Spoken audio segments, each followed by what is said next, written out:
شهر خوندن. بعدم گفتند که خب نماز وتر هم با جماعت بخونیم. از نظر شرعی هیچ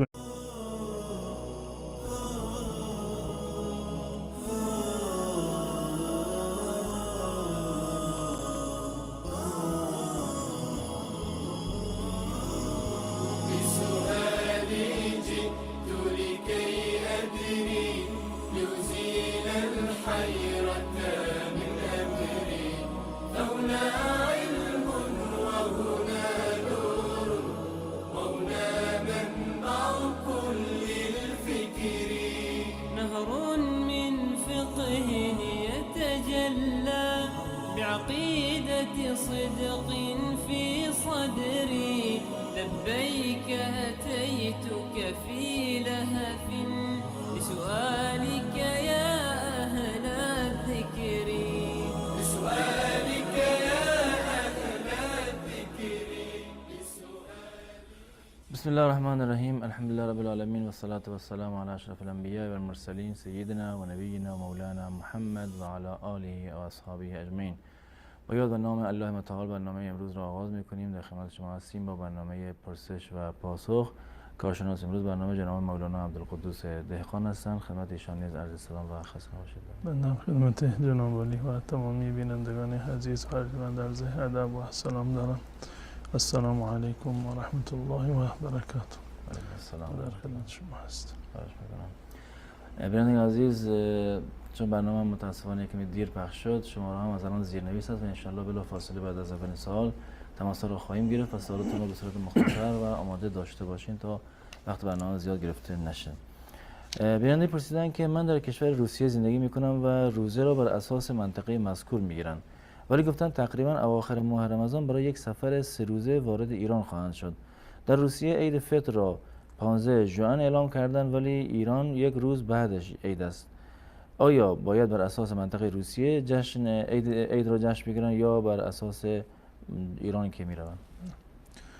بسم الله الرحمن الرحیم و به نستعین و صلی الله علی نبینا محمد و علی آله و صحبه اجمعین. در مورد اوقات شرعی تفاوتی نداره که اوقات شرعی نماز باشد یا اینکه بحث روزه باشد. هر شهری که شما در آن قرار دارید اون وقت و افق آن شهر برای شما معتبر هست.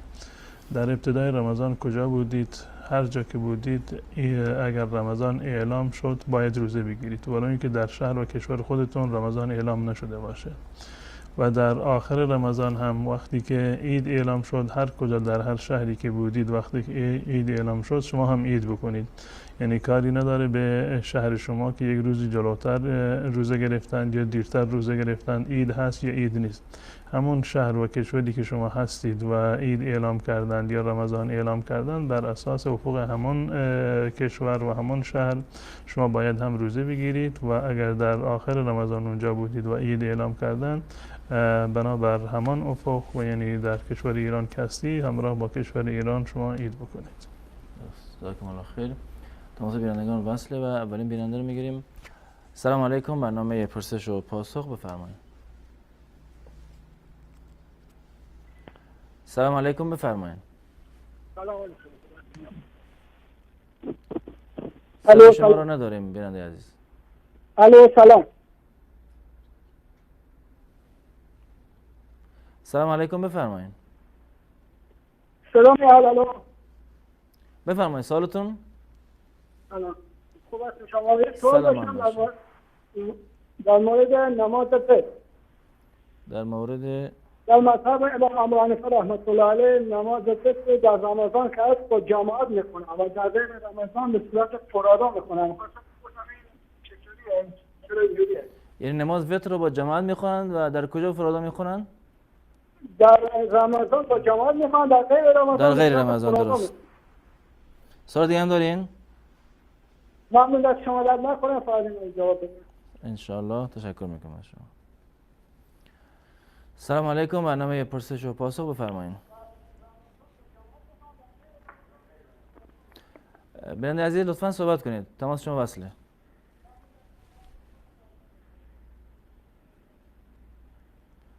سلام علیکم، برنامه پرسش و پاسخ بفرمایید.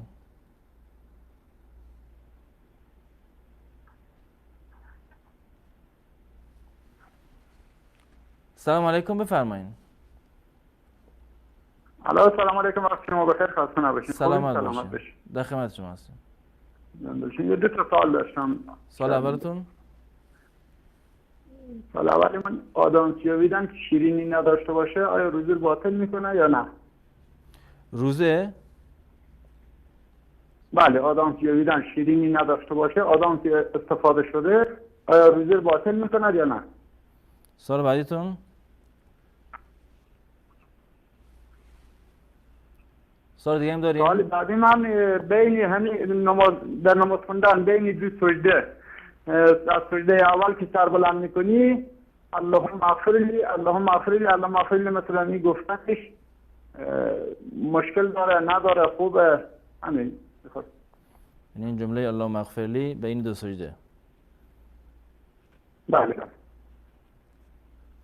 تشکر میکنم از شما. زنده باشین. تشکر از شما. خدا سلام باشین. خدا نگهدارتون. سلام علیکم، بفرمایید. السلام علیکم و رحمت الله و برکاته. علیکم السلام و رحمت الله و برکاته. سلام بر شما و محترم مولانا صاحب عبدالقدوس دیقان. یک سوال دارم ببخشید. بفرمایید. سوالی است کسی که از راه حرام پول و یا زیورات به دست آورده باشه و او کنون هم پشیمان است و توبه کرده، نمیداند که در مورد آن پول و زیورات چی باید کنه، معلومات بده. درست. از راه حرام به دست آورده به این معنی که مال مردم هست اون تصاحب کرده یا یک معامله نامشروع انجام داده. بلین عزیز هستی با ما؟ سلام علیکم، برنامه پرسش و پاسخ، بفرمایید. سلام علیکم. علیکم السلام و رحمت الله. خسته نباشید. سلام یه علیکم. دو سوال داشتم. بفرمایید. سوالتون؟ سوال این که وقتی که ما نماز وقتی که نماز میخونیم در مذهب امام اعظمیم، مقصد بگیریم که وقتی که سوره الحمد میخونن آمین شه پس میگن، مقصد اکثریت نمیگن همراه احتمال داره. همین چجوری اکثریت داره آمین شه باید بگیم یا نگیم؟ درست. سوال دیگه هم دارین؟ مثال همون باید بله. بعد همین پوشیدن وقتی ما در مسجد میداریم اکثریت این شلوار پایونش بلند میکنه، مثال بگیریم اگر جوراب هم داشته باشه بازم بلند میکنه، همین نگون افضلیت داره نداره؟ یعنی میگن سنت پیغمبر خدا صلی الله علیه و آله همین درسته یا نادرسته؟ درست. تشکر میکنم از شما. خیلی ممنون. خدا نگهدارتون. تشکر میکنم از شما. سلام علیکم، برنامه پرسش و پاسخ، بفرمایید.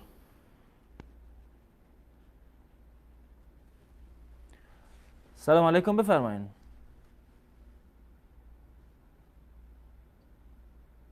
تماس مشکل داشت. سلام علیکم، برنامه پرسش و پاسخ، بفرمایید. السلام علیکم و رحمت الله. علیکم السلام و رحمت الله و برکاته. طاعت و عبادت شما قبول. سلامت باشید. من چند تا سوال داشتم خدمت حضرت سوال اولتون؟ مولانا. من از ایران تماس میگیرم، شاه محمدی هستم. بس سوالم الان خدمتتون عرض میکنم.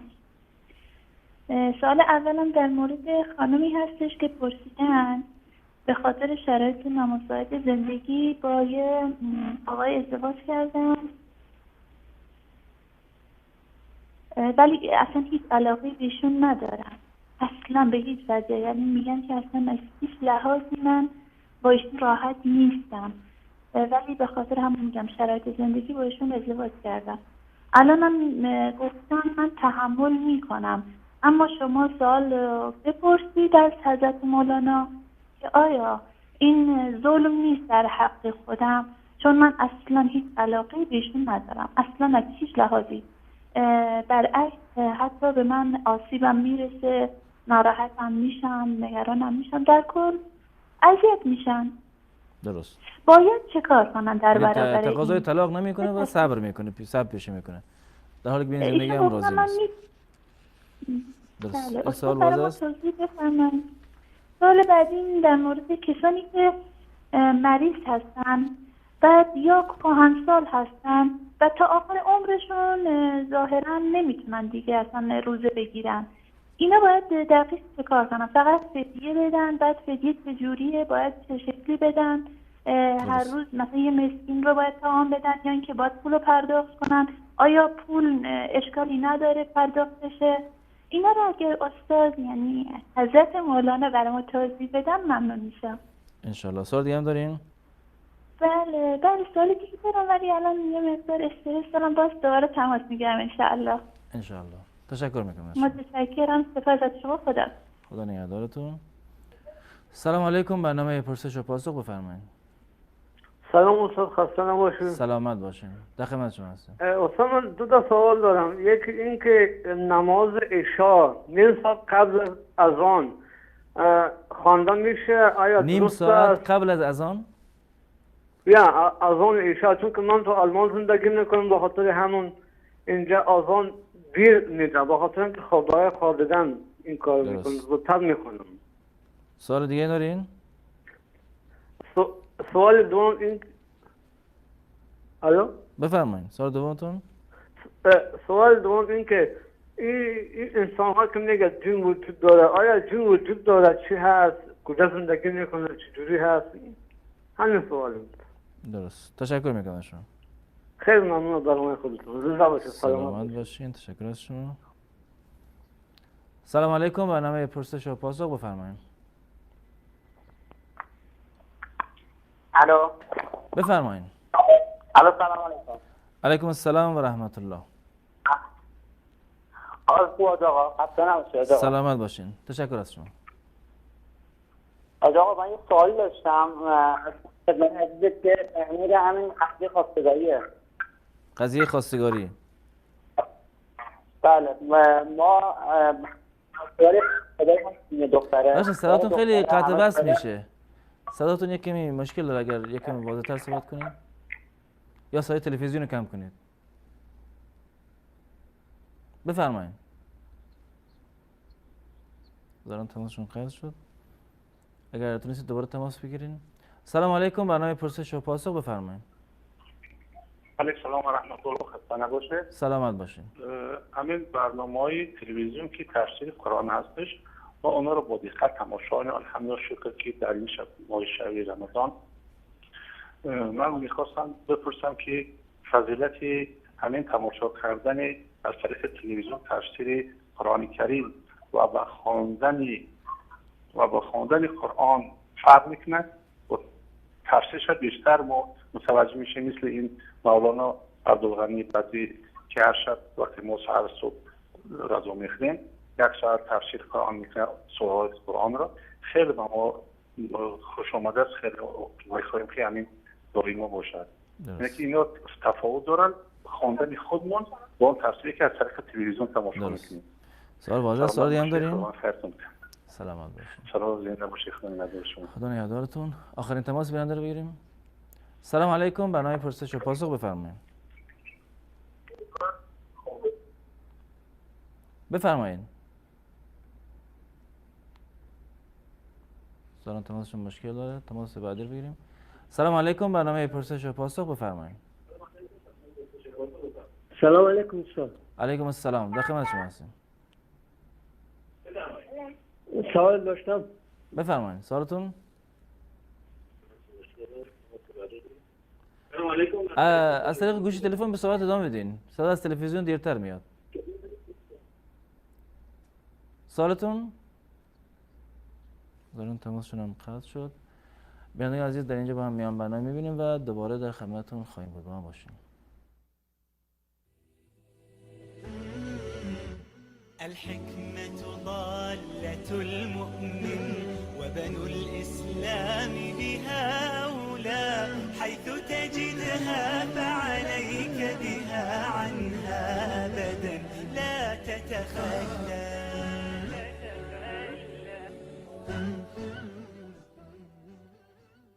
گفته شده 3 چیز خداوند پنهان کرده در 3 چیز که غنیمت بشمارید: رضایت خدا و خوشنودی الله در لابلای طاعات و بندگی ما پنهان است. یعنی ما نمیدونیم در کدام طاعت رضایت بیشتره. ممکنه همون عملی که چیزی به حساب نمیارید، کوچکش میشمارید، چنان درش رضایت خداست که فکرش نمی کنید. پیغمبر فرمودن علیه السلام لا تحقرن من المعروف شیئا ولو ان تلقى اخاک بوجه طلق. از خوبی ها، از معروف و نیکی چیزی رو کوچک مپندار، حتی اگر شده در حین دیدار و ملاقات با برادر مسلمونت با چهره خندان و بشاش، ممکنه همین لبخند تو، همین چهره باز و خندان تو چنان سرور و شادی و در دل یه مؤمن بندازه که فکرش نمی کنید. بالاخص وقتی تو جایگاهی دارید، مقام دارید، پول دارید، ثروتمندید، اهل منصبید، یه انسان مظلوم، فقیر، بی‌نام و نشان تو جامعه از کنارش میگذارید، اگر بهش سلام بکنید، یه لبخندی بزنید، میدونید با خودش چه میگه؟ میگه حدرم و دانست. فکر نمی کنید که این بنده خدا چقدر خوشحال می شود، چقدر لذت میبرد از سلام تو، از روی خوش تو.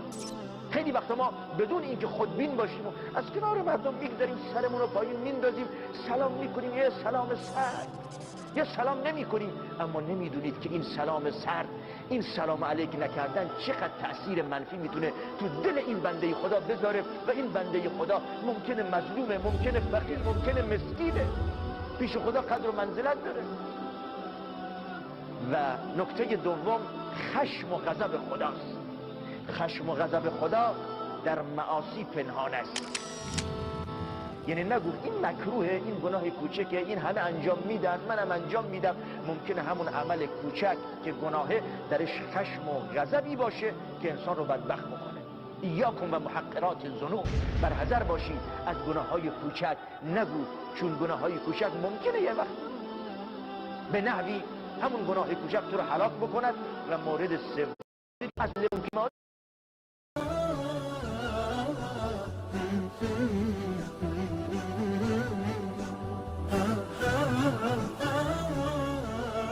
الحكمة ضالة المؤمن.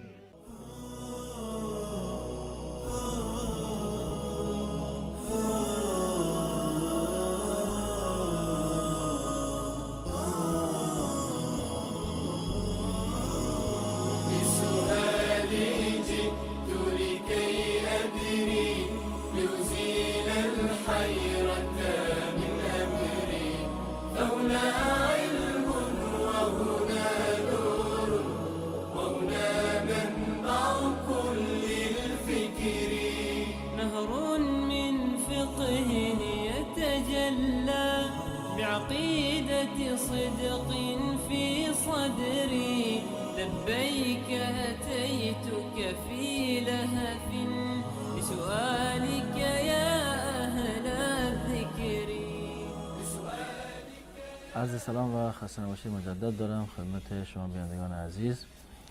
جناب مولانا بیننده اول پرسیدن که حکمت یا علتش چیه که نماز تراویح را در ماه رمضان به صورت جماعت میخوانند و در غیر از تراویح به صورت فرادا؟ نماز وتر.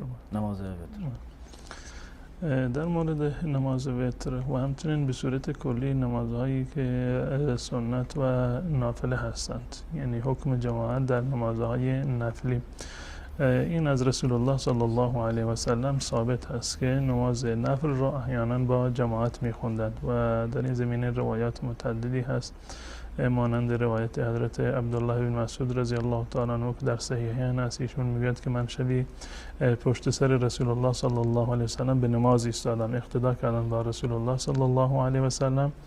میگوید به اندازه رسول الله صلی الله علیه و سلم نماز را طولانی کردند که من تصمیم گرفتم که بشینم، یعنی نتونست که یعنی دوام بیاره همراه با رسول الله صلی الله علیه و سلم. روایت حضرت عبدالله بن عباس رضی الله تعالی عنه که در خونه خاله خودش که همسر رسول الله صلی الله علیه و سلم بود با رسول الله صلی الله علیه و سلم نماز با جماعت خوند.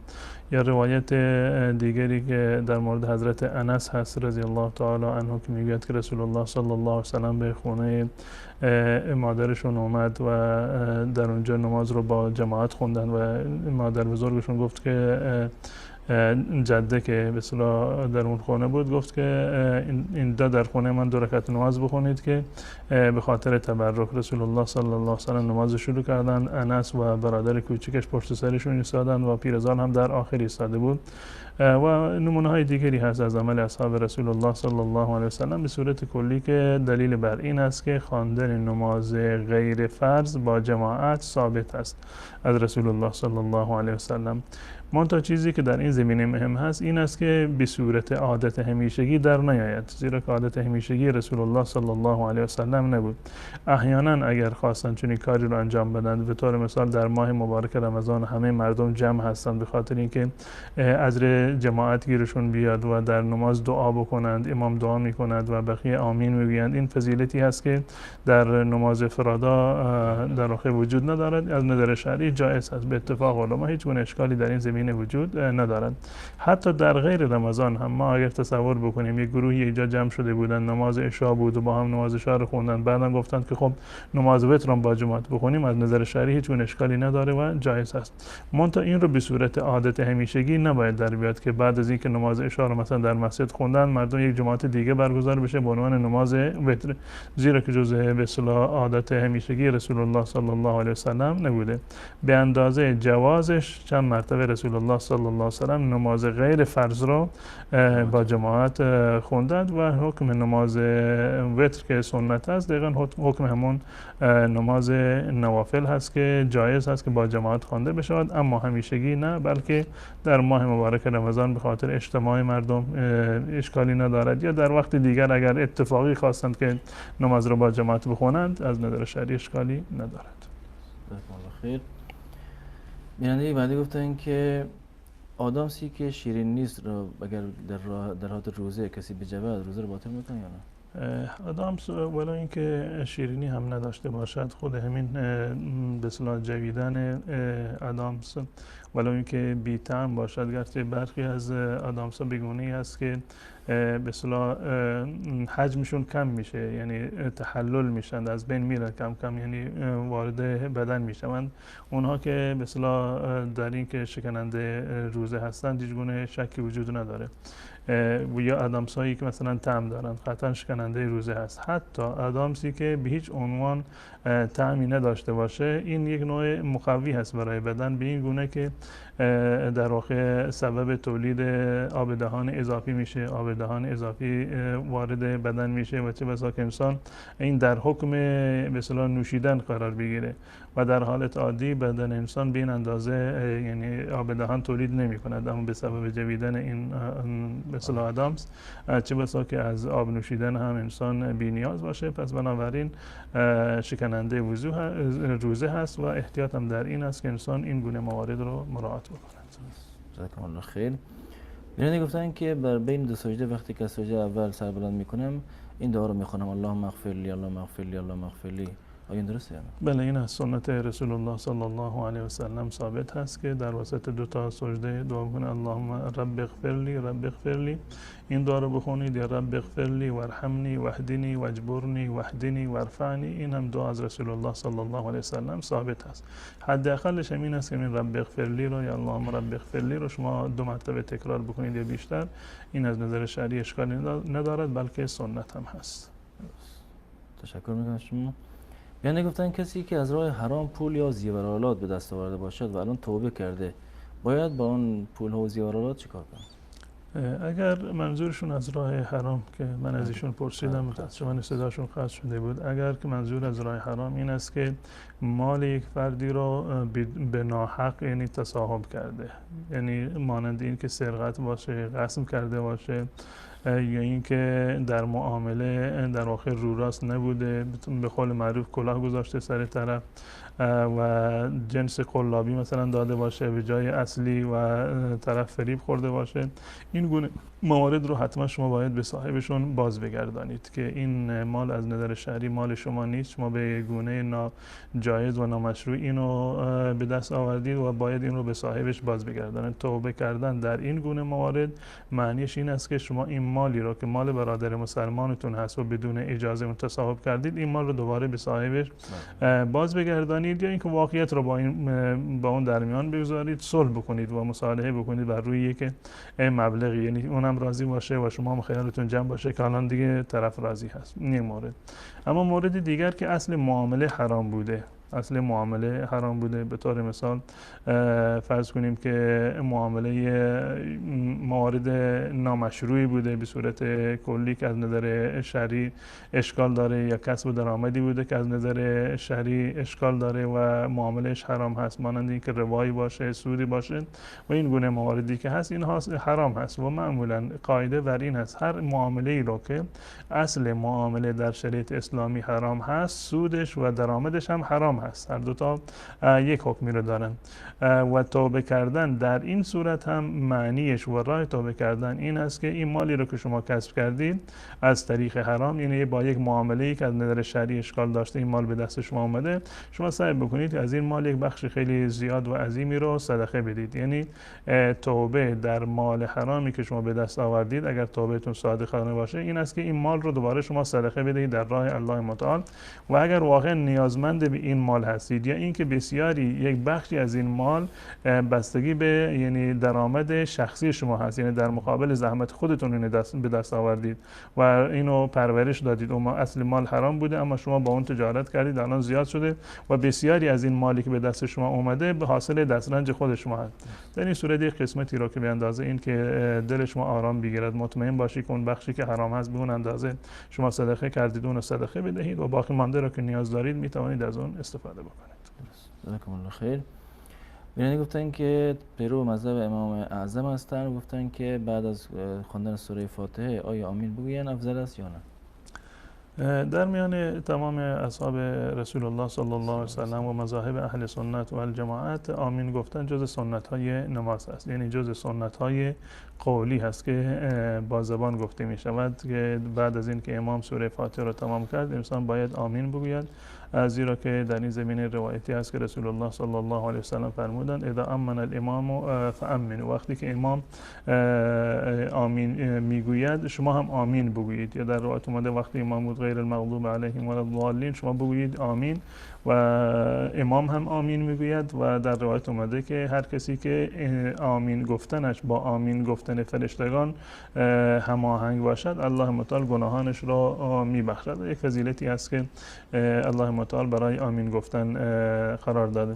آمین گفتن جزء سنت ها هست در تمام مذاهب اهل سنت و الجماعت، منتها در مورد این که آیا آهسته گفته بشود، سرا گفته بشود یا جهرا، در میان علما اختلاف نظر وجود داره. مذهب امام شافعی، امام احمد و تعدادی از مالکی ها نظرشون بر این است که این رسول آمین به صورت جهرا گفته بشود. در این زمینه روایاتی هست از حضرت ابو هریره رضی الله تعالی عنه در سنن ابو داود هست که ایشون میگه که مردم تامین را یعنی آمین گفتن رو ترک کردن، در صورتی که رسول الله صلی الله علیه وسلم همیشه وقتی که میگفتن غیر المغضوب علیهم ولا الضالین رفع صوته فقال آمین، صداشون رو بلند میکرد و آمین میگفتند. یا در روایت وائل ابن حجر در ترمذی اومده که مد بها صوته، که این روایت در حد حسن و صحیح هستند که رسول الله صلی الله علیه وسلم صداشون رو بالا میبردن در هنگام آمین گفتن.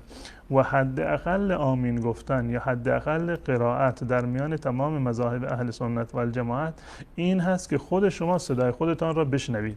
اما این که شما در دل خودتون آمین بگویید یا این که قرائت رو در دلتون بخونید بدون این که لبها و زبانتون حرکت بکنه، این قرائت و آمین گفتن حساب نمی شود. هم در قرائت و هم در آمین گفتن باید وقتی که انسان به صورت فرادا نماز میخوند باید به گونه‌ای قرائت بخوند حد اقل، یعنی لب و زبان حتما باید حرکت داشته باشد و خودش حد اقل معنی قرائت این هست که خود انسان صدای خودش را بشنود. و همچنین در مورد آمین گفتن، یعنی این که بسیاری از مردم به استدلال از این که ما حنفی هستیم آمین بالجه، آمین باید سرا گفته بشه، لب رو لب گذاشتن در دل آمین میگن. این مذهب امام ابو حنیفه رحمت الله علیه نیست. مذهب امام ابو حنیفه رحمت الله علیه این است که شما با لب و زبانتون آمین بگویید و این آمین خودتان رو حداقل خودتان بشنوید. این حداقل به اصطلاح معیار آهسته بودن هست که خودتون صدای خودتان را بشنوید. اما در بقیه مذاهب عرض کردم که به اصطلاح با صدای بلند آمین میگن، هم امام آمین میگه و هم مقتدی ها آمین میگن. دلایلش رو عرض کردن و در مذهب امام ابو حنیفه رحمت الله علیه اینو از آیات و روایاتی که در مورد دعا هست که دعا را خفیتاً و با صدای آهسته بخونیم که بهتر و اولاتر از زیرا که این دعا به معنی آمین گفتن به معنی استجاب هست. ما داریم الله متعال رو صدا میزنیم و در دعا اصل بر این است که انسان آهسته دعا بکنند. در مذهب احناف گفتن این آمین چون که دعایی هست پس بنابراین اولاتر این است که آهسته گفته بشود، اما در خود آمین گفتن هیچ گونه اشکالی وجود نداره و این مسائل مثل رفع یدین هست و آمین بالجهر هست، بسم الله گفتن با صدای بلند باشه یا آهسته باشه که اختلاف در میان مذهب امام ابو حنیفه و شافعی هست. اینا یک مسائل به اصطلاح از فرعی هست، مسائل اجتهادی هست و اینها به هیچ عنوان نباید اصلی قرار بگیره برای اختلاف و برای دو دستگی در میان جامعه. شما اگر یعنی بر مذهب امام ابو حنیفه عمل بکنید باید آهسته بگید به معنی که آمین بگید که خودتون صدای خودتون رو بشنوید و بر اساس مذاهب دیگر بگونه باشد که حداقل بغل دستیاتون هم اون رو بشنوند. یا در روایت اومده بگونه آمین میگفتند حتی مسجد به لرزه میافتاد. این مذهب جمهور علما هست، اما در کل آمین گفتن به اتفاق تمام مذاهب اهل سنت و جماعت جزء سنت های قولی نماز هست. تشکر میکنم از شما. خود بیننده گفتن که در مسجد که وقتی وارد میشن خیلی ها شلوار خود رو مقداری بالا میذارن، آیا این کار سنت هست یا نه؟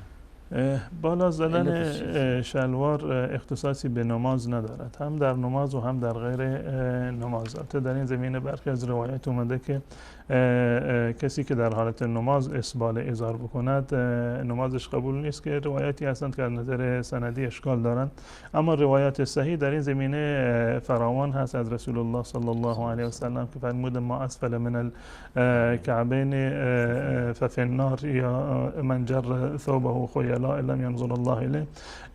و مورد دیگر هست که اسبال ازار یعنی پایین تر گذاشتن لباس به صورت کلی، تفاوتی نداره که لباس شلوار باشه یا پیراهن مانند پیراهن‌های عربی باشه یا کت و پالتو باشه، هر مورد دیگری که باشد از کوزق پا، از استخوان برآمده دو طرف پا یعنی بند پا پایین‌تر نباشد و این رو معمولاً علامت تکبر شمرده میشه و در میان جامعه اسلامی و غیر اسلامی اگر یک مقدار مثلا به اندازه‌ای باشد که در اندازه بند پا باشد یا به اندازه خوزق باشد، چه بسا که در برخی از جاها اینو عیب و ایرادی شمرده می شود، رسول الله صلی الله علیه و سلم از این منع کردند. و در روایت اومده که حضرت ابو هریره رضی الله تعالی عنه گفت یا رسول الله من احیانا ازارم از این قسمت برآمده پای مقداری پایینتر می شود. رسول الله صلی الله علیه و سلم فرمودند تو از کسانی نیستی که این رو به صورت خیلا به خاطر تکبر انجام میدهند. یعنی معیار تکبر هست، اگر واقعا تکبر باشه که حرام قطعی و 100% هست و عذابش هم متفاوت هست. این هر دو مورد حرام هست، چه با تکبر باشد هم حرام هست که در اون مورد اومده که لم ینظر الله الیه یوم القیامه، در روز قیامت الله متعال به نظر رحمت به اون نگاه نمی کند. و روایت عمومی و کلی هم اومده که هر قسمتی که هر این قسمت از پا را که وقتی لباس بپوشاند و شلوار از اون پایینتر باشد این قسمت در آتش جهنم عذاب می‌بیند. پس بنابراین انسان مسلمان باید این رو مراعات بکند. حتی در جریان وفات و شهادت حضرت عمر رضی الله تعالی عنه ایشون بر بستر بیماری افتاده بودن، زخمی بودن، یک جوانی اومد و ازارش یک مقدار پایینتر بود از این قسمت برآمده پا. حضرت عمر رضی الله تعالی عنه در همونجا بهشون توصیه کردند و به اصطلاح که این عمل خلاف سنت و خلاف منهج رسول الله صلی الله علیه و سلم هست، شما از اون پرهیز بکنید. جزاکم الله خیر.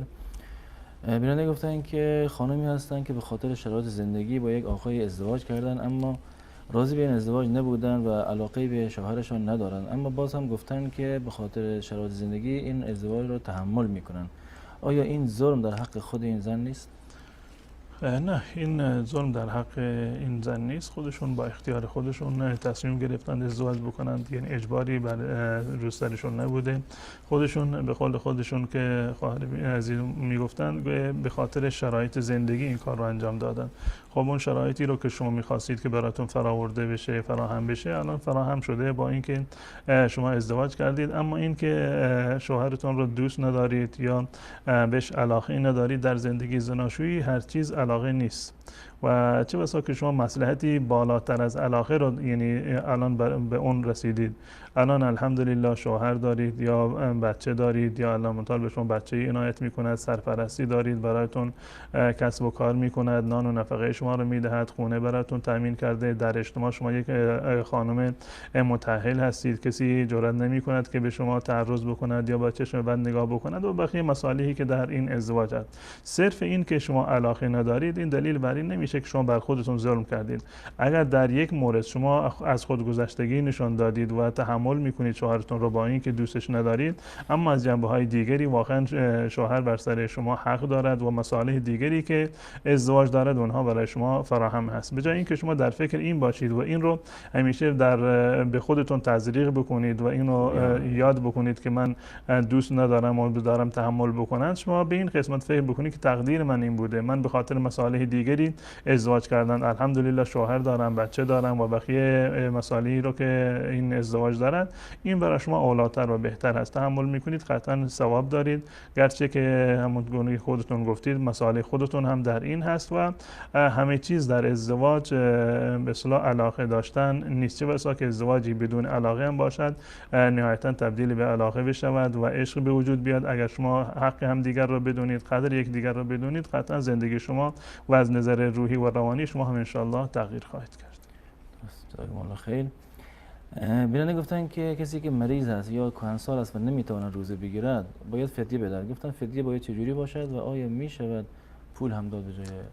بله، کسی که مریض هست و مریضیش به اصطلاح مداوم هست و یعنی امید بهبودی نیست، یا اینکه پیرزال و پیرمردی کهنسال هستند و به علت کهنسالی پیر و فرسود هستند و نمیتوانند روزه بگیرند، حکمشون این است که روزه بر اونها فرض نیست و به جای روزه فدیه بدهند. و فدیه این است که در مقابل هر روزی از روزهای ماه مبارک رمضان، به طور مثال 30 روز هست، به 30 مسکین غذا بدهید و مقدار غذا دادن حدود 1.5 کیلوی برنج یا گندم و اقلام غذایی دیگر از حبوبات هست. بله، و شما میتونید حضرت انس رضی الله تعالی عنه همیشه یک دعوتی میگرفتن در آخر 1-2 سالی که نمیتونستن روزه بگیرن، دعوتی میگرفتن و 30 نفر مسکین رو دعوت میکردن و بهشون غذا میدادن. شما میتونید همین کارو بکنید، 30 نفر رو دعوت بکنید بهشون غذا بدید، یا اصلا برنج 1.5 کیلویی مثلا به چند خانواده بدید، به 30 نفر بدید، یا اینکه معادلش پول رو هم اگر بدید بنابر مذهب امام ابو حنیفه رحمت الله علیه و بنابر مصلحتی که فقها دارند از نظر شرعی اشکالی نداره و جایز است.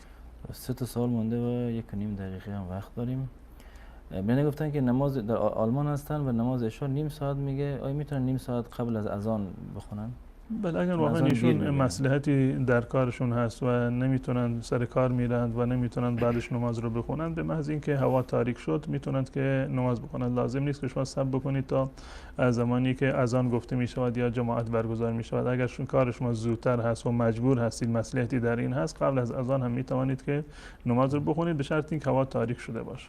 آیا جن وجود دارد و زندگی آنها؟ بله، جن جز اعتقادات اهل سنت و الجماعت هست، دلایلش در قرآن هست و در احادیث رسول الله صلی الله علیه و سلم فراوان هست. سوره در قرآن به نام جن داریم که الله متعال میفرماید قل اوحی الی انه استمع نفر من الجن فقالوا انا سمعنا قرآنا عجبا، که قرآن رو شنیدند و اومدن پیش رسول الله صلی الله علیه و سلم و مسلمان شدند. ما خلقت الجن والانس الا لیعبدون. و رسول الله صلی الله علیه و سلم فرمودند خلقت الملائکه من نور و خلق الجان من نار، جنها از آتش خلق شدند و موجودات زنده و مکلفی هستند مانند انسان.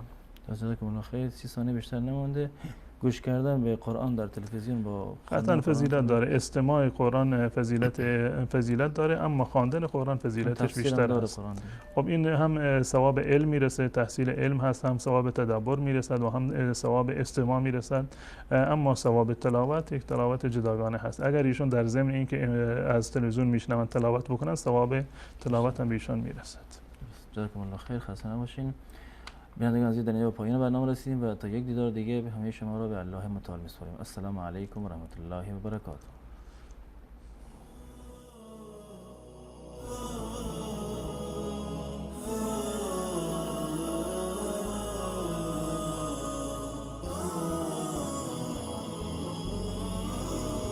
بسؤالي جئت لكي أدري لأزيل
بعقيدة صدق في صدري لبيك أتيتك في لهف لسؤالك يا أهل الذكر لسؤالك يا أهل الذكر لسؤالي جئت لكي أدري.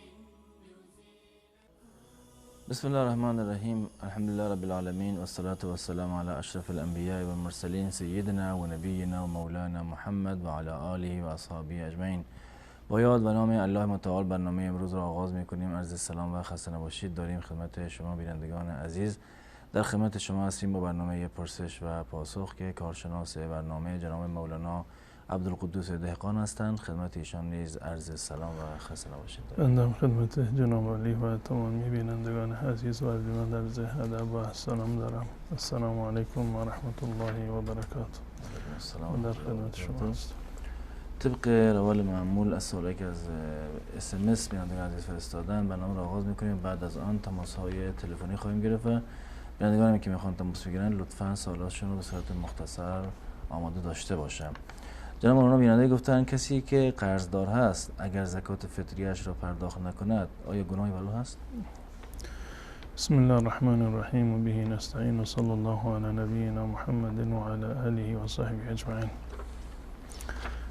زکات فطر یا همون صدقه فطر رو رسول الله صلی الله علیه و سلم بر تمام کسانی که روزه هستند در واقع مقرر فرمودند و مقدارش هم 1 صاع هست، یعنی معادل تقریبی 2 کیلو 700 گرم تا 3 کیلوگرم از قوت بلد، یعنی از اقلام غذایی که حبوباتی که در منطقه استفاده می شود و ارتباطی به مدیون بودن یا مدیون بودن ندارد و بر هر کسی که معاصر نباشد، یعنی تنگ دست به معنای واقعی کلمه نباشد، به این معنی که هر کسی که در شب عید آخر ماه مبارک رمضان عید رمضان رو اگر شبش رو به اندازه شام شب داشته باشد، یعنی خرج خودش و عیال خودش رو داشته باشد،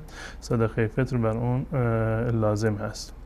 اگر تصور بکنیم که یک فردی اونگونه که در سوال اومده بود مدیون هست و دینی رو که برگردنش هست به اندازه همین صدقه فطر هست، یعنی میتواند یکی رو پرداخت بکند. اگر دینش رو و قرضش رو پرداخت بکند برای صدقه فطر چیزی برایش باقی نمیماند و اگر صدقه فطر رو پرداخت بکند برای وام چیزی در واقع باقی نمیماند، در صورتی که مقدار صدقه فطر خیلی کم هست. 2.5 کیلو تا 3 کیلوی مثلا از خوراکی چیزی نیست که به خاطر آن مثلا این عذری باشه که چون که مدیون هست این از گردنش ساقط باشه. اما بالفرض اگر تصور بکنیم که یک مقداری آماده کرده همش همین هست که دارد، یعنی فقط به اندازه صدقه فطر دارد، از یک طرفی هم به اصطلاح طلبکار بالای سرش ایستاده که طلب منو بده و هم غیر از این صدقه فطری که آماده کرده چیزی دیگری ندارد، در این صورت همون دین را و قرضش را بدهد اولاتر و بهتر است. منتها این صورت رو یعنی شاید که یعنی دور از تصور باشه. بالفرض اگر چنین اتفاقی بیفته که کسی تمام سرمایش به اندازه صدقه فطرش هست و به همین اندازه هم مقروض هست و طلبکارم بالا سرش ایستاده که یلا باید قرض ما رو پرداخت بکنی، به جای اینکه صدقه فطر بدهد همین رو بردارد به طلبکار خودش بدهد، وگرنه مقدار صدقه فطر بسیار کم هست که هر فردی میتواند اون رو پرداخت بکند و این رو رسول الله صلی الله علیه و سلم فرمودند که این به عنوان یک طهره هست برای صائم، یعنی الله متعال با توسط این صدقه فطری که شامله شما رو پاک میگرداند و اگر خللی در روزهتون باشه اون انشاءالله که اصلاح می شود. جزاکم الله خیر. بیننده عزیز، شما تماس زیرنویس هست و کسانی که میخوان تماس بگیرن الان میتونن سوالشون آماده داشته باشن و تماس بگیرن تا اینکه وقتی که وقت تماس گرفته شد مستقیم از طریق تلفن صحبتشون ادامه بدن تا وقت برنامه زیاد گرفته نشه. جناب مولانا، آیا نگه داشتن سگ اشکالی دارد؟ نگه داشتن سگ اگر که برای ضرورت باشد در نظر شرعی اشکالی ندارد، وگرنه حرام هست و رسول الله صلی الله علیه و سلم فرمودند که هر کسی که بدون مورد سگی رو نگهداری بکند هر روز یک قیرات از ثواب اون کاسته می شود. مواردی که نگهداری سگ در خونه از آن جایز هست برای حفاظت و نگهبانی هست، در یک جای مجبور هستند از شر سارق و بقیه موارد انسان خودشون رو نجات بده یا محافظت بکنه، جایز هست که سگ نگهداری بشوند. یا به منظور صید باشد که کسی سگی دارد که آموزش دیده هست و برای صید از اون استفاده می کند، یا برای حفاظت گله باشد یا مزرعه باشد، اینها از نظر شرعی اشکالی ندارد. اما بدون مورد نگه داشتن سگ در خانه از نظر شرعی جایز نیست. جزاکم الله خیر. بنده گفتن که اگر کسی کپسول میگذارد در بازو به خاطر اینکه طفل به دنیا نیاورد و از این کپسول رو میگذارد 3 ماه عادت ماهوار میباشد و دکترم میگوید که عادت ماهوار 3 ماه شاید باشد، حالا روزه این خانم چطور میشود و آیا این کپسول گذاشتن جایزه یا نه؟ که 3 ماه عادت شده باشه. یعنی نمیدونم سوالش این است، یعنی 3 ماه پشت سر هم یعنی عادت میبینن. در اصل بر این است که یعنی خونی که مال عادت ماهیانه هست خونی مشخص هست، با رنگش اوصافش کاملا متفاوت با خون فاسد دیگری هست و علت مشخصی وقتی که داشته باشه این همون استحاضه شمرده می شود. یعنی اگر یک خانمی رو ما تصور بکنیم که به هر دلیلی 3 ماه پشت سر هم عادت باشه و خونریزی داشته باشه، کل این 3 ماه رو ما نمیتونیم جز حیض حساب بکنیم و احکام حیض رو بر اون تطبیق بکنیم. ایشون همون ایامی رو که جز عادت ماهیانش بوده، یعنی عادت قبلیش مثلا چه مقدار بوده که 7 روز بوده، کمتری بیشتر بوده و چه تاریخی می اومده، همون تاریخ رو عادت ماهیانه خودش حساب بکنه، در اون تاریخ نماز و روزه انجام نده و در غیر آن ایام نماز و روزه شو کاملا باید بگیره و منتها برای هر وقت نماز جداگانه وضو بگیرد، برای هر وقت نماز جداگانه وضو بگیرد، نماز بخواند و روزه بگیرد. فقط همون تاریخ قبل از اینکه کپسول گذاشته عادت ماهیانه می شده، اون تاریخ رو و اون روزها رو جز عادت ماهیانه خودش حساب بکنه. و این کپسول گذاشتن اگر که ضرر جانبی دیگری براش نداشته باشد، دکتر متخصصی اینو تجویز کرده باشد به صورت مقطعی، از نظر شرعی جایز هست، اشکالی ندارد. کسی به خاطر فاصله انداختن در میان فرزندانش یا به یک سنی رسیده که الان دیگه وقت به قول معروف وقت بچه بزرگ کردن براش نیست و چندین فرزند دیگر دارد، الان میخواد کپسول بگذارد، این از نظر شرعی اشکالی ندارد. اما کسی به صورت کلی میخواد قطع نسل بکند، اون یک حکمش جداگانه هست که فرزند ندارد و نمیخواد فرزند باشد، این اکثر علما گفتند از نظر شرعی درست نیست. اما به عنوان فاصله انداختن باشه یا در صورتی که ضرر و زیانی برای این خانم داشته باشه، از نظر شرعی اشکال ندارد. جزاکم الله خیر. تماس‌های بینندگان آماده است و باز من تکرار میکنم بینندگان عزیز لطفاً سوالاتتون رو به صورت مختصر و آماده داشته باشین تا زیاد وقت برنامه گرفته نشه. اولین بیننده رو میگیریم. سلام علیکم، برنامه پرسش و پاسخ، بفرمایید.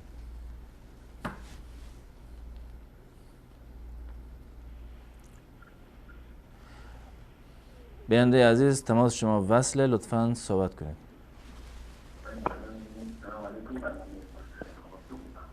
صحبت کنید. سلام علیکم. علیکم السلام و رحمت الله. سلامت باشین. یه دو تا سوال داشتم. سوال اولتون؟ الو. بفرمایید سوالتون. سلام. سلامت باشین. به صحبتتون از گوشی تلفن ادامه بدین. این کوتاه کردن ریش ترشیدنش اوناش فرق میشه نه؟ کوتاه کردن ریش با ترشیدن، تیغ بزنی با تیغ زدن یا تراشیدن اوناش فرق داره یا نه؟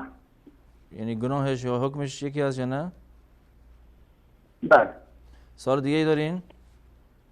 بعد این دو رکعت سنت نماز بعد از نماز 4 رکعت فرضی اشاره هست، مثلا 4 رکعت بخونی ثوابش بیشتره. فرض چه نمازی؟ بعد فرض؟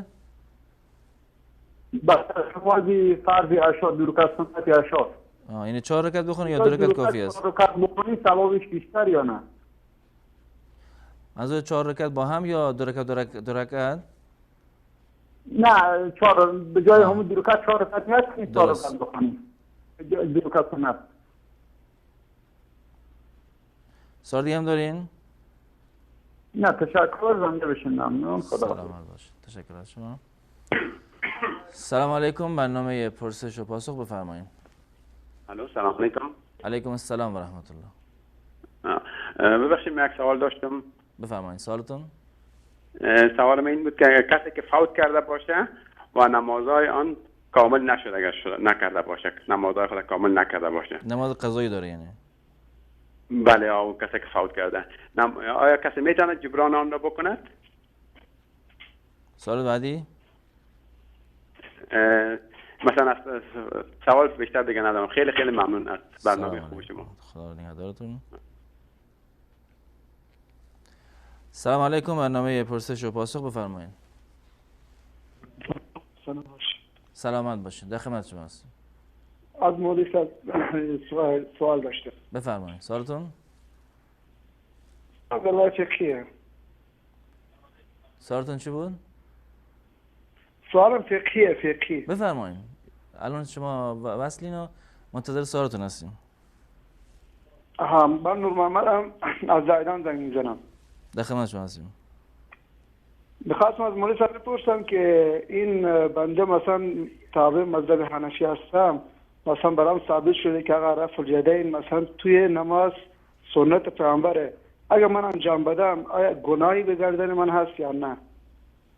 رفع یدین انجام بدین. آره توی نماز مثلا حنفی مذهبم، مثلا توی زایدانم. خب آره میخوام رفع یدین انجام بدم، آیا این نماز مثلا گناهی به گردن بنده هست یا نه؟ چون مثل قدیما نیستش که مردم برداشتشون مثلا طوری باشه که برداشت نکنن. الان برداشت آسون شده، شبکه هم که خدا رو شکر اومده چهار شبکه با دلیل حرف میزنن، ثابت شده برای ما که الان توی نماز رفع الیدین مثلا سنت پیامبر و حضرت عبدالله ابن عمر هم مثلا ثابت شده برای ما. درست. و سوال واضح است. انشالله پاسخ دریافت میکنید. سوال دیگه هم داریم؟ دوم داشتم جناب. آره سوال دوم اینه که مثلا تقلید چطوره؟ مثلا کسی که تقلید بکنه، اگه کسی تقلید نکنه، مثلا من نمیخوام تقلید کنم از مذهب خاصی، مثلا میخوام تقلید مثلا هر چیزی که قوی پیامبر باشه سنتش باشه از همون تقلید کنم. جزاک الله الخیر. جزاک الله خیر. تشکر میکنم از شما. سلام علیکم. برنامه پرسش و پاسخ بفرمایید. سلام علیکم و رحمت الله. علیکم السلام و رحمت الله. در خدمت شما هستیم. استاد سوال داریم. بفرمایید سوالتون. با اولاد پیغمبر یعنی با شهیدزاد زکات دادن جایزه؟ ممکنه شرایط سیاسی خوب نباشه، ممکنه که اولاد پیغمبر باشه شهیدزاد باشه جایزه زکات دادن؟ سوال دیگه هم دارین؟ سوال دیگه سجده تلاوت قرآن به طهارت میشه کرده؟ سجده تلاوت بدون طهارت. تشکر میکنم از شما. جزاکم الله خیر. جزاکم الله خیر. خدا نگهدارتون. سلام علیکم. برنامه پرسش و پاسخ بفرمایید. السلام علیکم و رحمت الله و برکاته. علیکم السلام و رحمت الله و برکاته. 3 سوال دارم برادر محترم. سال اولتون؟ دختری که به سن 13 سال رسیده باشه اگر گناهی از او سر بزنه و یا موی از او را یک نامحرم میبینه، آیا این گناه به حساب از او حساب میشد یا خیر؟ سوال بعدی؟ در نماز اگر بعضی اوقات وقت سوره فاتحه را میخوانیم متوجه میشیم که سوره به تمام رسیده اما خشوع و خضوع و یا توجهی در نماز نبوده. قبل از اینکه سوره بعدی را آغاز کنیم میتونیم که دوباره سوره فاتحه را از سر با خشوع و خضوع بخوانیم و بعدا سوره دیگر را. سوال بعدیتون؟ ولی بعضی از واکسین هایی که ضد امراض می باشند برای اطفال، بعضی از آنها دارای ژلاتین هستند، یعنی اکثریتشان دارای ژلاتین هستند. ما در کشور هستیم که اینجا اصلا واکسین هایی که حلال باشه پیدا نمیتونیم. انجام دادن همچون واکسین ها جایز است یا خیر؟ درست. و از جناب مولانا صاحب تقاضا دارم که برای خودم و اولادایم دعا کنن که الله متعال زندگی در مدینه منوره نصیب موم کنن، چون بسیار یگانه آرزوی من همیست که اولادایم همونچه بزرگ شون و عالم و حافظ همونجا تربیه شون. و چون افتار شما نزدیک است حتما ما را فراموش نکنن از دعایشان. سلامت باشین. تشکر می‌کنم. جزاکم الله خیر. خیر. سلام علیکم. برنامه پرسش و پاسخ بفرمایید. السلام علیکم و رحمت الله. علیکم السلام و رحمت الله و برکاته. ببخشید یک سوال داشتم. اگر مثلا در خارج از افغانستان باشیم و در افغانستان یکی از دوستا باشه که ما برای او بگوییم که شما پول فدیه و یا صدقه روزه را از طرف ما به این مقدار بتین به فقرا و به مستحقین و بعدا ما برای شما روان میکنم، یعنی پول فطریه رو بدن. کدام مشکل خود از برسد؟ یعنی بگین که اونجا پول فطریه رو بدن به فقرا بعد شما براشون بدین. بله بعدا باز ما برای روان کنم.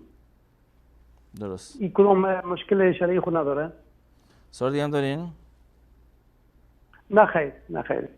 تشکر میکنم از شما. سلام علیکم. برنامه پرسش و پاسخ بفرمایید.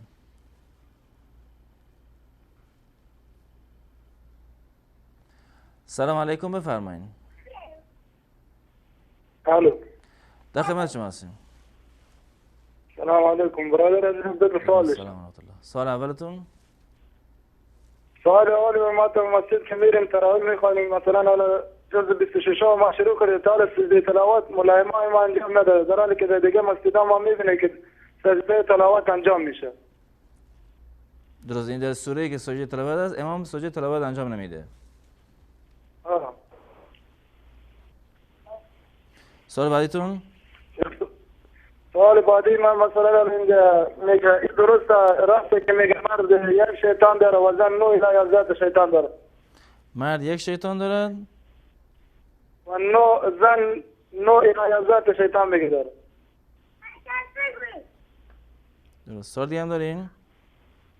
نه تشکر برادر. سلامت باشید. درباره سجده تلاوت یعنی هیچ جایی یعنی سجده نمی کند یا فقط یک جای خاصی است؟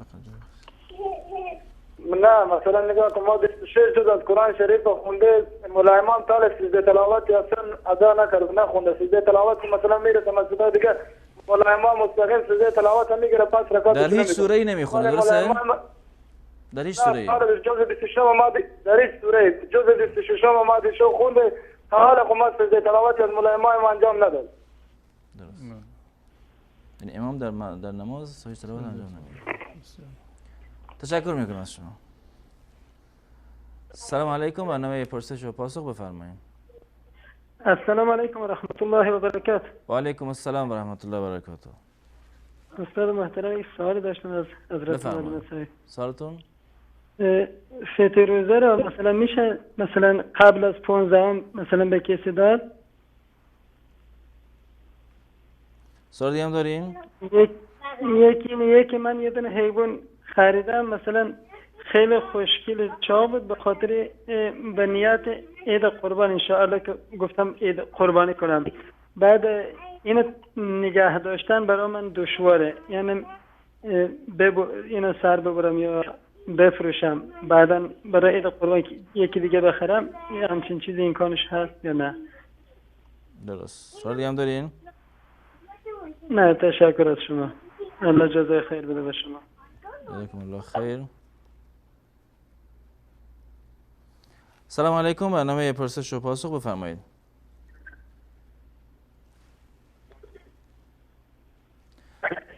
سلام علیکم بفرمایید.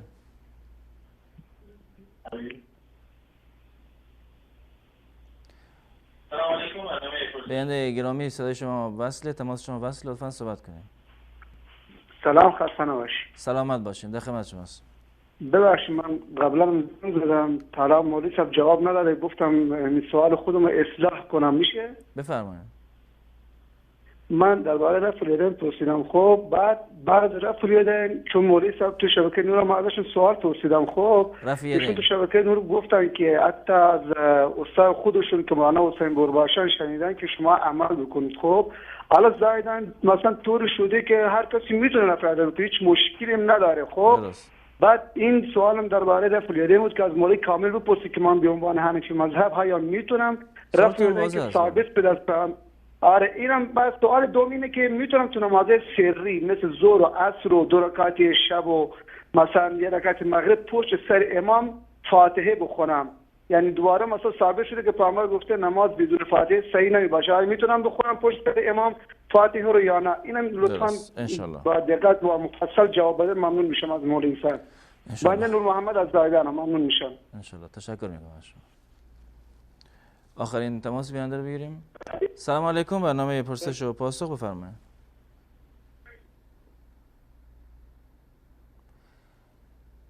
بیننده گرامی تماس شما وصل، لطفا صحبت کنید. الو بفرمایید. الو بفرمایید، از گوشی تلفن صحبتتون ادامه بدین. سلام علیکم و رحمت الله. علیکم السلام و رحمت الله و برکاته. حضرت عزیز سوال داشتم. بفرمایید سوالتون. حضرت میتونه نماز تراویح دیر میکنه، خفتن میشه جماعت خفتن خونده، میای همونجا خفتن میخونی اول، بعد در تراویح خصوصی اول تراویح میکنی بعد خفتن میخونی. یعنی وقتی که نرسیدین به نماز، درسته؟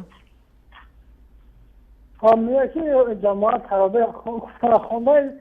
یعنی من سوالتون اینجوری فهمیدم شما مثلا مسجد دیر میرسین داره نماز تراویح میخونن، اول تراویح رو کامل میکنید بعد نماز خفتن میخونید، یا نه اول نماز خفتن بخونید بعد تراویح؟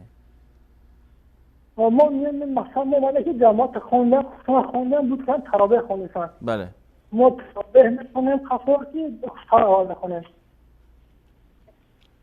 درست.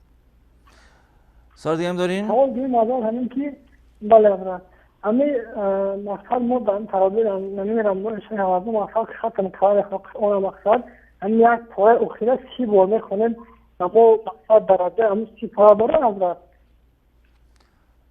مولوی متوجه شدین؟ صداتون خیلی پایینه، یکی بلندتر صحبت کنید، دوباره سوال دوم بپرسین. حضرت ما همین اونم مثال ختم کردن میخونیم، خون در خونه دیمارا مثلا میخونیم ختم کنیم قرآن ختم میکنیم پاره 30 بار میخونیم. یعنی فقط پاره 30 بار میخونید یا کل قرآن میخونید بعد پاره 30 بار؟ نه همین پاره 30 بار. درست. یعنی آیا این کار ختم قرآن حساب میشه یا نه؟ بله تو ثوابی مثلا کلی خانواده نه. درست. تشکر میکنم از شما. خدا نگهدارتون. بینندگان عزیز با هم یک میان برنامه میبینیم و دوباره باز میگردیم، در خدمتتون خواهیم بود. با ما باشید.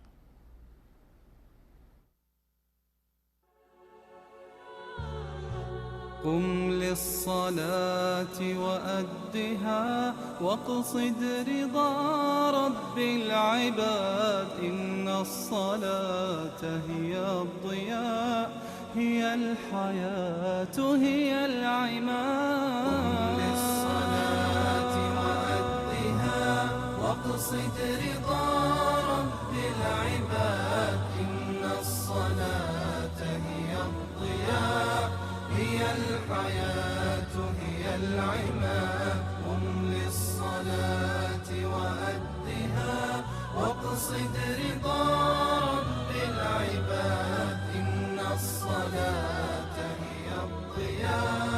هي الحياة هي العماد تسقي حياتك راحة تنجيك في يوم المعاد قف للإله وناجه تنل السعادة والرشاد تسقي حياتك راحة تنجيك في يوم المعاد قف للإله وناجه تنل السعادة والرشاد قم للصلاة وأدها واقصد رضا رب العباد إن الصلاة هي الضياء هي الحياة هي العماد وارفع يديك بدعوة فهو الكريم هو الجواد دع عنك أثقال الهوى تلقى الهداية والسداد وارفع يديك بدعوة فهو الكريم هو الجواد دع عنك أثقال الهوى تلقى الهداية والسداد للصلاة وأدها واقصد رضا رب العباد إن الصلاة هي الضياء هي الحياة هي العماد وعمر بيوت الله لا تركا لساعات الرقاد إن الحياة قصيرة والعمر ماض للنفاد وعمر بيوت الله لا تركا لساعات الرقاد إن الحياة قصيرة والعمر ماض للنفاد قم للصلاة وأدها واقصد رضا رب العباد إن الصلاة هي الضياء هي الحياة هي العماد واخفض جبينك ذلة واسجد لربك بانقياد زود حياتك طاعة إن الصلاة لخير زاد واخفض جبينك ذلة واسجد لربك بانقياد زود حياتك طاعة إن الصلاة لخير زاد للصلاة وأدها واقصد رضا رب العباد إن الصلاة هي الضياء هي الحياة هي العماد قم للصلاة وأدها واقصد رضا رب العباد إن الصلاة هي الضياء هي الحياة هي العماد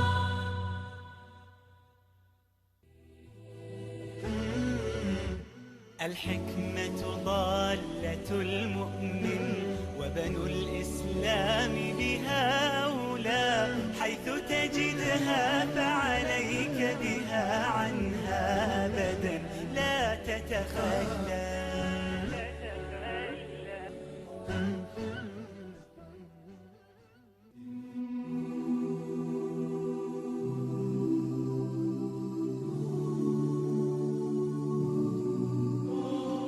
وما كان لمؤمن ولا مؤمنة إذا قضى الله ورسوله أمرا أن يكون لهم الخيرة من أمرهم ومن يعص الله ورسوله فقد ضل ضلالا مبینا.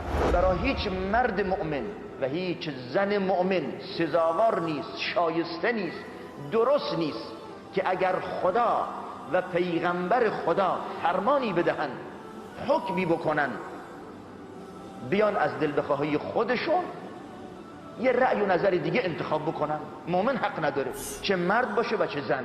اگر در برابر امر و فرمان و حکم الله و رسول الله صلی الله علیه و سلم قرار گرفتیم، مؤمن نمیتونه بگه درسته، خدا اینو گفته، پیغمبرم گفته، ولی نظر من این میگه نخیر. اگر مؤمنه دیگه نظر من، عقل من، فکر من، راه من، عمل من، قضاوت من اینا معنا نداره. این دیگه تسلیم نیست. تسلیم در برابر خدا و پیغمبر خدا به صورت مطلق. این جزء کرامت هست، جزء شرفه که انسان از همه چیزش بگذره در برابر خدا. چون خدا اگر من و تو عقل داریم، نظر داریم، نظر من و شما و عقل من و شما قطره ای از اون بخشش الهی خدا بهمون داده. خداوند خالق من و شما و عقل من و شماست. اونی که این عقل رو بهمون داده بهتر از من و تو قطعا میدونه و میفهمه. عقلمون رو به کار ببندیم، استفاده بکنیم از عقلمون، اما با توجه به آیات قرآنی و سنت پیغمبر علیه السلام. و هر کسی خلاف و عصیان خدا و پیغمبر بکند در یک گمراهی آشکاری است. یعنی کاملا طرف گمراه اگر خلاف و عصیان خدا و پیغمبر بکنه علیه السلام.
عرض سلام و خسته نباشید مجدد دارم خدمت شما بینندگان عزیز. جناب مولانا بیننده اول پرسیدن که کوتاه کردن ریش با تراشیدن ریش آیا حکمش یکی است یا نه؟ در مورد ریش ما احادیث صریح و صحیحی داریم. روایات متفق علیه هست در صحیح بخاری و مسلم از رسول الله صلی الله علیه و سلم که ایشون فرمودند خالف المشرکین وفر اللحا وحف الشوارب. شما در ظاهرتون حتی در فرهنگ عملی و نحوه لباس پوشیدنتون و زندگیتون خالف المشرکین، با مشرکان در واقع مخالفت بکنید، خصوصا چیزهایی که نماد مشرکان هست. و در ادامه روایت رسول الله صلی الله علیه و سلم فرمودند وفر اللحا، محاسن خودتون و ریش‌های خودتون را بلند بگذارید. و این دستوری هست از جانب رسول الله صلی الله علیه و سلم و از خود رسول الله صلی الله علیه و سلم ثابت نشده که ایشون محاسن خودشون را کوتاه کرده باشند. قطعا در میان کوتاه کردن و تراشیدن تفاوت بسیار زیاد هست. تراشیدن در واقع به اتفاق تمام مذاهب اهل سنت و الجماعت تراشیدن ریش و محاسن از نظر شرعی حرام هست، اما کوتاه کردن ریش حداقلش تا اندازه یک قبضه که باشد و اندازه یک مشت باشد از برخی از اصحاب رسول الله صلی الله علیه و سلم در ایام حج و در هنگام تراشیدن سر این ثابت هست. و قطعا یعنی تفاوت دارد. حکمی که در میان علما هیچ گونه استثنایی ندارد، یعنی تراشیدن ریش که بلا استثنا، یعنی تمام مذاهب اهل سنت گفتند که حرام هست و کوتاه کردنش بیشتر از یک قبضه هم مناسب نیست، یعنی برخلاف این فرموده رسول الله صلی الله علیه و سلم هست. و جمهور علما هم نظرشون بر این است که نگه داشتن ریش به اندازه یک قبضه جزء واجبات شرعی هست. تشکر میکنم شما. آیا میشه به جای 2 رکعت نماز سنت بعد از عشاء 4 رکعت بخونیم؟ آیا ثواب بیشتر میشه؟ آن چیزی که در حدیث حضرت عایشه رضی الله تعالی عنها آمده به عنوان سنت مؤکده بعد از عشا، ما 2 رکعت داریم، یعنی 2 رکعت بعد از عشا جزء سنت های مؤکده هست. ایشون همون 2 رکعت رو بکنن، یعنی 2 رکعت نیت بکنن به عنوان نیت به اصطلاح سنت مؤکده بعد از نماز عشا. و بعد از آن اگر خواستن بیشتر بخوانند هیچ گونه ممانعتی ندارد. اگر خواستن 2 رکعت دیگر بخوانند که مجموعاً بشود 4 رکعت، این هم از نظر شرعی اشکالی ندارد. و به صورت کلی نمازهای سنت را ولو اینکه 4 رکعت هم باشه 2 رکعت بخوانید اولاتر و بهتر است. به طور مثال مانند 4 رکعت قبل از ظهر رو 4 رکعتش یک جا هم جایز است، اما اگر 2 رکعت جداگانه بخونید باز اولاتر و بهتر هست. یا 4 رکعتی که در برخی از روایات اومده که رسول الله صلی الله علیه وسلم فرمودند که رحم الله من صلی قبل العصر 4، 4 رکعت قبل از عصر باشه. یا همچنین نمازهای شب را 2 رکعت هستن. رسول الله صلی الله علیه وسلم فرمودند صلات اللیل مثنا 2 رکعت هست، یعنی شما 2 رکعت بخونید این اولاتر و بهتر است. اگر خواستید بعد از نماز عشا 4 رکعت بخونید هیچ گونه اشکالی و ممانعتی وجود نداره. می‌خواستید 6 رکعت بخونید هر چی خواستید ممانعتی وجود نداره. اما چیزی که به عنوان سنت مؤکده بعد از نماز عشا تعیین شده و در روایت حضرت عایشه رضی الله تعالی عنها آمده 2 رکعت بعد از نماز عشا است. سپاسگزارم از شما. بیننده برای گفتن کسی که فوت کرده و نماز قضایی دارد، آیا کسی دیگه میتونه به جاش نماز قضایی بخواند؟ نماز یک عبادتی هست که نیابت رو قبول نمی کند، یعنی نیابت در نماز از نظر شرعی در هیچ یکی از مذاهب اهل سنت و الجماعت این ثابت نشده و درست نیست. و نماز یک فرضی هست که قابل تطبیق هست و قابل تغییر هست با توجه به وضعیت خود انسان. اگر انسانی هست سالم هست، خب حکم شرعی این است که برود در مسجد با نماز جماعت و در اونجا نماز را ادا بکند. اگر نمیتواند در مسجد برود، عذر شرعی دارد، یا اینکه زن هست، خب وجوب جماعت از اون ساقط می شود، باید در منزل نماز بخواند.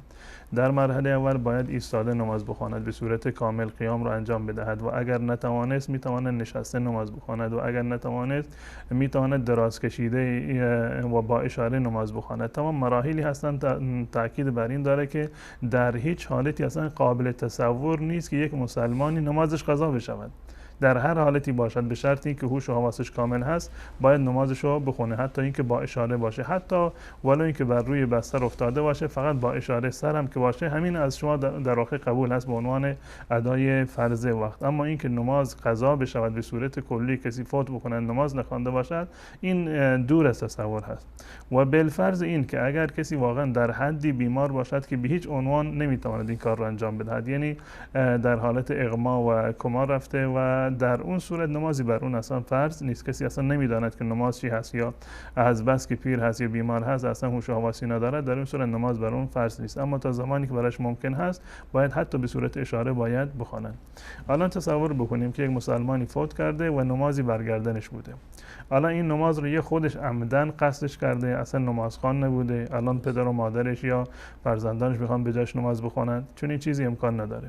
یا اینکه فردی حتی بیمار بوده نماز رو ترک کرده، بعد از اون بر فرزندانش لازم نیست که به جایش نماز بخونند.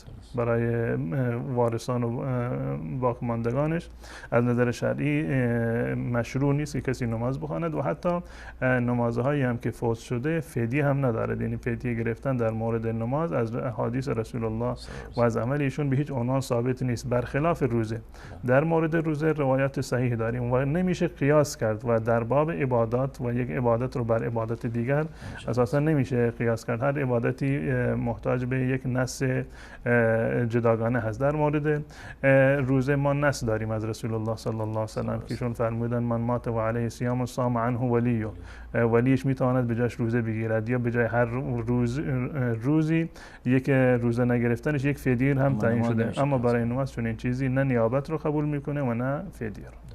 جزاکم الله خیر. آقا نور محمد گفتن که تابع مذهب حنفی هستن، آیا در زاهدان آیا می شود، چون که ثابت شده که رفع یدین سنت است، تابع مذهب حنفی بود و رفع یدین هم انجام داد، آیا اشکال داره یا نه؟ و همچنین سوال دیگری گفتن که آیا باید انسان تابع مذهب خاصی باشد و تقلید از مذهب خاصی بکنه؟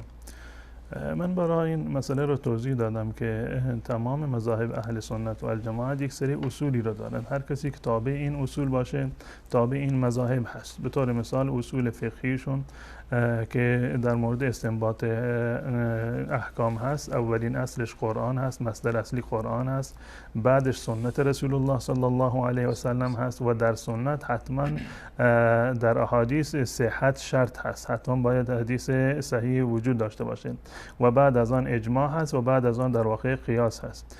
حتی امام ابو حنیفه رحمت الله علیه و در مذهب امام ابو حنیفه در جایی که حتی حدیث صحیحی وجود داشته، حدیث ضعیفی وجود داشته باشد، اگر در یک مسئله ما فرض کنیم یک طرف ما حدیث ضعیفی هست و یک طرف ما قیاس هست، کدوم ما باید قبول بکنیم؟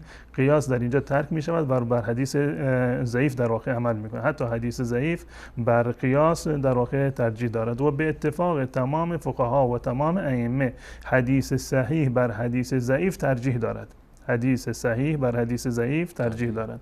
چه برسد به این که در مقابل مثلا اتفاق نظری وجود داشته باشد که اصلا یعنی حدیثی وجود نداشته باشد، دلیل در مقابل قیاس باشد، اون یک مسئله در واقع بعدی هست.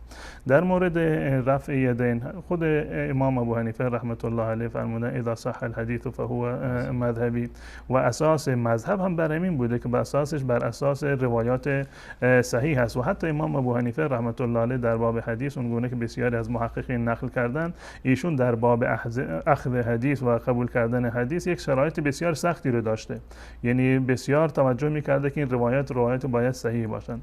اما از نظر عملی ثابت شده که برخی از احادیث به برخی از ائمه نرسیده. مثلا بعضی از روایات در شام بودند یا در مدینه بودند، مثلا به کوفه نرفته بوده یا در کوفه بوده و به شام نرفته. به طور مثال اون صحابی که این حدیث رو از رسول الله صلی الله علیه و سلم شنیده رفته کوفه و شام کسی از اون خبر نداره، یا برعکسش، چون این اتفاق هست. یعنی علل مختلفی هست که یک حدیث به یک امامی مثلا نرسیده باشه و چون که این حدیث به امام نرسیده، خب بر حدیث دیگری فتوا داده، قابلا طبیعی هست، در باب اجتهاد قابل قبول هست. امام از نظر شرعی مکلف هست بر اساس قرآن و احادیث صحیحی که نزد اون ثابت هست باید اینو در واقع باید فتوا بده. وقتی حدیث به امام نرسیده، خب معلوم هست به یک حدیث دیگری الان فتوا داده. الان بعد از امام اگر ما اومدیم مقلدین اون امام، شاگردان اون امام به این نتیجه رسیدند که این حدیث صحیح به امام نرسیده اما به ما رسیده، به شاگردانش رسیده، آیا بر همون حرف امام باید اصرار بکنند یا اینکه حدیث صحیح رو قبول بکنند؟ اگر حدیث صحیح رو قبول کردن، بر آن عمل کردن، در واقع بر مذهب امام عمل کردند، زیرا که مذهب امام اتباع از روایات صحیح است. پس بنابراین اگر کسی اومد در یک مسئله فقهی که خلاف مذهب برایش ثابت شده، نه اینکه بر اساس هوا و هوس باشه، واقعا برایش ثابت شده که در این زمینه سنت هست و حدیث ثابت هست، اگر بر خلاف قول امام عمل کرد از مذهب خارج نشده. همون گونه که امام محمد ابن حسن شیبانی از مذهب حنفی خارج نشده، امام ابو یوسف از مذهب حنفی خارج نیست و متبع امام ابو حنیفه رحمت الله هستن، اما در صورتی که در دو سوم مذهب با خود امام ابو حنیفه رحمت الله علیه تفاوت دیدگاه دارند. پس بنابراین حنفی بودن به این معنی نیست که انسان اگر رفع یدین نکرد حنفی هست و اگر رفع یدین کرد از حنفیت خارج میشه. حنفی بودن، شافعی بودن برمیگرده به اصول مذهب، نه به فرعیات و مسائل فقهی و مورد اجتهادی که در مذهب است. در مورد رفع یدین روایات متفق علیه هست. روایت حضرت عبدالله ابن عمر که ایشون اشاره کردند که رسول الله صلی الله علیه و سلم که ان رسول الله صلی الله علیه و سلم کان یرفع یدیه حذو منکبه، رسول الله دستها رو برابر با شانه ها بلند می‌کردند اذا افتتح الصلاه و اذا کبر للرکوع و اذا رفع رأسه من الرکوع رفعهما كذلك، وقتی که به رکوع میرفت و وقتی که از رکوع برمیخواست باز هم دستها را رسول الله صلی الله علیه و سلم بلند می‌کردند. و این روایت صحیح است و نه تنها که صحیح است، در بالاترین درجه صحت است، بالفرض این که در مقابل یک حدیث صحیحی وجود داشته باشد که رسول الله صلی الله علیه و سلم رفع یدین نکردند، حدیث صحیح وجود داشته باشد، اما این اصح هست، متفق علیه هست و این در واقع اولویت دارد. چه برسد که در مقابل رفع یدین حدیثی در مقابل عدم رفع یدین از رسول الله صلی الله علیه و سلم ثابت نشده. امام بخاری رحمت الله علیه میفرماند از هیچ یکی از اصحاب رسول الله صلی الله علیه و سلم ثابت نشده که رفع یدین نکرده باشند. عدم رفع یدین از هیچ کدام از صحابه در واقع ثابت نیست و امام بخاری اینو فرمودند و امام امام نووی رحمت الله علیه در مجموع این آوردن. اما روایاتی که در مذهب امام ابو حنیفه از اون استدلال میشد روایت حضرت برا هست رضی الله تعالی عنه و همچنین روایت حضرت عبدالله بن مسعود که سنن ابو داود اینها رو آورده که رسول الله صلی الله علیه و سلم فقط در وقت افتتاح نماز دست بلند میکردن ثم لا یعود، بعدا دست بلند نمیکردن. این روایات رو ائمه بزرگواری مانند امام بخاری، مانند امام شافعی، مانند امام احمد بن حنبل، مانند امام بیهقی و بسیاری دیگر گفتند این روایات ضعیف هستند. پس بنابراین این روایات وقتی که ضعیف باشند ارجحیت و حکم فتوا برمیگرده به روایات صحیح در مورد و هیچ اشکالی نداره که انسان در این زمینه از احادیث رسول الله صلی الله علیه و سلم عمل بکنه. من خبرها این مقوله را از استاد خودم جناب مولانا حسین پور رحمت الله علیه نقل کردم که ایشون در درس صحیح بخاری میفرمودند که چون که در روایت اومده گرچه خلاف مذهب هست شما گاهگداری بر این عمل بکنید تا اینکه این فضیلت رو هم حاصل بکنید. یعنی این که عمل بر حدیث صحیح هیچ گونه تضادی با مذهب نداره. و همچنین در مورد سوال دیگری ایشون که قرائت خلف الامام بود، قرائت خلف الامام از نظر شرعی جایز هست، نه تنها جایز هست بلکه روایاتش صحیح. بله، سوره فاتحه رو پشت سر امام خوندن روایات در اینجا صحیح و صریح هست که رسول الله صلی الله علیه و سلم فرمودند که لا تفعلوا الا بفاتحه الکتاب فانه لا صلاه لمن لم یقرأ بها، کسی که فاتحه الکتاب رو نخونه در واقع نمازی رو نداره. و حتی در میان ائمه مذهب امام ابو حنیفه رحمت الله علیه بسیاری از علما معتقد بر این هستند که پشت سر امام باید قرائت بخونه، مانند امام محمد ابن حسن شیبانی که نظرش این است پشت سر امام قرائت بخونیم و خصوصا در مورد نمازهایی که نمازهای سری هستند هیچ گونه اشکالی و تضادی با قرائت امام در واقع به وجود نمیاد. و در مورد تقلید از نظر شرعی وظیفه یک فرد عامی به این معنی نه که بی سواد باشه، عامی یعنی کسی که توانایی استنباط احکام رو نمیدونه، دلایل احکام رو در واقع نمیدونه. این فرد از نظر شرعی وظیفه شرعیش این است که مسائل شرعی خودش رو از علما استفسار بکند. عالمی رو به علمش اعتماد داره، به اعتقادش باور داره، به تقوایش رو قبول داره، از اون سوال بکنه که در این مسئله حکم شرعی چی می شود. وقتی که این در این مسئله حکم شرعی رو بیان کرد از نظر شرعی این بری اون ذمه هست بر اون عمل بکند. اگر اون مفتی یا اون عالم اگر که بر اساس دلیل فتوا داد، یعنی دلیل در حدی بود مثلا دلیل رو به اصطلاح از اون بپرسید، دلیل رو برای شما توضیح بده و شما قانع بشید، این اولاتر و بهتر است که هر حکم فقهی رو همراه با دلیلش باید عرضه بکنیم که بیننده مطمئن باشد که این حرف مستندش و دلیلش فلان به اصطلاح حدیث یا فلان آیه قرآن هست. پس بنابراین وقتی که یک عالم به شما فتوا داد قطع نظر از این که این عالم کی هست و کدام مذهب رو داره، خودش چجوری استنباط کرده، وقتی که حکم رو به شما گفت و دلیل رو به شما گفت و شما قانع شدید باید بر اون عمل بکنید. ولو اینکه مثلا شما در یک مثلا منطقه باشید که احنافن، شاید این عالمی که شما از اون پرسیدید حنفی نیست، یا برعکسش باشه در یک جایی همه یک مذهب دیگر هستن، شما از یک عالم حنفی که به اون اعتماد داشتید پرسیدید و اون عالم به شما یک فتوایی داد بر اساس به اصطلاح مستندات خودش، شما از نظر شرعی می توانید که بر اون قول اون به اصطلاح عالم عمل بکنید. تقلید به این گونه که در واقع حتما باید احکام را از علما شروع بپرسید، این بر هر عامی واجب هست و این به جای تقلید بهتر است که نام اتباع را از اون بر اون بگذاریم. اتباع یعنی پیروی کردن، یعنی وقتی که یک فردی عالمی به شما فتوا میدهد و میگوید که این حرف من دلیل و مستند من این هست، به این دلیل من این حرف میزنم، شما حرفش رو قبول کرده، این میشود اتباع. اما وقتی که بدون در نظر گرفتن این که فلانی چی میگوید و چی نمیگوید، از کجا میگوید و دلیل دارد یا دلیل ندارد، شما حرف اون قبول بکنید، این به معنی تقلید است. از نظر لغوی تقلید یعنی قلاده انداختن در گردن یک کسی که اون هر جا که شما رو ببرد شما دنبال اون بروید، نپرسید کجا میرویم، دلیل چی هست یا دلیل چی نیست. این از نظر شرعی است. هر عالمی رو که شما به علمش، به فقاهتش، به تقوای و پرهیزگاریش اعتماد دارید، از اون سوالی رو کردید و به شما پاسخی داد، از نظر شرعی میتوانید بر فتوای اون عمل بکنید. اما تتبع رخص از نظر شرعی به اتفاق علما جایز نیست. تتبع رخص یعنی چی؟ یعنی این که من مثلا در مورد بله ساده ترین رو عمل بکنه، که مثلا در مذهب امام ابو حنیفه خون چون که شکننده وضو هست پس بنابراین من میرم شافعی، در مذهب شافعی چون که دست زدن به زن مثلا وضو رو میشکند پس بنابراین من میشم حنفی. این تتبع رخص است و این به اتفاق جایز نیست. اما عمل کردن بر مقتضای دلیل ولو اینکه حدیث یا آیه قرآن برخلاف مذهب باشد از نظر شرعی اشکالی ندارد. جزاکم الله خیر. این بیننده باید خدا هدایتش کنه که سوالای سختی پرسید، کلی وقت برنامه گرفته شد.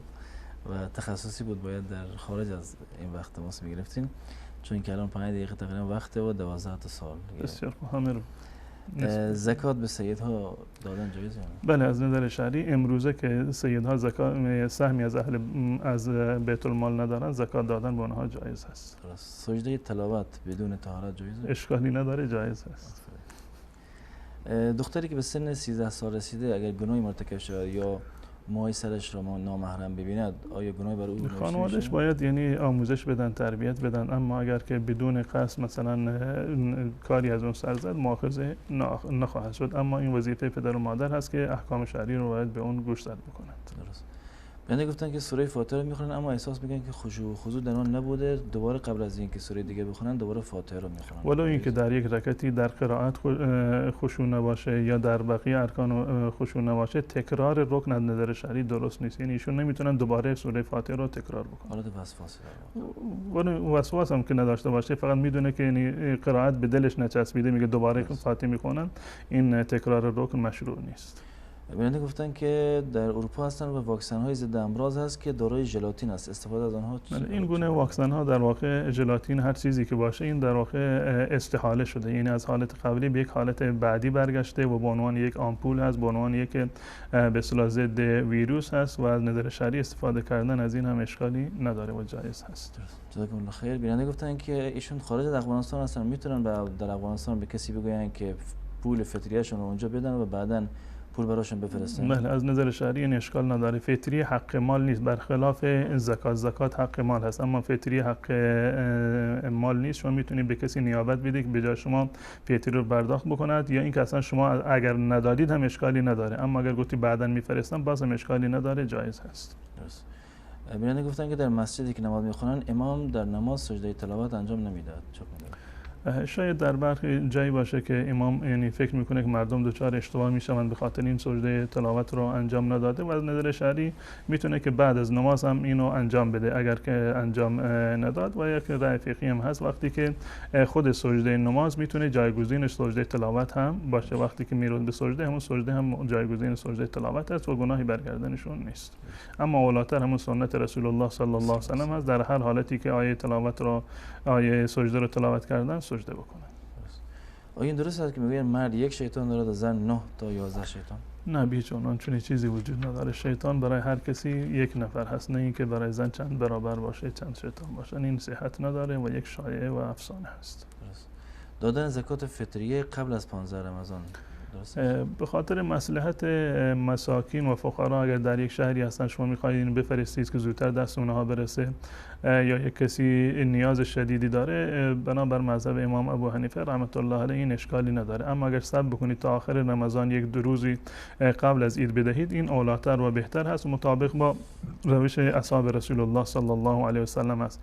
اما اگر بنابر مصلحت قبل از اونم دادید، از نظر شرعی اشکال نداره و درست هستش. بس میانده گفتن حیوانی خریدن که به نیت عید قربان و چاق است، نگهداریش یکی مشکل است. گفتن آیا میتونن اون رو ببرن یا بفروشن و حیوان دیگه به جاش بخرن؟ در صورتی این به اصطلاح عوض کردن اضحیه و قربانی در صورتی جایز هست که اینو عوض بکنند به یک قربانی بهتر از اینه. یعنی مصلحت در این باشه یک قربانی بهتر از این بگیرن، در این صورت جایز است. و در غیر این صورت اگر بخواند که یکی گوسفندی مثل این بخرند یا کمتر از این بخرند، در اون صورت جایز نیست. نماز تراویح گفتن که اگر نماز عشاء دیر رسیدن نماز تراویح شروع شده، اول نماز عشاء بخونن بعد تراویح، یا تراویح؟ نه، اول نماز عشاء رو بخونند و بعد از آن نماز تراویح رو بخونند. و هم میتونند که به امام اقتدا بکنند. امام نماز تراویح رو میخونه، شما فرض رو نیت بکنید، 2 رکعت رو که امام خواند شما بلند بشید 2 رکعت دیگر بخونید. یا اینکه اگر به صورت جداگانه هم بنابر مذهب حنفی شما اول فرض رو باید بخونید و بعد از آن بروید با امام شریک بشوید. بس میانده گفتن اگر کسی 30 بار جز 30 قرآن رو بخوند، آیا ختم قرآن حساب میشه؟ به اندازه خوندن 30 جز قرآن بهش ثواب میرسه. 30 مرتبه خونده یعنی 30 جز قرآن خونده و ثواب ان شاء الله بهشون کاملا میرسه. اما ختم این معنی که قرآن را از اول تا آخر خونده باشه نیست. اما از نظر ثواب هر مقداری رو از قرآن رو که حفظ هست همون رو تکرار بکنه، به اندازه به هر اندازه خونده باشه بهشون ثواب میرسه. تشکر میکنم از شما. از بینندگان از این تشکر میکنیم که با ما بودن و تا یک دیدار دیگر همه شما رو به الله متعال میسپاریم. السلام علیکم و رحمت الله و برکاته.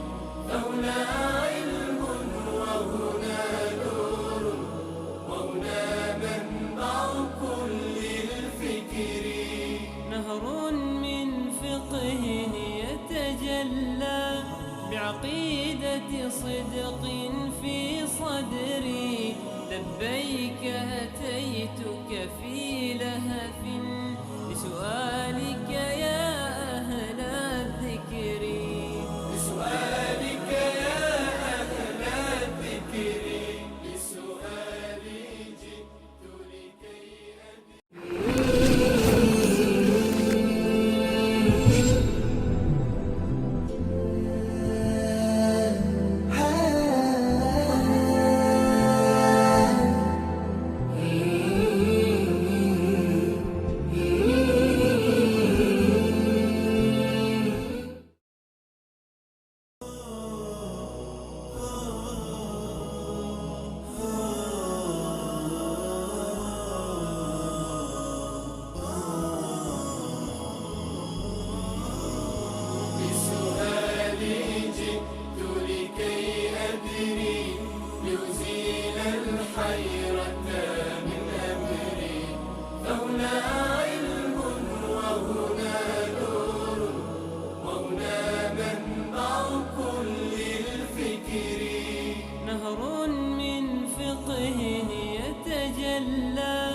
بعقيدة صدق في صدري لبيك أتيتك في لهف لسؤالك يا أهل الذكر لسؤالك يا أهل الذكر لسؤالي جئت لكي أدري.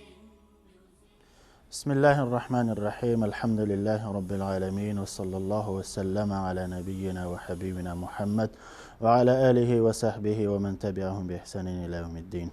بینندگان عزیزی و گرامی شبکه جهانی وصال حق، السلام علیکم و رحمت الله و برکاته. طاعات و عباداتتان قبول درگاه حق تعالی.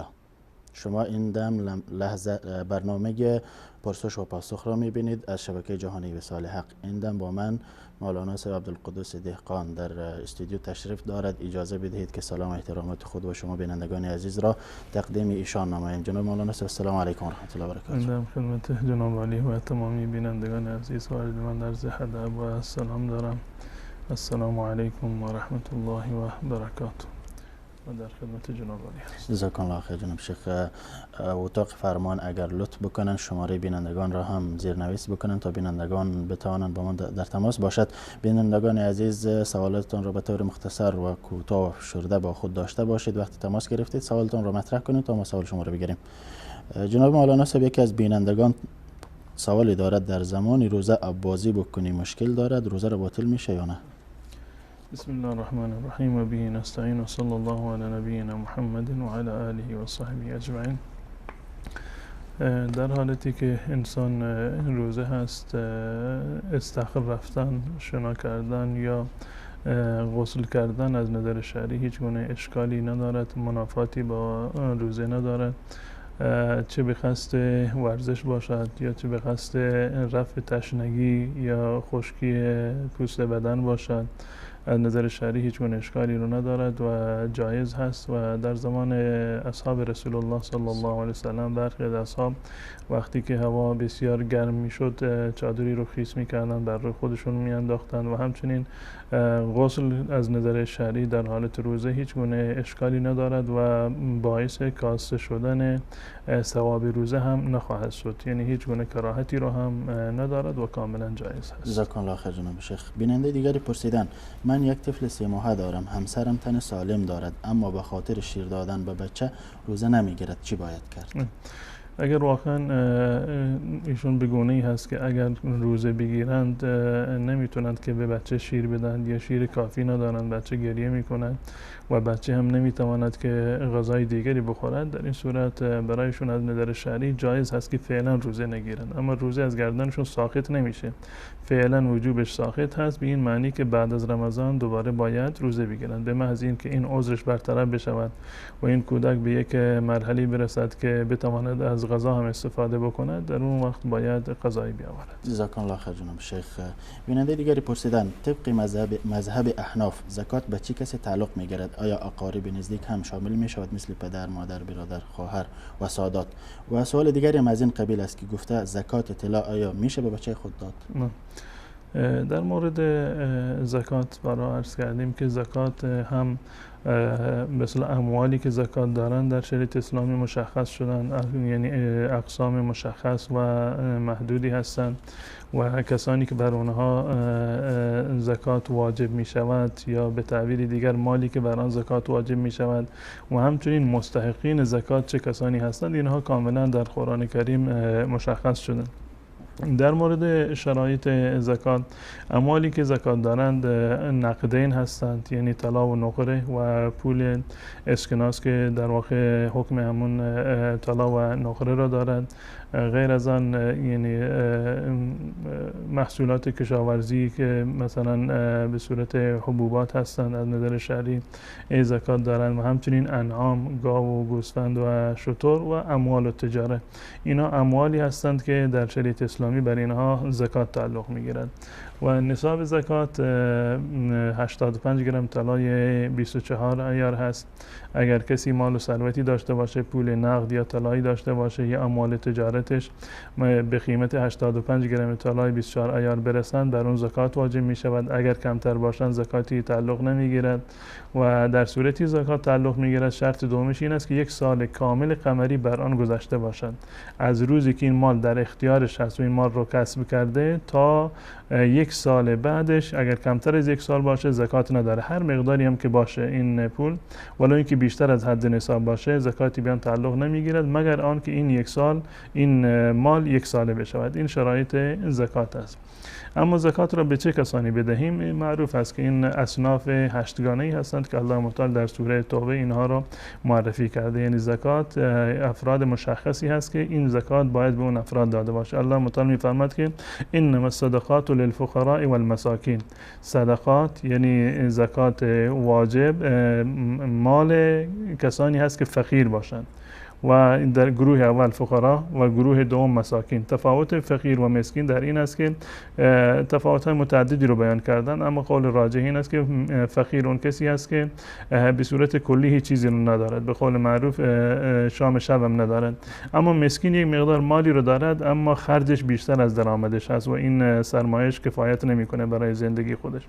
و مرحله سوم والعاملین علیها والمؤلفه قلوبهم و فی الرقاب، کسانی که عاملین بر زکات هستند، کسانی از جانب حکومت مسئول جمع‌آوری زکات هستند، اینا مستحق زکات هستند. و المؤلفه قلوبهم، کسانی رو که برای تعلیف قلب اونها به اونها زکات داده میشه.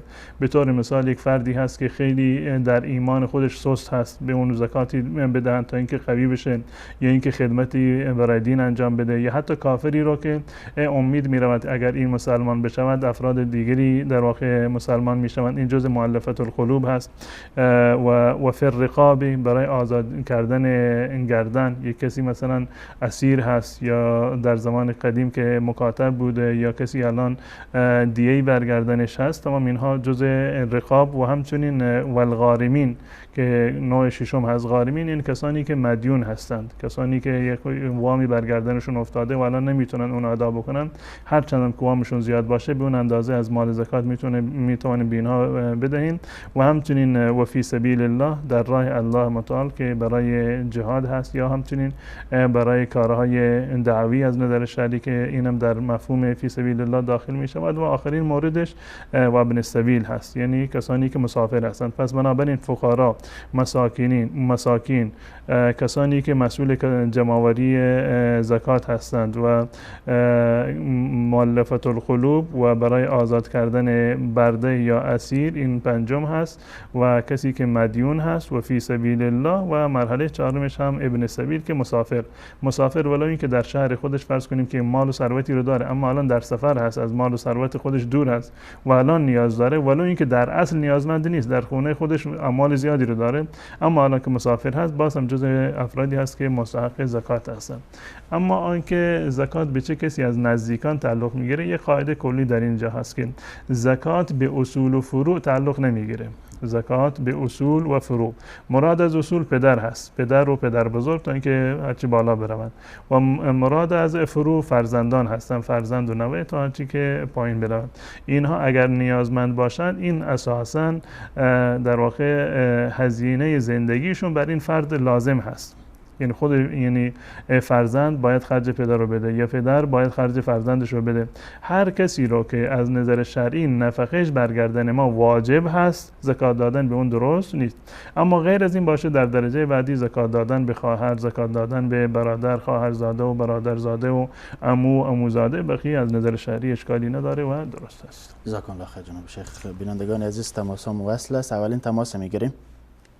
سلام علیکم بیننده عزیز. سلام علیکم. علیکم السلام و رحمت الله و برکاته. برنامه پرسش پاسخ. سوال شرایطتان برادر عزیز. عذرخواهی میکنم. خواهش میکنم بفرمایید.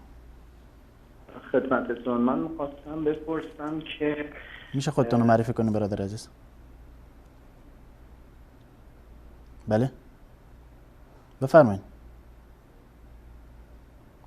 بله بفرمایید بیننده عزیز. صدایش من ندارم اتاق فرمون. مشروب میخواستم اینم مشکلی داره یا نداره و اینکه اگر مشکل داره چی مشروب مشکلی داره یا نه؟ بیننده بعدی رو بگیریم. سوالی از اینو من نگرفتم. سلام علیکم بیننده عزیز. علیکم سلام بیننده عزیز بفرمایید. سوال داشتم. بفرمایید. کم بلندتر صحبت کنید بیننده عزیز. الو سلام. بفرمایید. اول این که بعد از اذان صبح بلافاصله آدم میتونه نماز صبح بخونه یا نه یک چند دقیقه باید تاخیر داشته باشه بعدا بخونه؟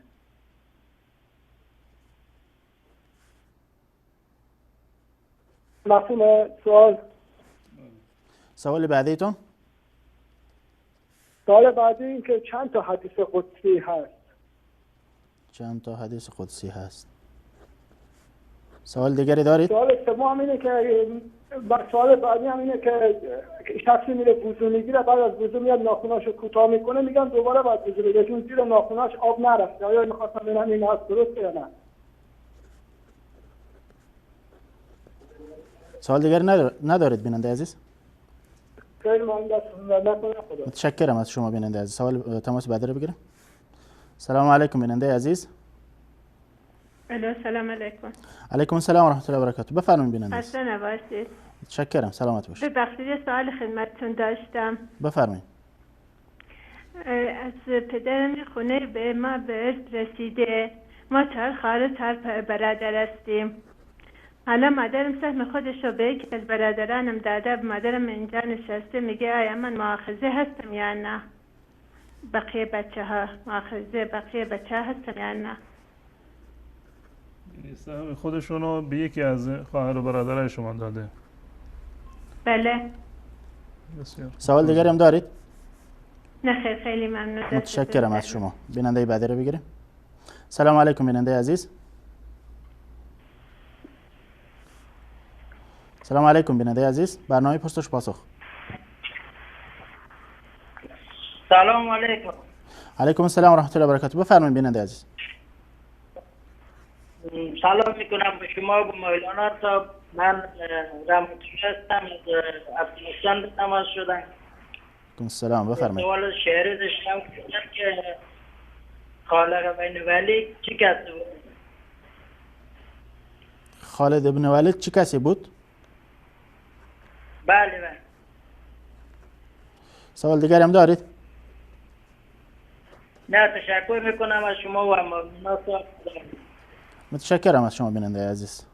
تماس بعدی رو بگیریم. سلام علیکم بیننده عزیز. سلام علیکم.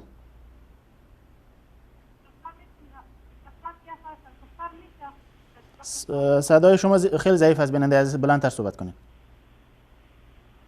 زکات سر دختر میشه؟ زکات سر دختر میشه یا نه زکات به دختر بدیم یا اینکه دختر مال داره زکاتش بده؟ بیننده عزیز صدای شما ضعیف است. تلفن نزدیکتر بگیرید و صحبت بلند بکنید. دیگه سوال این خشوع سر خشوع میشه یا نه؟ زکات سر خشوع ها؟ منظورتان اینه که زکات به خشوع بدید یعنی اینجور؟ سر خشوع میگم زکات نیست یعنی توضیح داده میشه. شما منظور شو گرفتین مالش؟ دادن زکات. متشکرم از شما بیننده عزیز. بیننده بعدی رو بگیریم. سلام علیکم بیننده عزیز. الو. سلام علیکم بفرمایید. سلام، کریم از ایران هستم. بفرمایید سوال شرعیتون.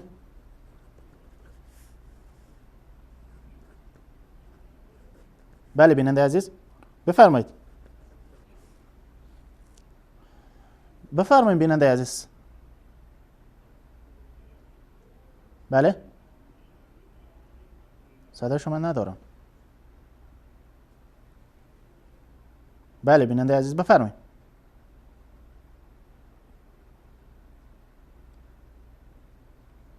بله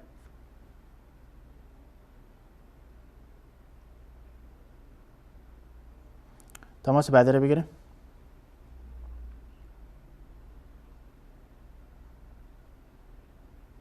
بله سلام علیکم. بله بیننده بعدی سلام علیکم.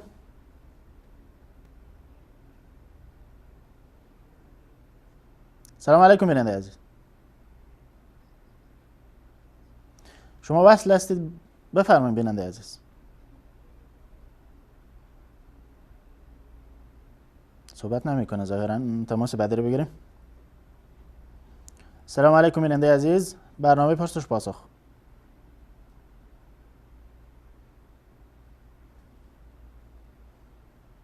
بله سلام علیکم.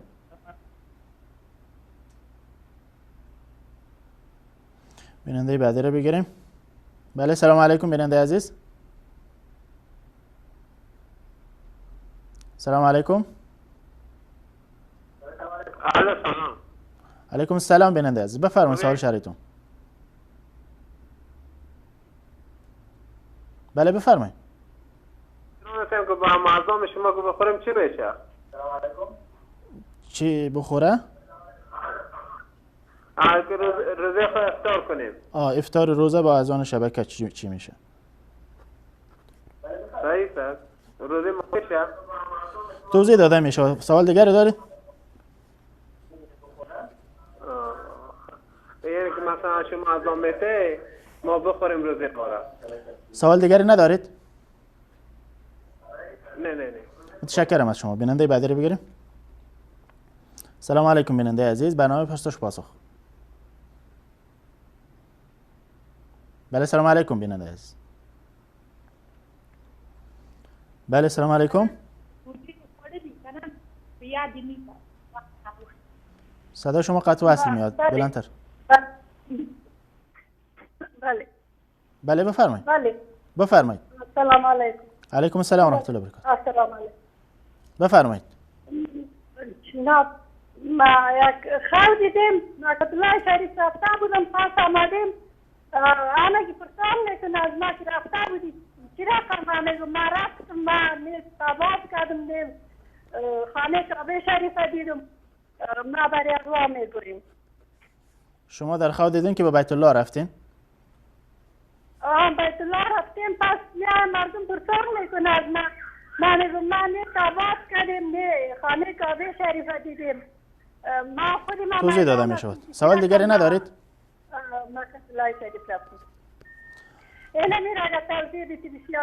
متشکرم از شما. بیننده بعدی رو بگیریم. بله سلام علیکم بیننده عزیز. علیکم السلام. یک سوال داشتم زکات و فطر روزه برای مادر میشه؟ زکات فطر روزه. سوال دیگری هم دارید؟ نه تشکر خلاص. متشکرم از شما. بیننده بعدی رو بگیریم. السلام علیکم بیننده عزیز. السلام علیکم. علیکم السلام و رحمت الله و برکاته. بفرمایید برنامه پرسش شبکه وصال حق هست؟ بله شبکه وصال حق برنامه پرسش پاسخ. سوال شرعیتون. خب میبخشیم یک 3 سوال داشتم از محترم دهقان صاحب. بفرمایید. یک سوال است که اگر شخص روزه داشته باشه و سینه‌اش درد کنه یا گلوندرد باشه از سینه‌اش بلغم میاد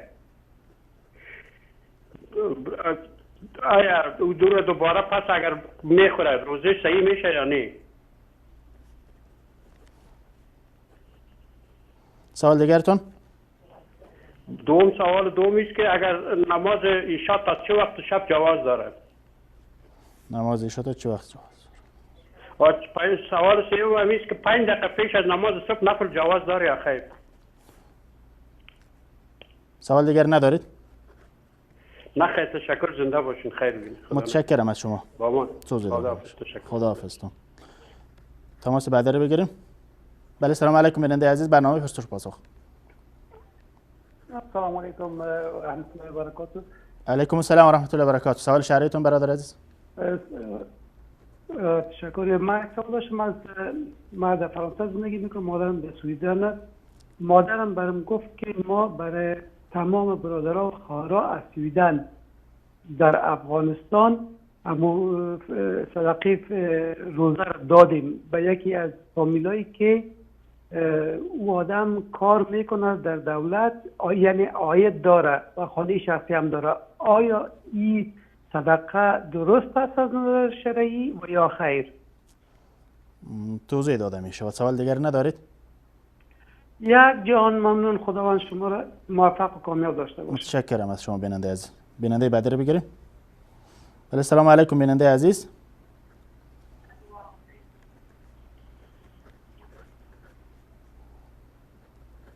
بیننده بعدی رو بگیریم. سلام علیکم بیننده عزیز. صدای شما خیلی ضعیف است، بلندتر صحبت کنید بیننده عزیز.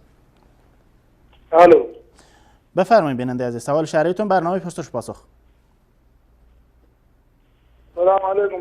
یک سوال داشتم. مثلا اگر شخصی مال داشته باشد، مالش مثلا بعد نصاب زکات رسیده باشه، مثلا 11 ماه گذشته باشه، مثلا یک ماه دیگه مالش مثلا یک سال پوره میشه و این شخص مثلا این پیسه یک موتر میخره یا مثلا سر مسائل ساختمانی مثلا بند میکنه، این تو گناه داره نداره؟ چرا؟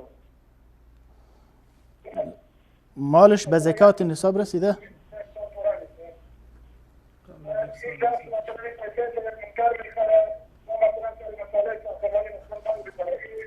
سوال شما توضیح داده میشه. سوال دیگری دارید؟ متشکرم از شما بیننده عزیز. مالش بعد نصاب زکات رسیده باشه، 11 ماه تیر شده از این مالی، مثلا یک ماه مونده که سالش پوره شد و مثلا حسابش بند میکنه سری. سوال دیگر ندارید؟ سوال دیگر مثلا این است که ما مثلا مسافر میبریم با همین ترمینال ها، مثلا از این شرکت های مسافر بری که هست، مثلا همین شرکت صاحب شرکت میگه مثلا شما که مسافر با ما میاره تیکت بگیر، از روی همون تیکت ما هم یک چیزی به شما میدیم، یا مثلا در رستوران ما غذا بخور، یک پیسه مثلا یک پول معینی رو برای ما میده، همین پیسه رو که ما بگیریم همین پیسه به ما حلال است اگر نیست. شما چی کار میکنید؟ تاکسی داریم. مثلا مسافرایی که مثلا از ایران میای مهاجر از اینجا سوار میکنن میبرن به ترمینال. خب اونجا همین رئیس شرکت ترمینال که هست میگه مسافر که تیکت بگیر، از روی همین تیکت یک مبلغ برای ما میده، یا میگه از رستوران ما یک غذای بخوره یک پیسه معینی رو برای ما میده، همین پولی رو که مثلا تاکسی دارن میگیرن پیسه به ما حلال است اگر حرام است. توضیح داده میشه و سوال شما. سوال دیگر ندارید؟ دست زدم. متشکرم از شما. جناب الان سوال بس است یا دیگه؟ یک برنامه کوتاه میگیریم بینندگان عزیز، بس پس زود برمیگردیم.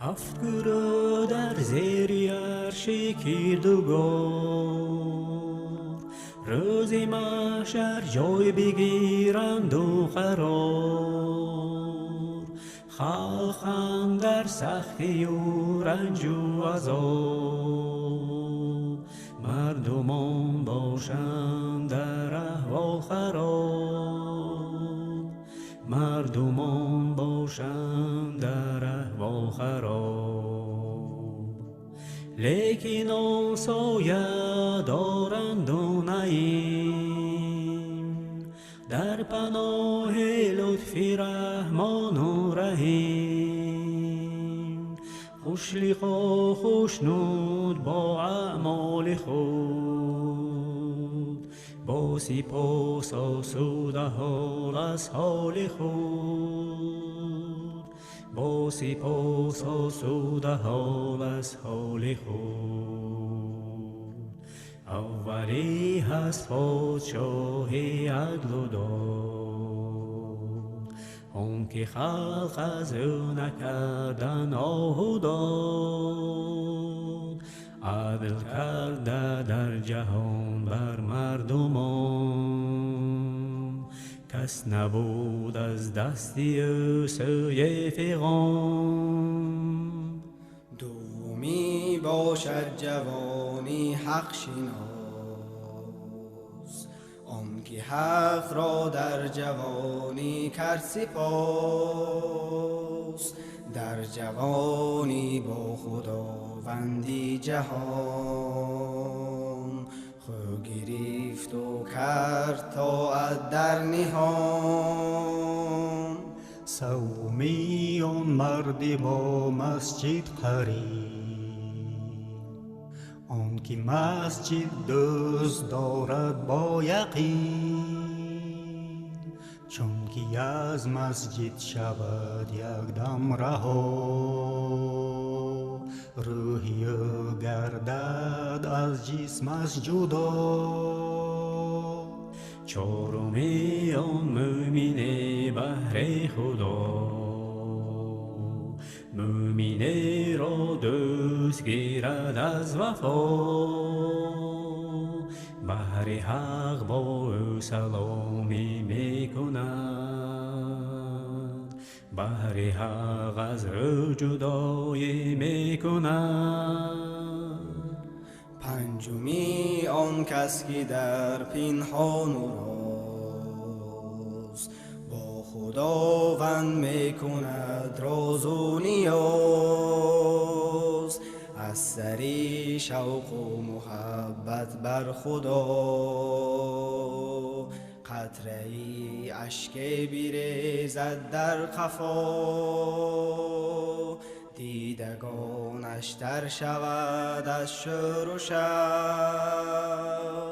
عشق حق بر قلبی او مانند تاب. ششمی آن که زن صاحب جمال، سوی خود را بخواند با سؤال. مرد بگوید من بترسم از خدا، خود رها سازد ز دست زن جدا. قلب و جسم و روح پاکش همچو آب، صاف است سرشار از مهر خدا. هفتمی آن کس که اندر این جهان، میکند انفاق در سر و نهان. کس ندارد از سخای او خبر، دست راستش از ید چپ بخبر. پس بکشیم ای مسلمانان دین، تا شویم از هفت گروه پر یقین. روز و شب کشیم اندر این قیام، تا به دست آید چنین جای و مقام. تا به دست آید چنین جای و مقام. هفت گروه در زیر عرش کردگار، روزی محشر جای بگیرند و قرار. هفت گروه در زیر عرش کردگار، روزی محشر جای بگیرند و قرار.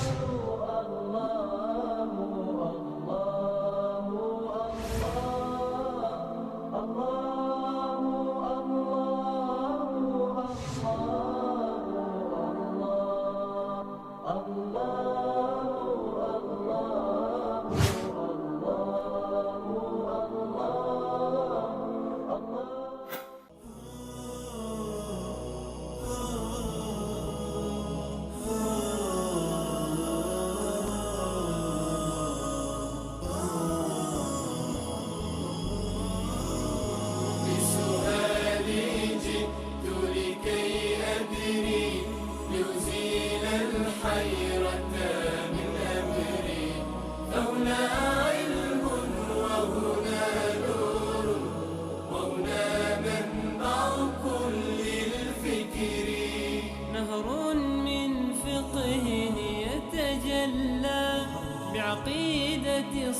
صدق في صدري لبيك أتيتك في لهف لسؤالك يا أهل الذكر لسؤالك يا أهل الذكر لسؤالي جئت لكي أدري و سلام مجدد بینندگان عزیز. جناب مولانا صاحب، یک از بینندگان پرسیده بود که بعد از اذان صبح متصل می شود نماز خواند؟ اذان صبح باید سر وقت داده بشود، یعنی بعد از طلوع فجر در واقع اذان گفته می شود و بعد از این که اذان گفته شد اگر کسی نماز بخواند نمازش سر وقت هست، یعنی بعد از دخول وقت است. اشکالی ندارد که بعد از اذان فجر بلا فاصله اگر کسی نماز بخواند از نظر شرعی نمازش درست است و هیچ گونه اشکالی ندارد. جزاکم الله خیر جناب شیخ. بیننده جزء دیگری از سوالش بود که چند تا حدیث قدسی است؟ آمار حدیث قدسی با توجه به تعریفی که برخی از علما از حدیث قدسی دارن و با توجه به صراحتی که در بعضی از روایات اومده باشه یا نیومده باشه، تعریفی که علما دارند و همچنین تعیین تعداد احادیث قدسی هر عالمی یعنی متفاوت هست. علامه مناوی رحمت الله علیه تقریبا حدود 270 و اندی از این روایات رو جمع کرده در کتاب الاتحاف السنیه، گفته که اینا جزء روایات به اصطلاح احادیث قدسی هستند و برخی دیگر از علما علامه شیخ محمد مدنی تقریبا 300 و بالای 360 حدیث رو ذکر کرده و برخی از علما کمتر و بیشتر از این مورد رو ذکر کردن. به خاطر تفاوتی که در تعریف وجود داره، تشخیص هر فردی که در برخی از روایات مثلا به طور صراحت اومده که این حدیث قدسی هست و حدیث قدسی به روایتی گفته می شود که رسول الله صلی الله علیه وسلم آن رو نقل می کنند و می گوید که الله متعال چنین و چنان فرموده، یعنی رسول الله صلی الله علیه وسلم از الله متعال نقل می کند و چیزی غیر از قرآن هست، قرآن متلو نیست، یک روایتی هست، حدیثی از غیر از قرآن که رسول الله صلی الله علیه وسلم می گوید که الله متعال چنین و چنان فرمودن، این اسمش از حدیث قدسی و تعدادش هم یعنی حتی برخی از علما تا حدود 700-800 همین رو رسوندن با توجه به کثرت به اصطلاح تعدد طرقشون یا تعریفاتی که در این زمینه وجود دارند. اما یعنی یک عدد مشخصی که همه اتفاق نظر داشته باشند که تعداد احادیث قدسی این اندازه هست، چون این عدد مشخصی وجود نداره، هر عالمی با توجه به تحقیق خودش یک مقداری رو مشخص کرده. جزاکم الله خیر جناب شیخ. جزء دیگری از سوال این بیننده بود که شخصی که وضو میگیرد بعد ناخن میگیرد آیا دوباره باید وضو بگیرد؟ نه، اشکالی نداره. کسی که وضو گرفته یا غسل کرده و بعد از آن به طور مثال ناخن رو بگیرد یا اینکه موی بدنش رو کوتاه بکند، از نظر شرعی هیچ گونه اشکالی به وجود نمیاد و این در هیچ مذهبی از مذاهب اهل سنت و الجماعت جزء شکننده های وضو شمرده نمی شود. جزاکم الله خیر جناب شیخ. بیننده دیگری گفت که از پدرم خانه به ارث رسیده، الان مادرم به یکی از بچه‌هاش داده، آیا مؤاخذه می شود مادرم در قبال بچه‌های دیگرش؟ در صورتی که یکی از فرزندان از نظر ظاهری مشکلی داشته باشه، نیازی به کمکی بیشتر داشته باشه، فرض کنیم که متأهل هست و در خرج خودش مونده، یا فرض کنیم که دانشجو هست و پول نداره که ادامه تحصیل بده، یا این که مثلا مدیون هست، قرضی وامی برگردنش اومده، بیمار هست، برای علاج کردن خودش یعنی نیاز به پول بیشتری داره، در این صورت اگر پدر و مادر به یکی از بچه‌هاشون به خاطر نیاز و به خاطر وضعیت خاصی که داره یه مقدار بیشتر بدهن، از نظر شرعی اشکالی نداره و گناهی هم در این صورت وجود نداره. اما این که یک هبه محض باشه، یک هدیه محض باشه بدون در نظر گرفتن نیازش که فلانی مثلا نیاز بیشتری رو داره یا مشکل داره، اگر به صورت هدیه باشه، در این صورت اولاتر و بهتر این است که این هدیه رو به همه تقسیم بکنند. این سهمیه خودشون رو که از این خونه گفتند که به یکی از بچه‌ها دادن، اگر واقعا اون بچه این مواردی نیست که عرض کردم، یعنی نیاز بیشتری نداره و بقیه برادرها مثلا همه میدونند که فلانی مریض هست، برای علاج خودش نیاز بیشتری داره یا برای دانشگاه خودش یا برای هر مورد دیگری که باشه، اگر این گونه نیست بهتر است که این خونه رو به تمام خواهران و برادران در واقع تقسیم بکنند. و روایتی از در صحیح مسلم که نعمان ابن بشیر رضی الله تعالی عنه میگوید که از پدرش نقل میکند که که پدرش بشیر رفت پیش رسول الله صلی الله علیه و سلم و گفت که یا رسول الله تو گواه باش که من این برده خودم رو به این بچه خودم دادم، یعنی به نعمان داده. رسول الله صلی الله علیه و سلم فرمودند اکل ولدک نحلته مثل هذا، آیا به همه بچه‌هایت یک برده غلام هدیه دادی؟ گفت نه یا رسول الله، فقط به همین هدیه دادم. رسول الله صلی الله علیه و سلم فرمود فرجعه، اینو بازگردان، برش گردان، یا در روایتی گفتن فلا تشهدنی اذن، پس بنابراین منو شاهد نگیر که من بر ظلم شاهد نمیشم. یعنی یک هدیه‌ای که هیچ گونه سببی رو نداره، لزومی نداره که یک برادری رو اختصاص بدیم. در این صورت انسان باید سعی بکنه که تمام فرزندانش رو با یک دید نگاه بکنه و در هدیه دادن و پول دادن به فرزندانش سعی بکنه که اون مساوات و عدالت رو برقرار بکنه، زیرا که همون گونه که شما به یکی از فرزندانتون نیاز دارید که برای شما خوش اخلاق باشه، احسان بکنه به شما، بعد از مرگ برایتون دعای خیر بکنه، به همهشون نیاز دارید. پس بنابراین کاری بکنیم که فرزندان ما در برابر ما در احسانشون، در بر و نیکی که به پدر و مادر میکنند یا بعد از وفات برای پدر و مادر دعا میکنند، همهشون انشالله این انگیزه رو داشته باشند و همهشون احساس بکنند که نزد پدر و مادر محبوب و عزیز هستند. جزاکم الله خیر جناب شیخ. بیننده پرسیده که خالد ابن ولید رضی الله عنه چه کسی بود؟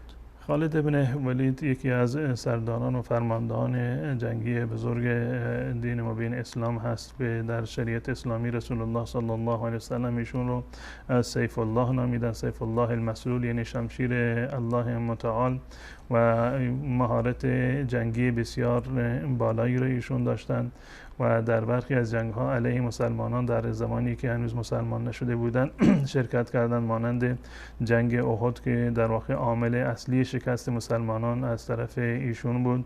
و ایشون مهارت در میان عرب دو نفر بسیار مشهور بودند که با دو شمشیر همزمان می جنگیدند، یعنی دو تا شمشیر به دست می گرفتند. یکی خالد ابن ولید بود و دیگری زبیر ابن عوام رضی الله تعالی عنهما.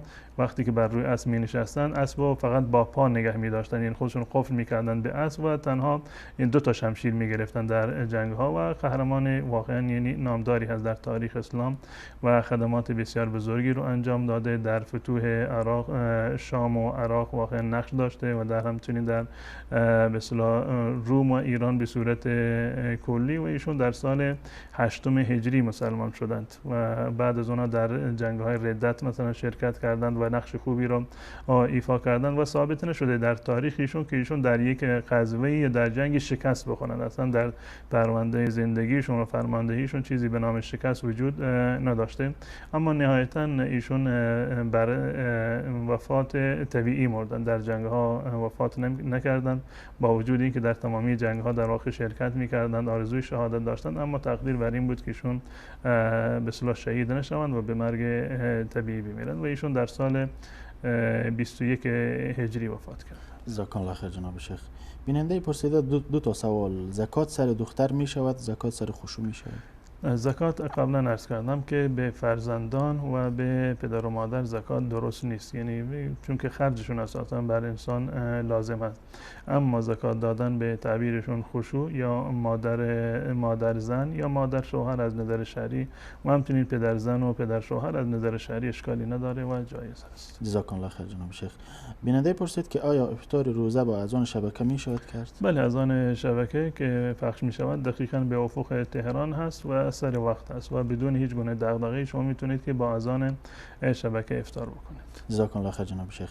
بیننده دیگری پرسید که در خواب دیدم به بیت الله شریف رفتم، مردم پرسان میکند که چی کرده و چی. ان شاء الله امیدواریم که الله متعال بهشون یعنی این محبتی رو که در دل دارند و همیشه در یاد حج هستند که مثلا خواب دیدند که حج رفتن، ان شاء الله که الله متعال ایشون رو و تمام مشتاقان رو زیارت بیت الله الحرام و حج و عمره ان شاء الله نصیب بفرمایید. آمین. جزاکم الله خیر. بیننده دیگری پرسید که زکات فطر روزه برای مادر می شود داد؟ نه، زکات و صدقه فطر رو حتما باید به افراد دیگر بدن. به مادر اگر که نیاز داره شما باید از خودتون کمک بکنید، نه اینکه زکات مالتون رو که در واقع چرک مال هست این شایسته مادر یا پدر نیست و شما باید از مال خودتون به پدر و مادرتون کمک بکنید و زکات و صدقه فطرتون رو به افراد نیازمند دیگر بدهید. جزاکم الله خیر جناب شیخ. بیننده دیگری پرسید که آیا بلغم روزه رو میشکند؟ نه، بلغمی که در گلو میاد و احیانا کسی گلو خودش رو صاب بکند و این بلغمی رو که در گلوش به اصطلاح گیر کرده این رو فرو ببرد، این شکننده روزه نیست. اما وقتی که این رو به بیرون آورد دیگه دوباره این فرو بردنش مناسب نیست، هم از نظر ظاهری و هم از نظر حکمی. اگر واقعا عمدن این کار رو کرده باشه چه بسا که موجب شکستن روزه بشود. اما زمانی که در گلو هست و شما این رو فرو بردید، این روزه رو نمیشکند و روزه درست. جزاکم الله خیر جناب شیخ. جز دیگری از سوالش بود نماز عشا تا چه وقت جواز دارد؟ در صورتی که نیاز داشته باشند و یعنی مشغول باشند، آخر وقتش بنابر فتوای بسیاری از علما همون آخر وقت نماز یعنی قبل از نماز فجر هست، اما سعی بکنند که بیشتر از نصف شب نماز رو به تأخیر نیندازند. جزاکم الله خیر جناب شیخ. همین بیننده پرسیده که 5 دقیقه قبل از نماز صبح می شود نفل خواند؟ اگر منظورش این است که 5 دقیقه قبل از اذان صبح میتونه نفل بخونید، بله هیچ اشکالی نداره که وقت نماز تهجد هست. اما اگر 5 دقیقه قبل از نماز صبح، یعنی این که اذان گفته و هنوز نماز اقامه نشده، الان جز اوقات مکروه هست، یعنی نفل مطلق نمیتونند بخونند، فقط میتونند که مثلا وارد مسجد شدن تحیت المسجد بخونند، یا این که نماز قضایی اگر دارن در این وقت میتونند بخونند، یا این که سنت فجر رو بخونند، این جایز هست. اما نفل مطلق بعد از اذان از نظر شرعی درست نیست. جزاکم الله خیر جناب شیخ. بیننده دیگری پرسید که مادر ما از طرف ما زکات فطر را داده، یعنی او رو به کسی داده که معاش هم داره او طرف. از نظر شرعی این اشکال نداره که کسی در یک کشور دیگه هست به خانوادهش که در یک کشور دیگه هستن سفارش میکند که از طرف من صدقه فطر رو شما بدهید، یا برعکسش پدر و مادری مثلا فرض کنید در افغانستان هستن به فرزندانشون در یک کشور دیگر مثلا صدقه فطر رو بدن. از نظر شرعی این اشکالی نداره و کاملا درست است. و اینکه فرمودید که صدقه فطر رو مثلا به کسی داده که کار میکنه درآمد دارد، باز هم از نظر شرعی اشکال نداره که وقتی کسی که نیازمند هست ولو اینکه خودش یک درآمدی دارد اما یعنی عیالوار هست و درآمدش کفایت نمیکنه، صدقه فطر رو یا زکات رو دادن به این فرد از نظر شرعی اشکالی نداره. و همچنین ایشون گفتند که در دولت کار میکنه، ولو اینکه در دولت هم کار بکند، این وقتی که نیاز دارد جزء مستحقین زکات و صدقه فطر است و اشکالی نداره. جزاکم الله خیر جناب شیخ. بیننده دیگری پرسید که مالش به نصاب زکات رسیده و قبل از اینکه سال برسه اون را مصرف کرده یا اینکه در جای اون را تجارت بند کرده؟ اگر اینجا دو تا قضیه وجود داره. اگر یک چیزی به خاطر فرار از زکات باشه که خب این مشخص است، الله متعال به نیات و مقاصد انسان آگاهتر هست. اما از نظر حکم شرعی تا زمانی که یک مالی 1 سال نشده زکات ندارد. به طور مثال یک فردی یک مالی رو دارد، این مال رو مثلا آماده کرده برای اینکه برای خودش مثلا ماشین بخرد، دنبال ماشین میگردد، 11 ماه میگذره ماشین گیرش نمیاد، یا دنبال خونه هست 11 ماه گذشت و ماشین گیرش نیومد، 11 ماه کامل شد، 1 ماه مونده بود که این مال 1 ساله بشه، الان مثلا خونه گیرش اومد، رفت خونه رو خرید، یا به نیت این بدون این که نیت فرار از زکات رو داشته باشه رفت مثلا خونه خرید، موقعیت مناسب بود، یک زمین خوبی منزل خوبی گیرش اومد رفت اینو خرید، از نظر شرعی این پول زکات نداره. اما اگر به نیت فرار از زکات باشه اون خودش دیگه یک گناه جداگانه است. جزاکم الله خیر جناب شیخ.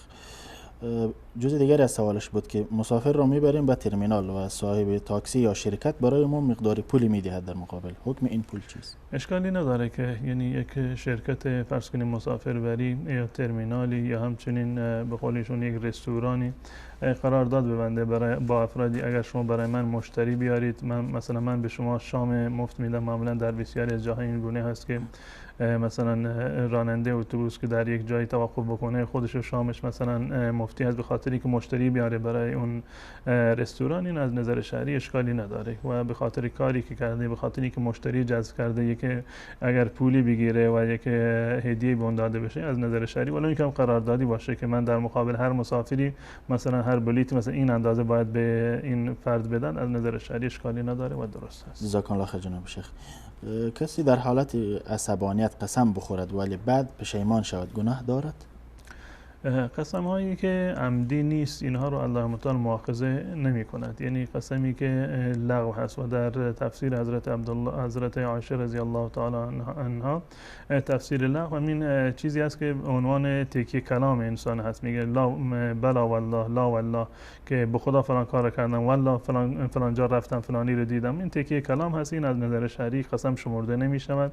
و همچنین قسمی که در حالت شدت عصبانیت هست، نه به خاطر قسم هست، به خاطر شدت عصبانیت نمیتواند خودش را کنترل بکند، انشالله که انسان مؤاخذه نمیشود. اما انسان باید سعی بکند که قسم به نام الله متعال تکیه کلامش نباشد. نام الله متعال را در واقع سبک نکند، به بازی نگیرد. فقط زمانی که نام الله متعال را میگیرد با ادب و احترام بگیرد و فقط زمانی که مجبور هست قسم بخورد در اون صورت در واقع قسم بخورد، وگرنه قسم خوردن بیجا ولو اینکه برای شوخی باشد یا به عنوان تکیه کلام باشد یک کار مناسب و شایسته برای مسلمان نیست. جزاکم الله خیر جناب شیخ. بیننده دیگری پرسیده من شوهرم 3 سال پیش به رحمت خدا رفت، میتونم براش قرآن ختم کنم، فاتحه بدم، صدقه به جاش بدم؟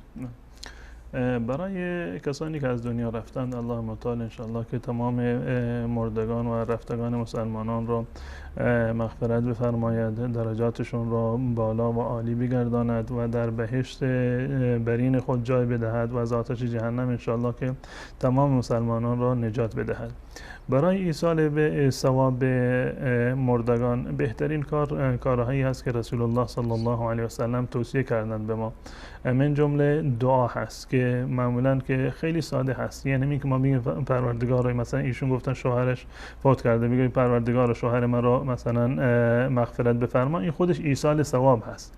همین که شما میگید پروردگار فلانی رو ببخش، گناهانش رو معاف بکن، اون از آتش جهنم نجات بده، اون رو به بهشت ببر، اون جایگاه خوبی بده، خانه خوبی بده، همسایه خوبی بده، تمام اینها دعای خیر است برای مردگان و خود این دعای خیر به معنی ایصال ثواب برای مرده هست. یعنی شما فکر نکنید که من وقتی که برای مرده دعا کردم شاید این دعای من الله متعال قبول نکنه. 100% دعای شما، دعای غایبان شما برای میت حتما قبول می شود، به این معنی که الله متعال این دعای شما را در نامه اعمال اون میت ثبت می کند، جز نیکی های اون در واقع شمرده می شد. به این خاطر از رسول الله صلی الله علیه و سلم فرمودند استغفروا لاخیکم فانه الان یسأل. شما طلب مغفرت بکنید برای مردگان خود. وقتی که مرده رو دفن می‌کردن میگفتن شما طلب مغفرت بکنید برای مرده خودتون و این دعا کردن بهترین مورد هست برای مردگان. بعد از هر نمازی برای خودتون، برای مردگانتون حتما دعا بکنید، طلب مغفرت بکنید. صدقه دادن برای مردگان از نظر شرعی هیچ گونه اشکالی نداره. شما صدقه ای رو بدید به نیت اینکه ثوابش مثلا به پدر و مادر متوفایتون، به شوهر، به همسر، به فرزند متوفا برسه، هیچ گونه اشکالی نداره، بهترین راه هست. و شما یک علمی رو پخش بکنید به عنوان صدقه جاریه برای مرده خودتون. یک قرآنی رو بخرید، وقفش بکنید، در مسجد بگذارید، کتاب‌های دینی رو بگیرید پخششون بکنید، کتاب‌های دعوت رو بگیرید پخش بکنید، نواری، فیلم تبلیغی رو، سخنرانی رو، دعوتی رو، قرآنی رو پخش بکنید. تمام اینها جز اعمالی هست که شما میتوانید که ثواب برسونید به مردگان خودتون. از نیکی‌هایشون تعریف بکنید، به اونها در واقع ثواب میرسد. اگر توانایی دارید به جایشون حج بروید، عمره بروید. اینا تمام راههایی هست که در شریعت اسلامی برای ایصال ثواب به مردگان هست. اما قرآن خوندن یا و بخشیدن برای مرده، فاتحه خوندن برای مرده، این یک عملی هست که در میان فقها مورد اختلاف هست. بسیار از فقها معتقد به این هستند که اساساً ثواب قرآن به میت نمیرسد، زیرا که این از رسول الله صلی الله علیه و سلم ثابت نشده. این همه عزیز رو رسول الله صلی الله علیه و سلم از دست دادن، همسرشون در دنیا از رفتن، فرزندانشون از دنیا رفتن، عموشون حمزه از دنیا رفته و بقیه اصحابشون از دنیا رفتن. هیچ موقع برای یک بارم ثابت نشده که رسول الله صلی الله علیه و سلم برای یکی از این اصحاب و عزیزان و اهل بیت خودش یک فاتحه خونده باشه، یک قرآنی رو ختم کرده باشه. وقتی که رسول الله صلی الله علیه و سلم این کار رو انجام نداده، ما به چی مجوز این کار رو انجام میدیم؟ اگر واقعا جایز بود قطعا رسول الله انجام میداد. نه ایشون انجام دادند و نه دستور دادند که برای مردگانتون قرآن بخونید، فاتحه بخونید. اما دستور دادند که اگر کسی وفات کرده و روزه بر گردنش بود، من مات و علیه صیام صام عنه ولیه، بجاش روزه بگیرید. از نظر شرعی اشکال نداره. اگر کسی فوت کرد روزه بر گردنش بود، فرزندانش روزه بگیرند، اشکال نداره، جایز هست. فرزندانش فدیه بدهند، جایز هست. فرمودند که حج بروید، عمره بروید، اینها جایز هست. فرمودند که دعای خیر بکنید، صدقه بدهید برای مردگان خودتون، اینا جایز هست. اما نفرمودند فرمودن که شما برای مرده قرآن بخونید، فاتحه بخونید، ختم بگیرید. این چیزها ثابت نیست. من توصیه میکنم به جای اینکه ایشون قرآن بخونند به نیت مرده، قرآن رو برای خودشون بخونند، بعد از اینکه قرآن خوندند یا در هر روز برای شوهرشون و برای بقیه مردگان دعا بکنند، این اولاتر و بهتر هست و ثوابش قطعی و 100% میرسد. اما ثواب خواندن قرآن و ختم یک موردی هست که مورد اختلاف هست، چه بسا که نمیرسد.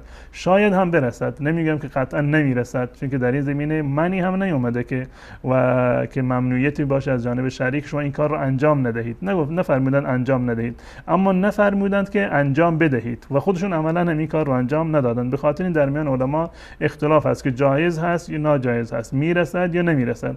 اما ثواب دعا، ثواب حج یا عمره یا صدقه 100% میرسد. انسان عاقل کاری رو که مطمئن هست و 100% هست این رو انجام میده تا اینکه هم به خودش ثواب برسه و هم به مردگانش. جزاک الله خیر جناب شیخ. بیننده دیگری پرسیده که بعضی وقتها خیلی زیاد که ناراحت شدم دست بلند میکنم رو بچه هام که 3 سال و 7 سال و 9 سالشان است، آیا این گناه داره؟ انسان باید یعنی خودش را کنترل بکنه و خصوصا در هنگامی که انسان در حالت عصبانیت هست و در هنگام عصبانیت انسان نمیتونه خودش را اونگونه که هست یعنی کنترل بکنه، چه بسا که میخواد که به اصطلاح یک ضربه خیلی مختصری بزنه. بر اثر شدت عصبانی میبینیم که به اصطلاح یک ضربه‌ای که در حد تعذیب نیست بلکه در حد یک شکنجه و عذاب باشه، در اون اندازه باشه، این انجام بگیره که این از نظر شرعی به اصطلاح گناه داره. یعنی فرزندی رو که معصوم هست هنوز و به سن بلوغ نرسیده و اگر کاری رو هم انجام داده یعنی به خاطر بغض و عنادی نیست بلکه به خاطر شیطنت‌های بچگانه هست. طبیعت بچه این گونه هست. در مقابل بچگان انسان باید رؤوف و مهربان باشد، ولی اینکه حتی خطایی رو انجام داده باشن سعی بکنیم که راه‌های دیگری غیر از زدن رو ما انتخاب بکنیم و اگر زدنی هم که باشه، زدن به این معنی نیست که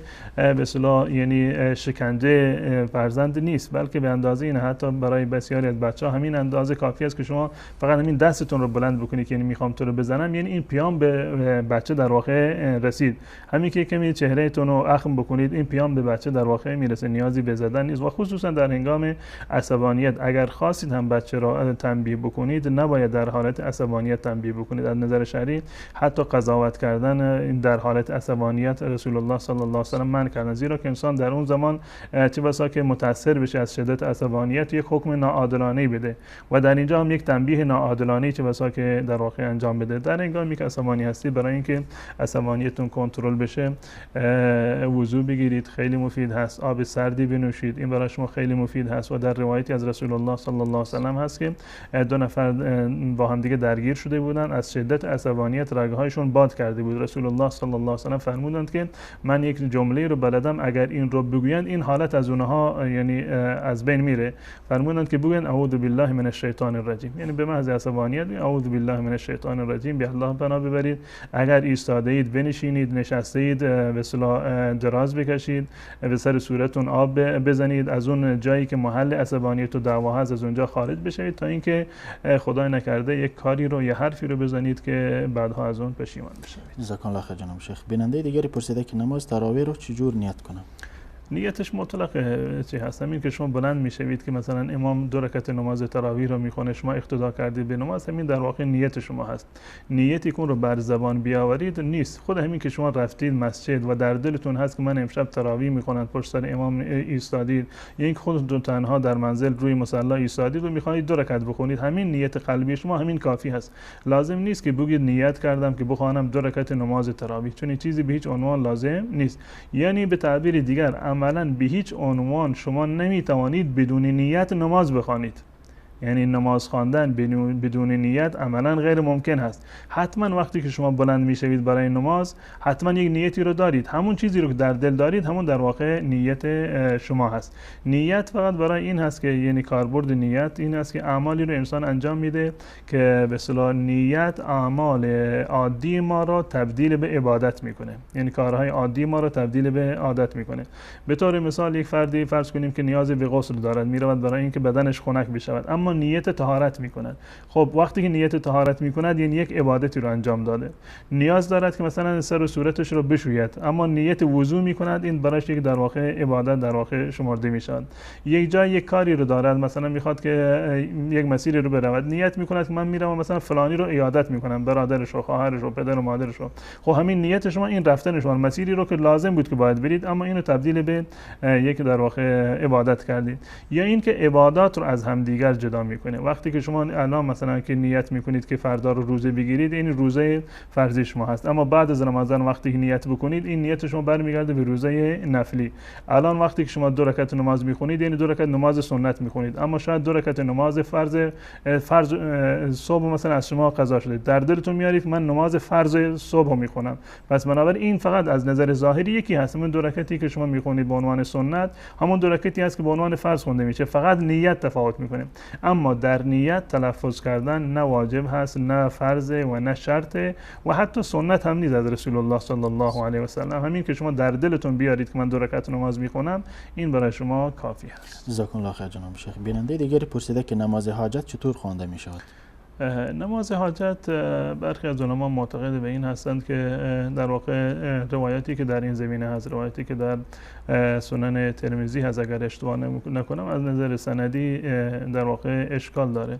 اما به صورت عمومی رسول الله صلی الله علیه و سلم همیشه در هنگام مشکلات نماز میخوندن. اینش ثابت است از رسول الله صلی الله علیه و سلم، اذا حزبه امر فزع الی الصلاه، وقتی که یک مشکلی پیش می اومد رسول الله صلی الله علیه و سلم فوراً به نماز رو می آوردن.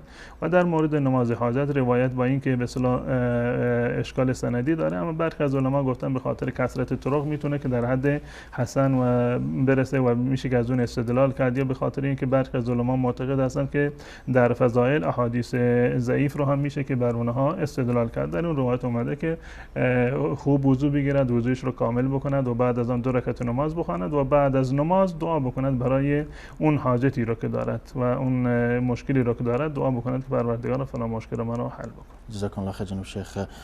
به لحظات پایانی برنامه رسیدیم، گرچه اتاق فرمان میگه خداحافظی بکن دیگه. متشکرم از شما. بینندگان عزیز، تا برنامه دیگر شما همه بینندگان را به خداوند کریم میسپاریم. خدا یار و نگهدارتون. جزاکم الله خیر جناب شیخ.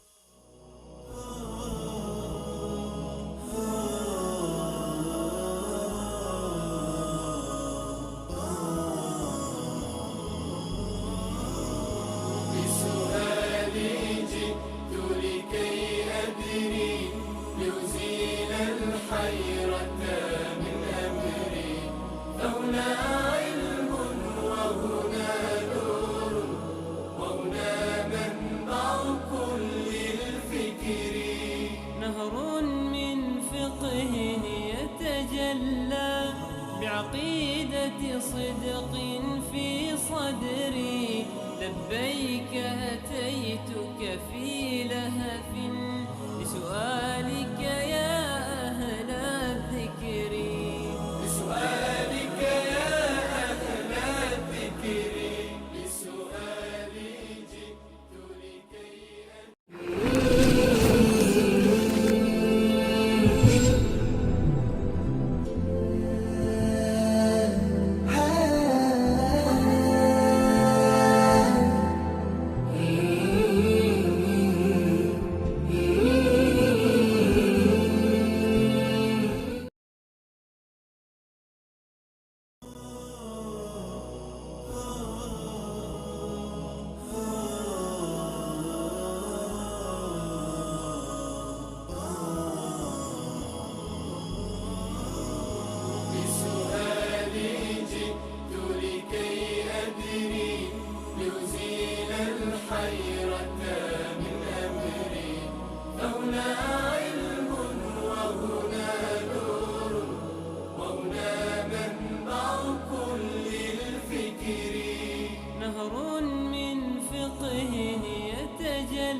بعقيدة صدق في صدري لبيك أتيتك في لهف لسؤالك يا أهل الذكر، لسؤالك يا أهل الذكر، لسؤالي جئت لكي بسم الله الرحمن الرحیم. الحمد لله رب العالمین و الصلاة و السلام علی اشرف الانبیاء و المرسلین سیدنا و نبینا و مولانا محمد و علی آله و اصحابه اجمعین.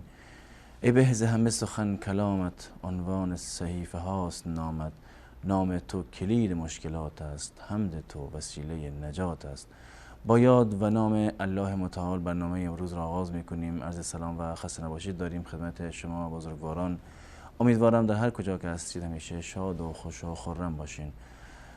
با برنامه پرسش و پاسخ که به صورت روزانه در خدمت شما هستیم در خدمتتون هستیم و کارشناس محترم برنامه جناب مولانا عبدالقدوس دهقان هستند. خدمت ایشان نیز عرض سلام و خسته نباشید. بنده خدمت جناب عالی و تمامی بینندگان عزیز و ارجمند عرض ادب و سلام و وقت بخیر دارم. السلام علیکم و رحمت الله و برکاته. سلامت باشین. جناب مولانا بیننده پرسیدن که آیا در حال جنابت میتوان دعا و اذکار خواند یا درود فرستاد؟ بسم الله الرحمن الرحیم و به نستعین و صلی الله علی نبینا محمد و علی آله و صحبه اجمعین.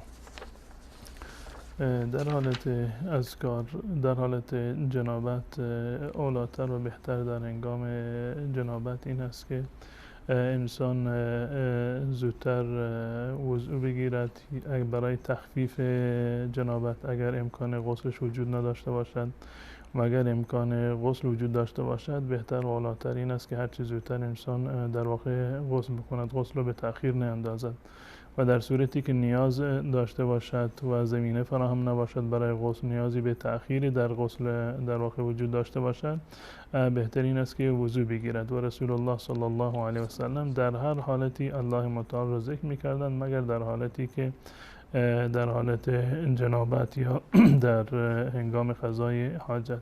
در این اوقات دعا و همچنین اذکار یا خواندن تلاوت آیات قرآن کریم درست نیست. جزاکم الله خیر. از اتاق فرمان خواهش میکنم که شما تماس بینندگان عزیز رو زیرنویس بکنن و بینندگانی که میخوان تماس بگیرن لطفاً از الان سوالاتتون رو به صورت مختصر و آماده داشته باشین تا وقت برنامه زیاد گرفته نشه. بیننده بعدی پرسیدن که خطبه در روز جمعه باید به زبان عربی باشد یا میتوان به زبان خود مردم منطقه خواند؟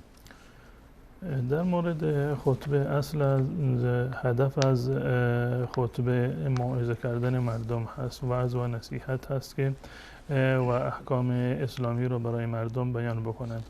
و در زمان رسول الله صلی الله علیه و سلم چون که مردم عرب بودند خطبه به زبان عربی بود و یا اگر که بعد از فتوحات اسلامی وقتی که افراد عجمی هم در میان مسلمانان بودند چون که زبان رسمی کشور اسلامی زبان عربی بود مردم یاد می‌گرفتن زبان عربی را.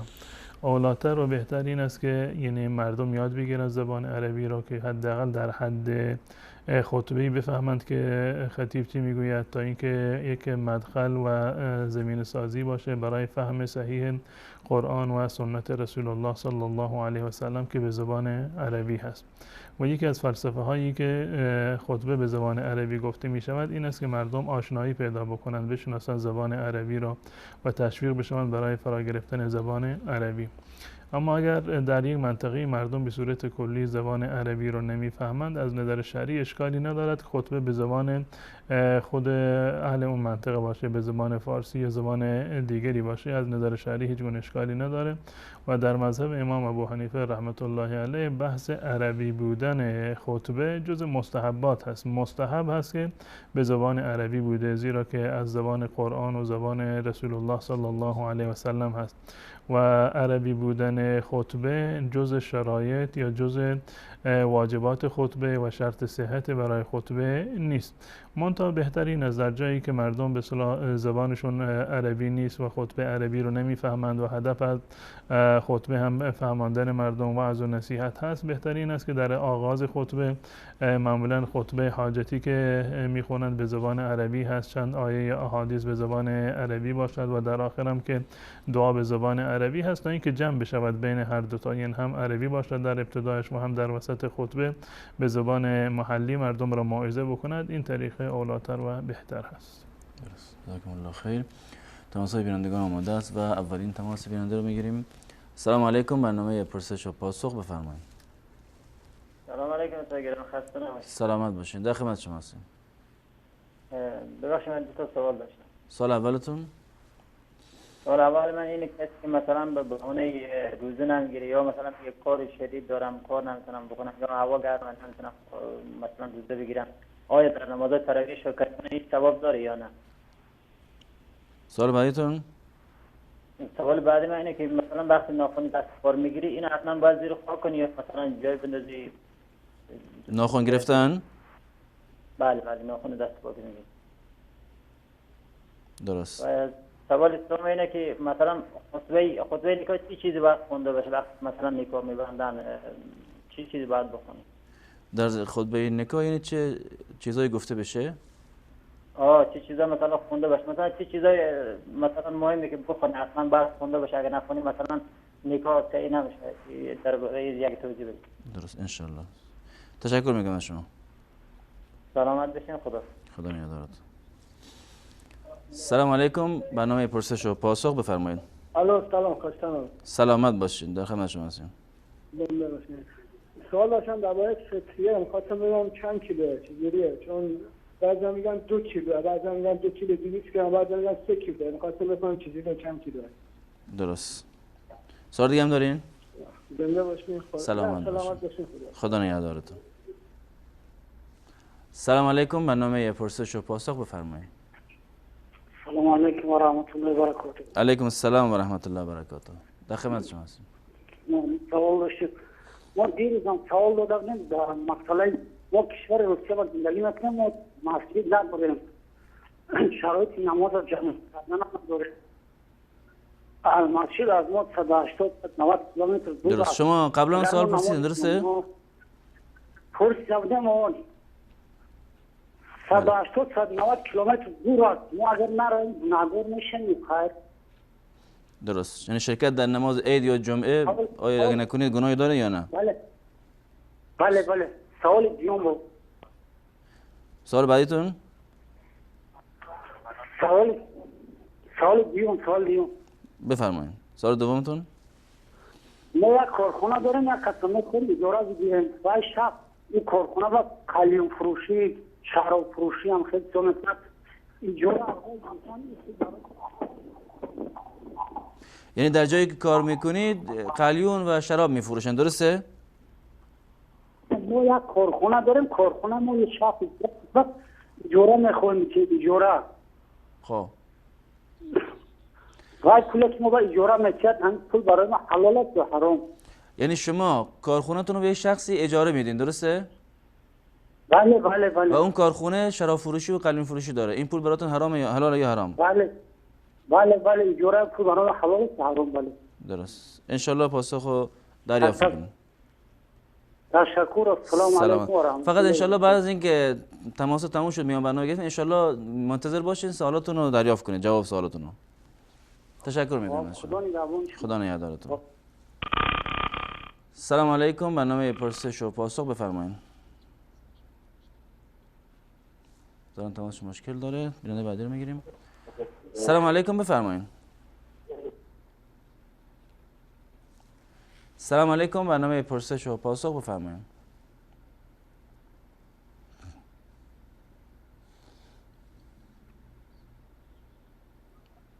سلام علیکم، برنامه پرسش و پاسخ بفرمایید.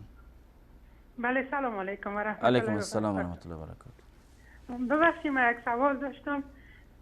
چند وقت پیش مولانا صاحب گفته بود که هر کس 85 گرم طلا از او زیادتر داشته باشه باید از زکات طلای خود بده. من طلا دارم 111 گرم.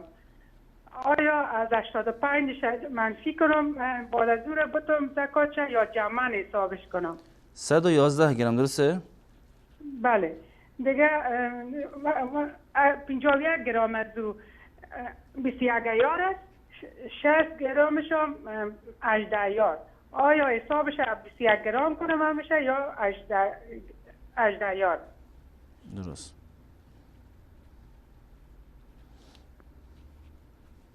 سوال دیگه هم دارین؟ ببخشید یک سوال دیگه هم دارم. اگر وقت آدم شو نماز خفتن نماز عشا که خوابید وتر واجب نخوان، اما وقت بلند شد آذان صبح گفته بود. آیا وتر واجب قضایی داره یا نداره؟ درست. سوال دیگه هم دارین؟ تشکر بسیار زیاد. خداحافظ. خدا نگهدارتون. سلام علیکم، برنامه پرسش و پاسخ، بفرمایید. الو. بفرمایید برادر عزیز. صدای شما وصله، سوال شهریتون. سلام علیکم، چه حال داری؟ خوبی؟ سلامت باشین. مولانا سلامت باشین، در خدمت شما هستیم. من 200 سوال دارم. سوال اولتون؟ سوال اولم اینه، خب 2 سال پیش دوبار من نگفته بودم که مثلا من طلاق میدم خانم. خب 2 سال پیش نگفته بودین که طلاق میدین؟ نه نگفته بودم، ولی خانم میگه تو گفتی. ولی؟ خب آره. ولی خانم میگه شما گفتی یعنی؟ آره اون میگه تو گفتی. الان بازم مثلا چند رو پیش شربت من دیگه کار ندارم. خب درست. آره الان در این یعنی چند روز پیش شما گفتین که به خانم دیگه من کار بهتون ندارم، این لفظ استفاده کردین. من کار بهتون ندارم. درست. آره بعد 2 سال میشه که من 2 سال میشه من نزدیکی نمیذارم. من نزدیکی صداتون متاسفانه واضح نیست، خیلی داره قطع وصل میشه. میگم 2 سال که من نمیذارم من نزدیکی کنم. 2 سال نمیذاره که نزدیکی بکنیم.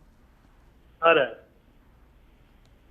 درست. یعنی 2 سال قبل ایشون مدعی هست که شما طلاق دادید و شما میگید که طلاق ندادید.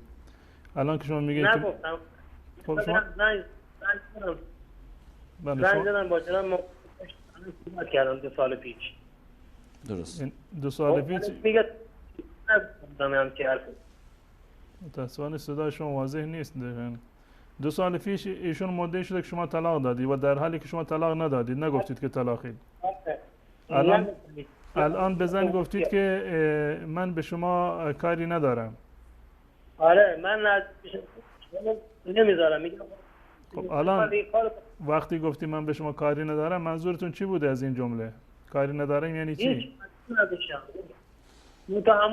منظور طلاق نداشتین؟ منظور نبود که طلاق هستی؟ نه همچین منظور نداشت. درست. انشالله پاسخ دریافت میکنید. فقط اگه تونستید دوباره تماس بگیرین اگه سوال دیگه دارین، چون صداتون الان خیلی مشکل داره و واضح نیست. تشکر میکنم از شما. سلام علیکم، برنامه پرسش و پاسخ، بفرمایید. سلام استاد، خسته نباشید. سلامت باشین، در خدمت شما هستم. استاد من دو تا سوال دارم. سوال اولتون اینکه دزدی از کفار حلاله یا حرامه؟ سوال بعدی؟ سوال دومی این که این هندوها یا مسیحیان مرده هاشون رو نیستن، آیا از این سوال میشن موقعی که میمیرن؟ این سوالایی که دینشون ما چیه، مذهبشون ما چیه، از این سوالا میشه نه؟ انسان که هستن، درسته؟ آره که هندو یا مسیحی نه که میسوزنن. منظور اینه که بنی آدم هستن دیگه، انشالله که سوال میشن. آره. تشکر میکنم. خیلی ممنون، برنامه خوب. سلامت باشین. سلام علیکم، برنامه پرسش و پاسخ، بفرمایید. سلام علیکم، خسته نباشید. سلامت باشین، در خدمت شما هستم. خواستم از برنامه‌تون چند تا سوال بپرسم. بفرمایید. سوال اولتون؟ سوال اولم اینه که به جای فطریه و زکات میشه مثلا لباس بخریم بدیم به اون فقیر؟ سوال بعدی؟ همین سوال همینه. درست. تشکر میکنم شما. سلام علیکم، برنامه پرسش و پاسخ، بفرمایید.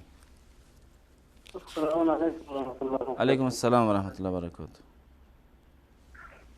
سوال داشتم. بفرمایید سوالتون. میگم موقع نماز خوندن قرآن چه موقع جنوبت قرآن شریف بخونید چطوریه؟ سوال بعدی دارین؟ سوال بعدی هم ماه مبارک رمضان موقع مثال نشه جنوب باشد اینم هست. ماه رمضان جنوب باشد؟ همین سارتون بود. جنوب باشه روزش چطوریه؟ روزش چطوری است؟ یعنی در حالت روزه جنوب بشه روزش چه حکمی درسته؟ روزش چطوری؟ درست. تشکر میکنم از شما. سلام علیکم، برنامه پرسش و پاسخ بفرمایید. السلام علیکم و علیکم رحمت السلام. الله و برکاته. سلامت باش. من یک سوال داشتم. بفرمایید سوالتون. میخواستم بپرسم چونین رسول الله صلی الله علیه و سلم نماز میخواندن اونطور بخونی نماز رو در مذهب یگان چی دارد یا ندارد؟ یعنی به روشی که رسول الله صلی الله علیه و نماز خوانده همونطور نماز بخونین. بله بله، رسول الله صلی الله علیه و سلم چطوری که نماز خوانده است در مذهب امام اعظم. یعنی آیا منافاتی مخالفتی با مذهب پیدا میکنه یا نه؟ اینجوری سوالتونه؟ بله بله بله بله جان. درست. تشکر میکنم از شما. سلامت باشه. سلامت باشه. آخرین تماس بیننده رو بگیریم. سلام علیکم، برنامه پرسش و پاسخ بفرمایید. سلام علیکم. علیکم السلام و رحمت الله. اکا درباره همین شخصی که در رمضان روزه را چی میکنه؟ میگیرد جنجال میکنه در همین تایپ نوز. درست؟ همین روزه یعنی چکل میشود؟ یعنی عصبانی میشه درسته؟ بله بله بله بله. سوال دیگه هم دارین؟ نه سلامت باشی اکا، پیروز باشی. سلامت باشین، تشکر از شما. بینندگان عزیز، با هم میان برنامه میبینیم و دوباره در خدمتتون خواهیم بود. با ما باشین. الله یا الله، الله یا الله، الله یا الله، یا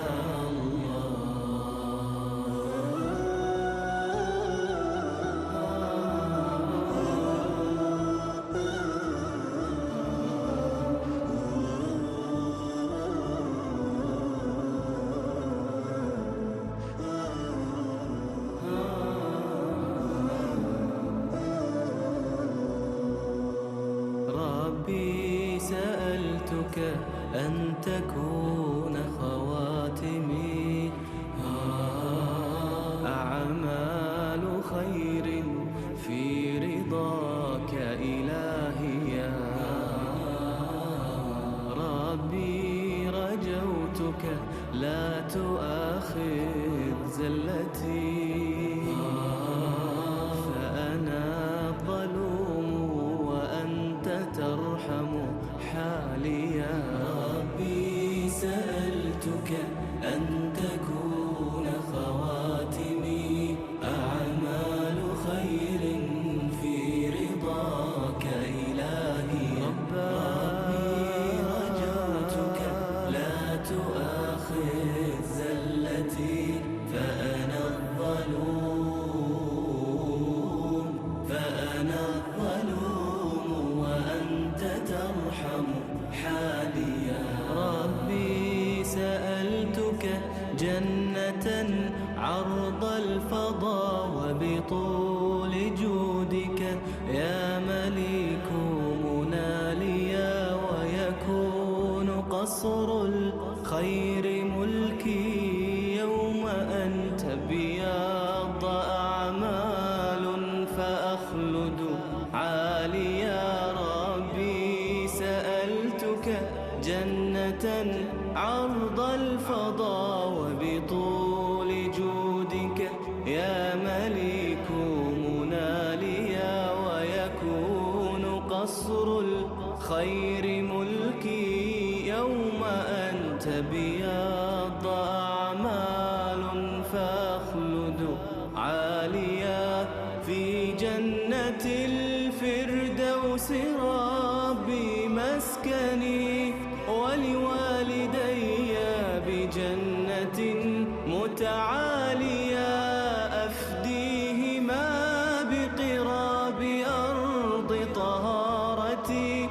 وبكل ما ملك الفؤاد وما لي أفديهما بقراب أرض طهارتي وبكل ما ملك الفؤاد وما لي في جنة الفردوس ربي مسكني لبي إلهي في الجنان سؤالي لا تجعل اللهم شيطان الهوى في طرفة من عين توكلها لي لا تجعل اللهم شيطان الهوى في طرفة من عين توكلها لي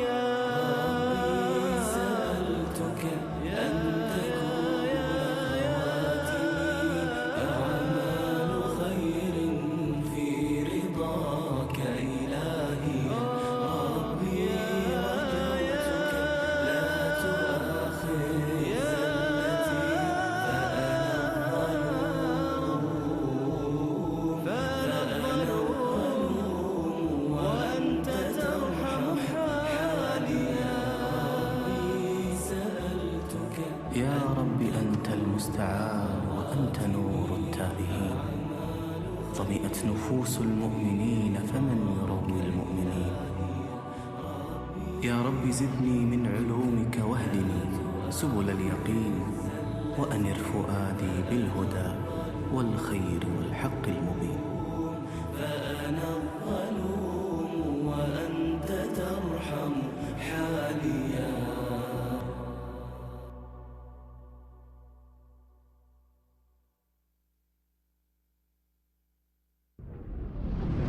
نور في الظلمات أنسي في خلواتي يا سعدي وهنائي القرآن حياتي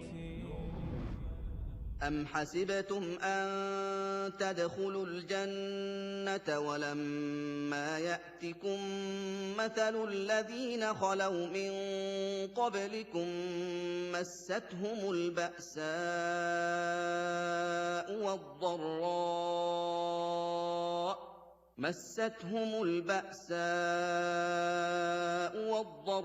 والضراء وزلزلوا حتى يقول الرسول والذين آمنوا معه متى نصر الله ألا إن نصر الله قریب.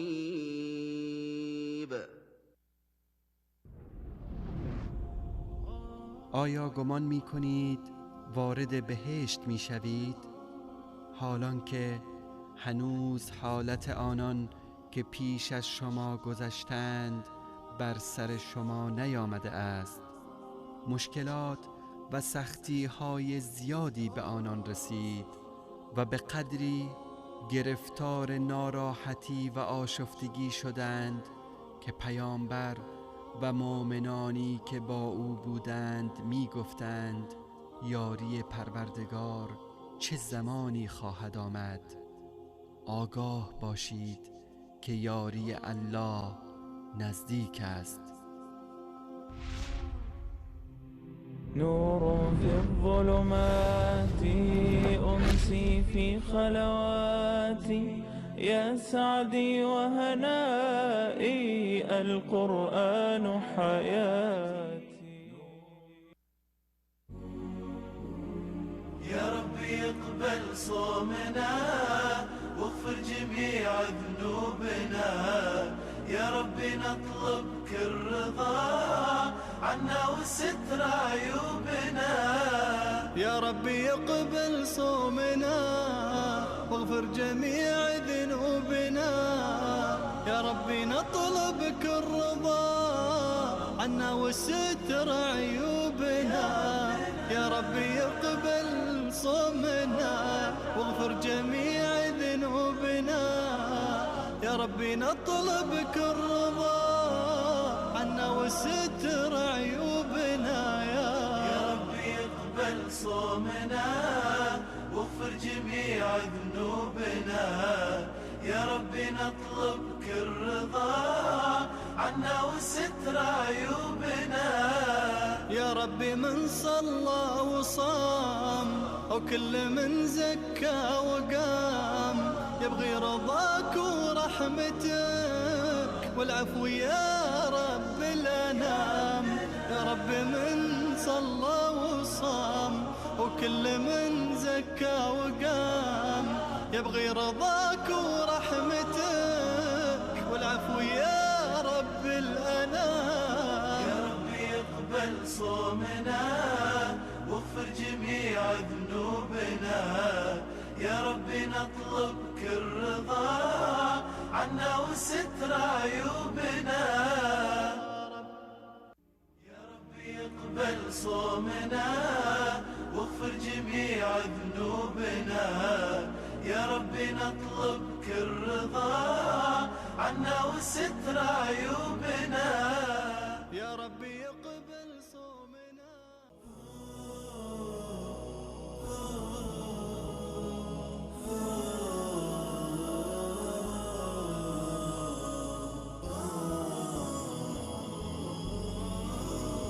بسؤالي جئت لكي أدري لأزيل الحيرة من أمري، فهنا علم وهنا نور وهنا منبع كل الفكر.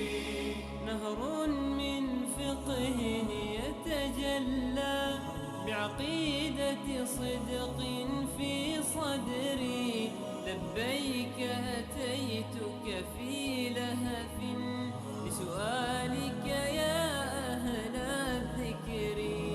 بسؤالك يا أهل الذكر.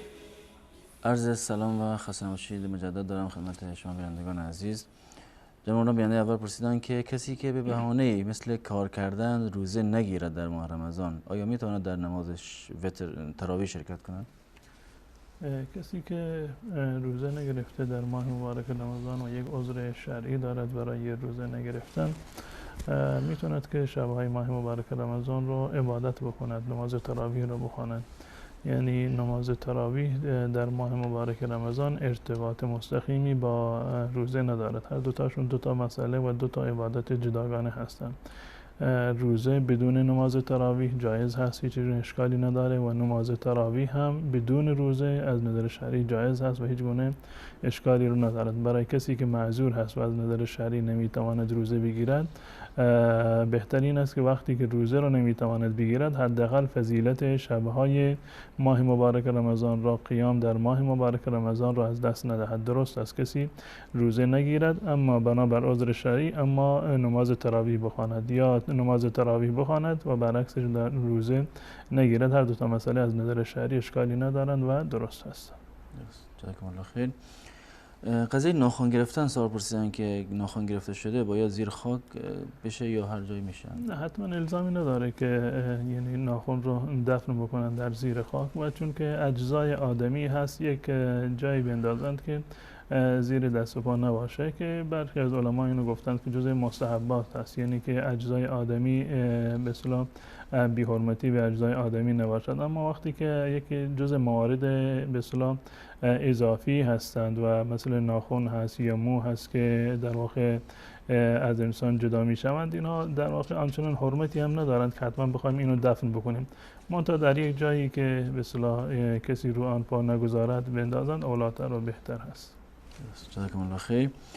در خطبه نکاح خواندن چه چیزهایی مهمی باید ذکر شود؟ آنچه که در ازدواج و در خطبه نکاح مهم هست وجود زوجین هست که دوتا، یک مرد و به اصطلاح زنی وجود داشته باشند که خالی از موانع باشند، به این معنی که ازدواجشون با همدیگر درست باشه، و ولی شرط هست و جز ارکان هست در به اصطلاح ازدواج هست، و ازدواج زن بدون ولی درست نیست، زیرا که رسول الله صلی الله علیه وسلم فرمودند که لا تزوج المرأة المرأة ولا تزوج المرأة نفسها، یعنی زن نمیتونه که خودشو به ازدواج کسی دیگه در بیاره یا یک کسی دیگر رو به ازدواج کسی دیگه در بیاره. یعنی این که حتما ولی باید حضور داشته باشه و همچنین 2 شاهد باید وجود داشته باشه. اینا جزء ارکان هست و بعد از این ایجاب و قبولی که از زن و مرد در واقع صورت میگیرد.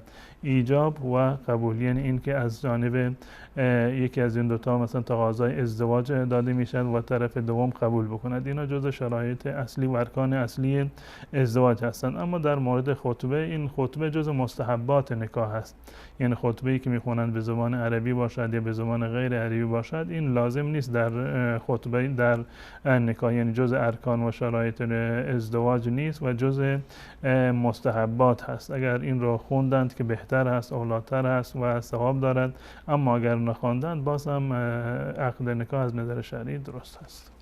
جزاکم الله خیر. بنده گفتن که فطریه باید چقدر باشه؟ فطریه اندازش 1 صاع هست که صاع یعنی در یک پیمانه بوده در زمان رسول الله صلی الله علیه و سلم که امروزه علما در یعنی مقدار اون پیمانه که تبدیل به کیلو بشه و اختلاف نظر وجود داره. برخی 2 کیلو 400 گرم گفتند، برخی دیگر 2 کیلو 700 گرم گفتند و برای این که از این اختلاف یعنی خارج بشیم اولاتر و بهتر این است که حق فقیر بر گردن ما نماند، همون بیشترش رو حساب بکنیم. حتی برخی از علما تا 3 کیلو یعنی به خاطر احتیاطمون 3 کیلو رو حساب کردن. اما اگر شما 2 کیلو 700 گرم رو دادید باز هم از نظر شرعی اشکالی نداره و درست است. جزاکم الله خیر. بنده گفتن که در روسیه هستیم، مسجد نداریم، تا 190 کیلومتر مسجد نداریم. میگه اگر در نماز عید یا جمعه شرکت نکنیم گناهی داریم یا نه؟ وقتی که در جایی هستند که مسجد از اونها دور هست و یعنی در اونجا یعنی نماز جمعه خونده نمی شود و نماز عید خونده نمی شود، نماز جمعه و عید از این افراد فرضیتش ساقط می شود. به جای نماز جمعه نماز ظهر را باید بخونند و نماز عید رو اگر که خوندند اشکالی نداره، میتونند که 2 رکعت به جای نماز عید بخونند. اما اگر اصلا هم نخوندن از نظر شرعی اشکالی نداره و فرضی برگردن اونها نیست. درست. جزاکم الله خیر. بیننده گفتن که کارخانه‌ای دارن و اگر اون کارخانه رو به کسی که شراب و قلیون میفروشد اجاره بدن، آیا این پول براشون حلاله یا نه؟ در اصل انسان مسلمان باید مواظب باشد که آله دست دیگران نباشد، ابزاری برای افرادی که دچار معصیت هستند نباشد. به تعبیر دیگر یعنی در فسق و فجور و اعمالی که یعنی از نظر شرعی حرام هست به هیچ عنوان نباید همکاری رو داشته باشه. ایشون وقتی که کارگاهشون یا کارخانهشون رو اجاره میدن شرط بگن که من اینو به این اندازه به این تا جایی که برایش میسر هست شرط بکند که کارهای خلاف شرع مثلا در اون انجام نگیرد یا مثلا شراب در اونجا فروخته نشود. بعد از این اگر کسی در اون کارخانه یا در اون مغازه‌ای که اجاره کرده بود شراب فروخت یا موارد دیگر از این قبیل که در شریعت اسلامی حرام هست، بعد از اینکه شما منع کرده بودید شما دیگه مسئولیتی بیشتر از این ندارید. یعنی اجاره که شما میگیرید از نظر شرعی حرام هست، اما تا جایی که برای شما میسر هست اینو باید به افراد مؤمنی که کار حلال انجام میدن اجاره بدهید و اگر میدونید افرادی هستند که کار خلاف انجام میدهند اونها رو یعنی شرط بگذارید بر اونها که این گونه مسائل رو نباید در این کارخانه مثلا تولید بکنند. درست. جزاکم الله خیر. بیننده درباره زکات طلا گفتن، شما یعنی گفته شده که 85 گرم طلا باید زکات داشته باشه و گفتن 111 گرم طلا دارن. 51 گرمش طلای 21 عیاره و 60 گرمش طلای 18 عیار. گفتن چه جوری حساب کنیم؟ در مورد طلا معیار برای زکات که هست همون 85 گرم هست برای طلای 24 عیار. وقتی که ما میگیم طلای 24 عیار یعنی طلای خالص، طلایی که غیر از این هست، یعنی طلایی که این 21 عیار هست یا 18 عیار هست، این در واقع مواد دیگری با اون اضافه شده به این معنی که طلای خالص نیست. و اصل معیار زکات برای طلای 24 همان 85 گرم هست که بنده عرض کردم. اما برای این که ما بدونیم که چگونه این زکات طلای ما به معیار زکات رسیده یا به معیار زکات نرسیده نرسیده. به طور مثال طلای ایشون مثلا 21 عیار هست، این 21 عیار رو جدا حساب بکنند و اون 18 عیار رو این رو به صورت جداگانه حساب بکنند. اگر از نظر شرعی به این صورت هست که مثلا گرمی را که چند گرم هست طلا چند گرم هست، ایشون گفتند که 111 گرم طلا دارند. الان این 111 گرم طلا فرض کنیم که تا همش طلای 24 باشه، همش طلای 21 باشه. این گرم طلا را ضرب بکنند بر عیار اون طلا، یعنی 111 ضرب در 21، 111 ضرب در 21 بکنن و دوباره اون چیزی رو که حاصل شد، حاصل این ضرب رو تو تقسیم بر 24 بکنن. این اصل به صورت طلای 24 پیدا می شود. یعنی گرم طلا را شما طلایی دارید غیر از طلای 24 هست، میخواهید که بدونید که این طلای شما با طلای 24 چند گرم در میاد.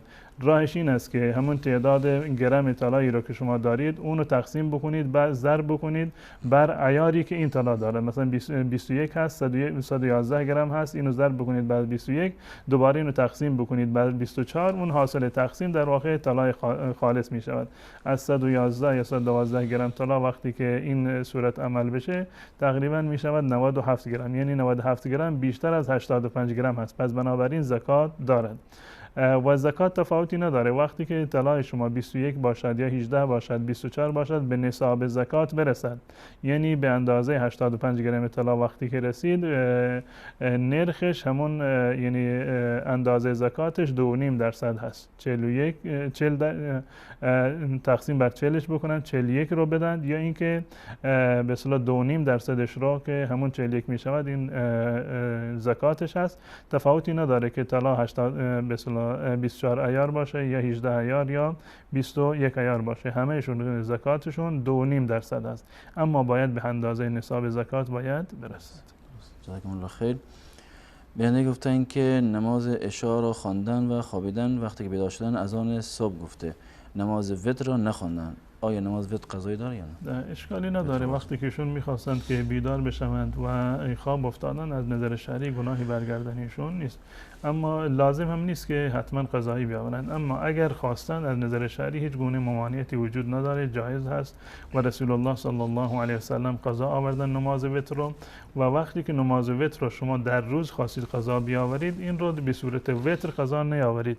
به طور مثال اگر عادت شما این بوده که شما همیشه 3 رکعت به عنوان نماز وتر میخوندید، وقتی که بعد از فجر میخواسته باشید که اون نماز وتر رو دوباره قضا بیاورید، در روز اینو به صورت زوج یعنی باید ادا بکنید، یعنی به جای 3 رکعت همون 4 رکعت رو باید قضا بیاورید. اما خود اصل این نماز وتر جز سنت ها هست، سنت مؤکده هست و قضای برگردن شما نیست. یعنی اگر قضا نیاوردید گناهی برگردن شما نیست. اگر خواستید قضا بیاورید به صورت جفت کامل باشه، یعنی 4 رکعت باید قضا بیاورید. اگر 3 رکعت میخوندید 4 رکعت بخونید در روز، اگر 1 رکعت وتر عادت داشتید 2 رکعت در روز به عنوان قضایی بخونید. تشکر میکنم از شما. بیانده گفتن که 2 سال پیش همسرشون بهش گفته که تو 2 سال پیش گفته که طلاق هستی، دوباره او طلاق دادی، اما خود مرد میگه که من همچین حرفی نزدم و طلاق ندادم. و چند روز پیش هم گفتن که فقط به همسرم گفتم که من کاری به تو ندارم و 2 سال هم هست که نمیگذارد که با او نزدیکی کنن. گفتن چه کار کنم؟ وقتی که ایشون یعنی منکر این هست که من در واقع یعنی این حرف نزدم، یعنی بینه و بین الله، اگر واقعا این حرف رو نزده زن طلاق نمی شود. ایشون گفتند که 2 مرتبه یعنی زن مدعی شده که 2 مرتبه ایشون رو در واقع طلاق داده. خب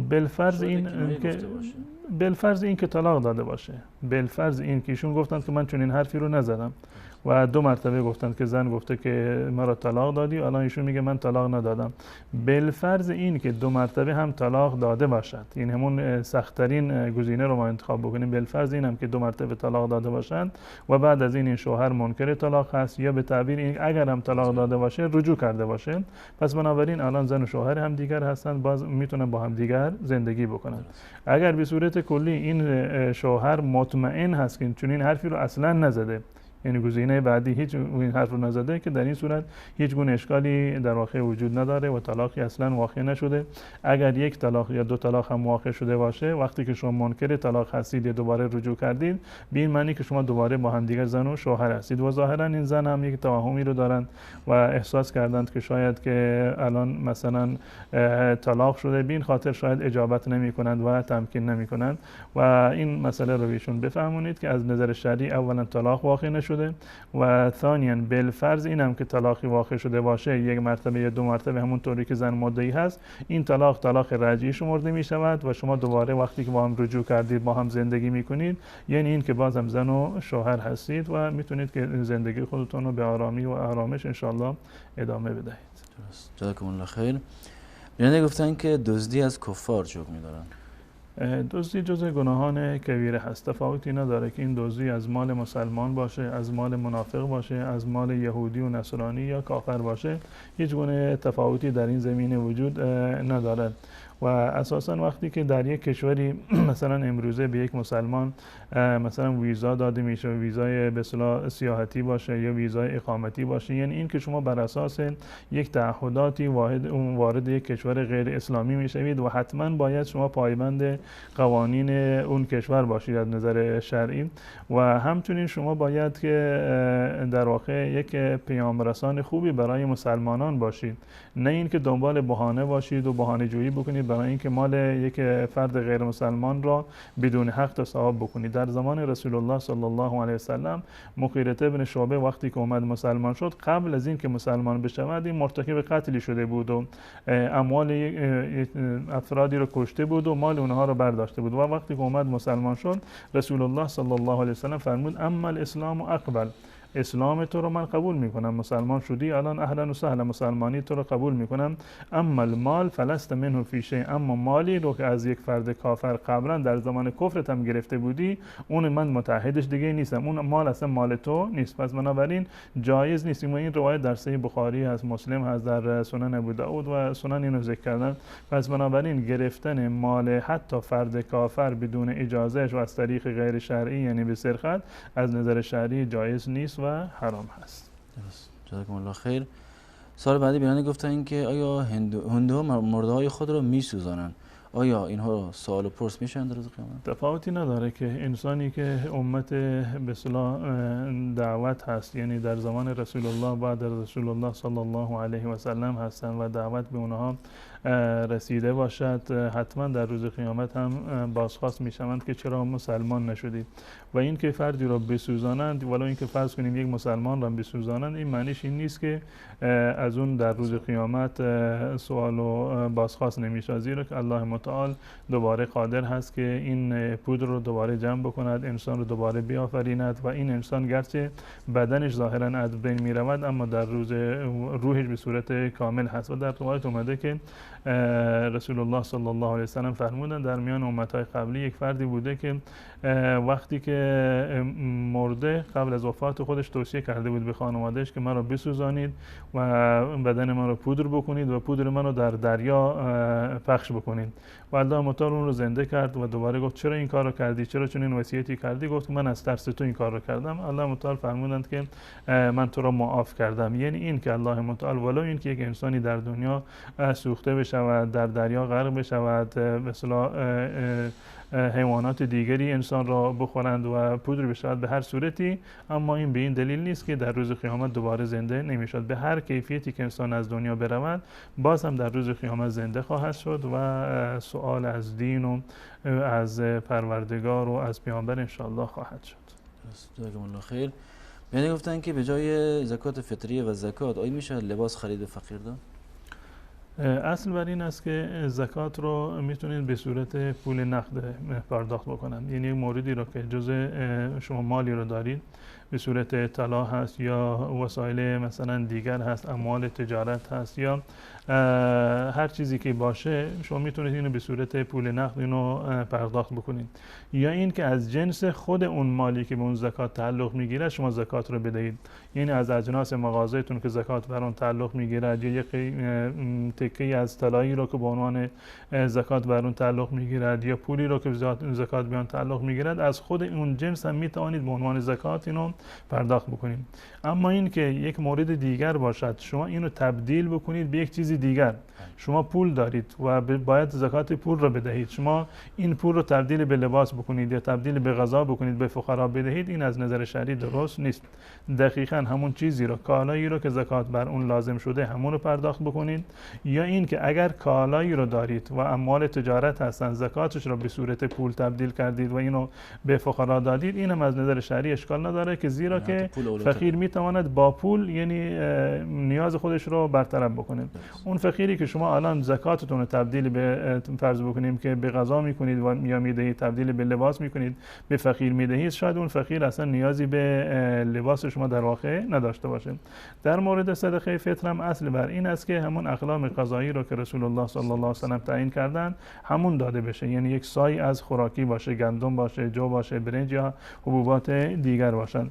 اما بنابر مصلحت به اصطلاح فقرا که به پول بیشتر نیاز دارند و با پول میتونن تمام نیازهای متفاوت خودشون رو برآورده بکنند، از نظر شرعی و همون گونه که مذهب امام ابو حنیفه رحمت الله علیه هست، صدقه فطر را به جای اقلام غذایی جایز هست که به صورت پول و نقد همینو پرداخت بکنن. اما این که پول زکات رو تبدیل به مواد خوراکی بکنند یا تبدیل به در واقع لباس بکنند به فقرا بدهند یا صدقه فطر رو تبدیل به لباس بکنند به فقرا بدن، این از نظر شرعی درست نیست. جزاکم الله خیر. کسی که موقع جنابت قرآن بخواند چه حکم داره؟ در حالت جنابت این قرآن خوندن از نظر شرعی درست نیست و رسول الله صلی الله علیه و سلم از این منع کردن در حالت جنابت کسی قرآن بخونه، زیرا که حالت جنابت یک حالتی هست که در اختیار انسان هست، برخلاف مثلا عادت ماهیانه زنان که در اختیارشون نیست و طولانی هست. عادت به اصطلاح جنابت فوری می شود که انسان اقدام بکند برای رفع جنابت و بنابراین در هنگام جنابت تلاوت قرآن از نظر شرعی درست نیست. سال بعدی بیان گفتن کسی که روزه دار هست اگر جنوب شود اشکال در روزش وجود میاد؟ نه، وقتی که کسی روزه هست در حالت روزه احتلام شده و جنوب شده خواب دیده، از نظر شرعی روزش درست است. وقتی که بیدار شد غسل بکند و روزه خودش رو ادامه بدهد، یا اگر کسی در شب‌های ماه مبارک رمضان جنابتی بهش دست داده بعد از اینکه افطار، بعد از اینکه سحری کرد و بعد از طلوع فجر هم اگر غسل بکند، باز هم از نظر شرعی روزش صحیح هست، هیچ گونه اشکالی نداره. تشکر میکنم از شما. اگر کسی به روش رسول الله صلی الله علیه و سلم نماز بخواند آیا منافاتی با مذهبی که دارد پیش می آید؟ اصل بر این است که یعنی انسان مسلمان باید در نماز خودش و نه در تنها در نماز، در تمام احکام باید پیرو رسول الله صلی الله علیه و سلم باشد و رسول گرامی اسلام صلی الله علیه و سلم به خصوص در مورد نماز فرمودن صلوا کما رأیتمونی اصلی و در بقیه احکام هم این گونه فرمودن. به طور مثال درباره حج فرمودن خذوا عنی مناسککم، مناسک حج رو از من بگیرید، یعنی تمام احکام شرعی رو ما باید از رسول الله صلی الله علیه و سلم بگیریم و این روش دقیقاً همون روشی هست که ائمه بزرگوار ما احکام رو استنباط می‌کردند، یعنی امام ابو حنیفه، شافعی، مالک، احمد ابن حنبل رحمت الله علیهم اجمعین اساس کارشون در استنباط احکام اول قرآن هست و بعد از آن سنت رسول الله صلی الله علیه و سلم و هیچ امامی از ائمه مسلمانان از 4 امام یا امامان دیگر به هیچ عنوان زمانی که یک حدیثی برایشون صحیح باشد برخلاف اون فتوا نمیدهند.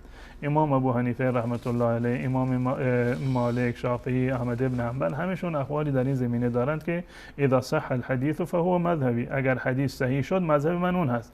یعنی از نظر شرعی هیچ امامی از ائمه اربعه ما امام ابو حنیفه، شافعی، مالک و امام احمد رحمت الله علیهم به هیچ عنوان وقتی که یک حدیثی برایشون صحیح بشود، ثابت بشود که این فرموده رسول الله صلی الله علیه و سلم است یا عمل رسول الله صلی الله علیه و سلم هست، به هیچ عنوان خلاف اون رو فتوا نمیدهند.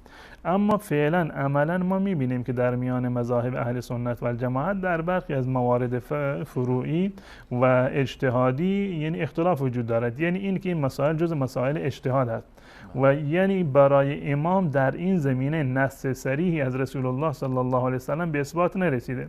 به طور مثال در مذهب امام ابو حنیفه رحمت الله علیه اگر که ایشون مثلا قائل به رفع یدین نیست غیر از تکبیر به اصطلاح تحریمه در هنگام رفتن به رکوع، برخاستن از رکوع، هنگام برخاستن از قعده اول، در مذهب امام ابو حنیفه رحمت الله علیه رفع یدین نیست. خب این حدیث از طریق صحیحی به امام ابو حنیفه رحمت الله علیه نرسیده بوده و اگر میرسید قطعا بر این عمل میکردن. اما همین حدیث و همین عملش از طریق صحیحی به امام احمد ابن حنبل رحمت الله علیه، به امام شافعی و ائمه دیگر مثلا رسیده و اونا فتوا دادن که رفع یدین جز سنت های در واقع عملی نماز هست. پس بنابراین تمام ائمه بر اساس حدیثی که به آنها رسیده عمل کردند. امروز اگر یک عالمی به شما فتوا داد که این حدیث از نظر شرعی صحیح است، هیچ گونه اشکالی و هیچ گونه توجیهی ندارد، ولو این که برخلاف مذهب باشد، شما از نظر شرعی باید بر این حدیث عمل بکنید، زیرا که اساس هر مذهبی، به طور مثال مذهب امام ابو حنیفه رحمت الله علیه، اساس مذهب عمل بر حدیث رسول الله صلی الله علیه وسلم هست. اگر یک حدیثی به ائمه مذهب ما نرسیده بوده و بعدا در قرون متأخر مثلا رسیده باشه، برای من یک عالم یا یک عامی مثلا مشخص شده باشه که قطعا رسول الله صلی الله علیه وسلم رفع یدین کرده اند، من به بهانه این که من چون که حنفی هستم پس بنابراین رفع یدین نمی کنم، این نزد الله متعال حجتی قرار نمی گیرد. اما برای کسانی که حدیث برایشون اثبات نشده یا فکر میکنند این حدیثی مثلا ضعیف هست یا ثابت نیست، اگر بر اساس حدیثی دیگر فتوا دادن، اون یک مسئله اجتهادی از گناهکار نیستند. اما زمانی که یک عالمی برایش ثابت شد و مهرس شد 100% که فلان حدیث صحیح است و هیچ گونه توجیهی رو هم ندارد، اصح احادیث است، از نظر شرعی باید بر مبنای اون حدیث عمل بکند و فتوا بدهد. تشکر میکنم شما. شخصی که در رمضان روزه میگیرد اما انسان عصبی هست و جنگ دعوا میکند، تکلیف روزهش چی میشه؟ اگر منظورش این است که به خاطر مثلا روزه گرفتن یک مقدار عصبانی می شود، یعنی بر روی فشار می آورد، عصبی می شود، یک سری راهکارهایی هست که اینها رو مراعات بکنه تا اینکه این عصبیتش کمتر بشه. به طور مثال دیرتر سحری بخوره، زودتر افطاری بکنه، قرآن بخونه، خودش مشغول به نماز بکنه، سعی نکنه که در جایی که جمع مردم هست بیشتر یعنی حرف بزنه یا اینکه درگیر بشه. و اما اگر که یعنی هدف از این سوال این است که یعنی زیاد حرف میزنه، زیاد با همه کس دعوا میکنه، این از نظر شرعی در روزه تأثیر میگذارد، یعنی ثواب روزه رو کم میکند اما شکننده روزه نیست. ولی اینکه کسی دعوا بکنه روزش گرچه ساکت میشه. رسول الله صلی الله علیه و سلم فرمودند که هر کسی که با شما دعوا کرد و شما روزه بگید که من روزه هستم، این اهل دعوا نیستم و در این حالت دعوا نمیکنم. اما بالفرض اگر کسی عصبانی بود با کسی دعوا کرد، از نظر شرعی روزش درست است، منتها ثواب روزه در واقع پایینتر و کمتر خواهد. درست. جزاکم الله خیر، خسته نباشین. از بینندگان عزیز نیز تشکر میکنیم که تا این لحظه با ما بودن و تا یک دیدار دیگه همه شما را به الله متعال میسپاریم. السلام علیکم و رحمت الله و برکاته.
شوق في صدري لبيك أتيتك في لهف بسؤالك يا أهل الذكر بسؤالك يا أهل الذكر بسؤالي جئت لكي أدري. بسم الله الرحمن الرحيم. الحمد لله رب العالمين والصلاة والسلام على أشرف الأنبياء والمرسلين سيدنا ونبينا ومولانا محمد وعلى آله و اصحابه اجمعین. با یاد و نام الله متعال برنامه امروز را آغاز می‌کنیم. عرض سلام و خسته نباشید داریم خدمت یکایک شما بینندگان عزیز. امیدوارم در هر کجا که هستید همیشه در پناه الله متعال شاد و خوش و خرم باشین. در خدمت شما عزیزان هستیم با برنامه پرسش و پاسخ که امروز کارشناس محترم برنامه جناب دکتر احسان الله مبارز هستند. خدمت ایشان نیز عرض سلام و خسته نباشید. و علیکم السلام و رحمت الله و برکاته. من هم خدمت شما و جمله بینندگان عزیز و همه اهل اسلام سلام تقدیم می‌دارم. از الله تبارک و تعالی طلبگارم که به من و شما توفیق ادای درست عبادت این ماه و سپس ثبات بر اطاعت او در جمله ماه‌های سال و در طول عمر را نصیب گرداند. جزاک الله خیر. طبق روال معمول بینندگان عزیز از سالایی که از SMS فرستادیم برنامه را آغاز می‌کنیم و بعد از آن ان شاءالله به تماس‌های تلفنی خواهیم پرداخت. بیننده گفتن که ما اگر قرآن بخوانیم و یا دعا کنیم برای مرده، پدر، مادر یا اموات دیگه، آیا ثوابش به این مرده ها میرسد یا نه؟ آیا میت میداند که چه کسی برایش دعا کرده؟ الحمدلله و الصلاة والسلام علی رسول الله و علی آله و صحبه و من اتبع هداهم الی یوم الدین و بعد. در مجموع در قضیه دعا هیچ نوع شک و ترددی نیست. در احادیث متعدد از رسول الله صلی الله علیه و آله و سلم آمده. یکی هم اینکه انسان وقتی که میمیرد تمامی چیز از او را میگذارند، تمامی داشته او را میگذارند و تنها میگذارند به جز سه چیز که بعد از او باقی میماند، که فرزند نیکی هست که برای او دعا میکند، یا که صدقه جاریه که پس از او خیر او به مردم میرسه و مردم مورد استفاده مردم می بوده باشه، پیوسته تا زمانی که او مورد استفاده خیری مردم هست ثواب او با او میرسه و پس در هر کسی که برای از او در این دعا کرد هم با او اضافه میشه و علمی که مورد استفاده نیک بوده باشه برای جامعه بشری این ثوابش برش میرسه و در مجموع اینها همه برای او دعا خواهند کرد. که از جمله یکی از اینها ولد صالح یدعو له، ولد فرزند صالح است که برای او دعا میکند. دوم دعای جنازه هست که مسلمان ها در جنازه بالای میت دعا میکنن و همچنان دعایی که برای قبرستان وقتی که میروند برای او دعا میکنن و دعاهای عمومی که در قرآن کریم برای گذشتگان یکی از جمله حقوقشان بالای مسلمان ها ذکر شده. لذا در قضیه دعا هیچ نوع شک و ترددی نیست، اما این که آنها در این وقت چیزی از این چیزها نمیدانند، اما در نامه اعمال از آنها اضافه شده میرود تا اینکه در روز قیامت از جمله اعمال ناکرده خود، یعنی پاداش ها و مزد های اعمالی که گویا خبر نداره از انجام او، برای او پیش می شود و جزئی از اعمال نامه او و پاداش هایی که میگیره در اونها اضافه می شود. یکی از جمله گویا خوشنودی های ناگهانی که با او پیش می آید همین اعمال هست. از جمله اعمال دیگری که در ثبوتی از آنها ترددی نیست و در احادیث صحیح از پیامبر اکرم صلی الله علیه و آله و سلم ثابت هستند.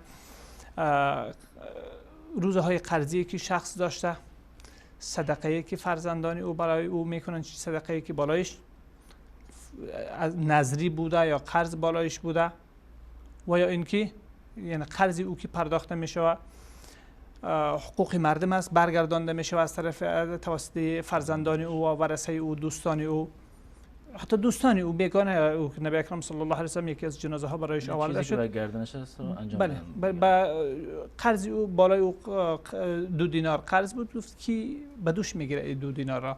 ابو قتاده انصاری رضی الله تعالی عنه بدون اینکه بین او و بین او شخص قرابت بوده باشه به دوش گرفت و رسول الله صلی الله علیه و سلم در او زمان جنازه شخص قرضدار نمیخواند تا اینکه قرض او یا ادا شود یا اینکه به دوش گرفته شود.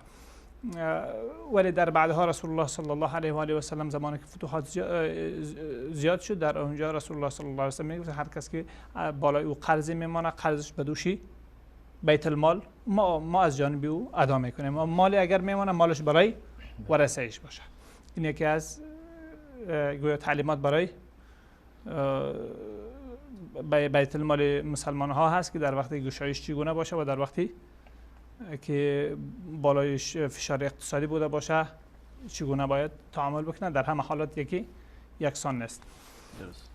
این در اینها هم هیچ شک و ترددی نیست. حتی حجی که بالای از روزه‌ای که بالای او قرضی هست، اینها همهشان وقتی که ادا می شود ادایش برای او ثوابش میرسه. اما در قرآن کریم در آیات متعدد تصریح شده که و ما یشعرون اینا یبعثون،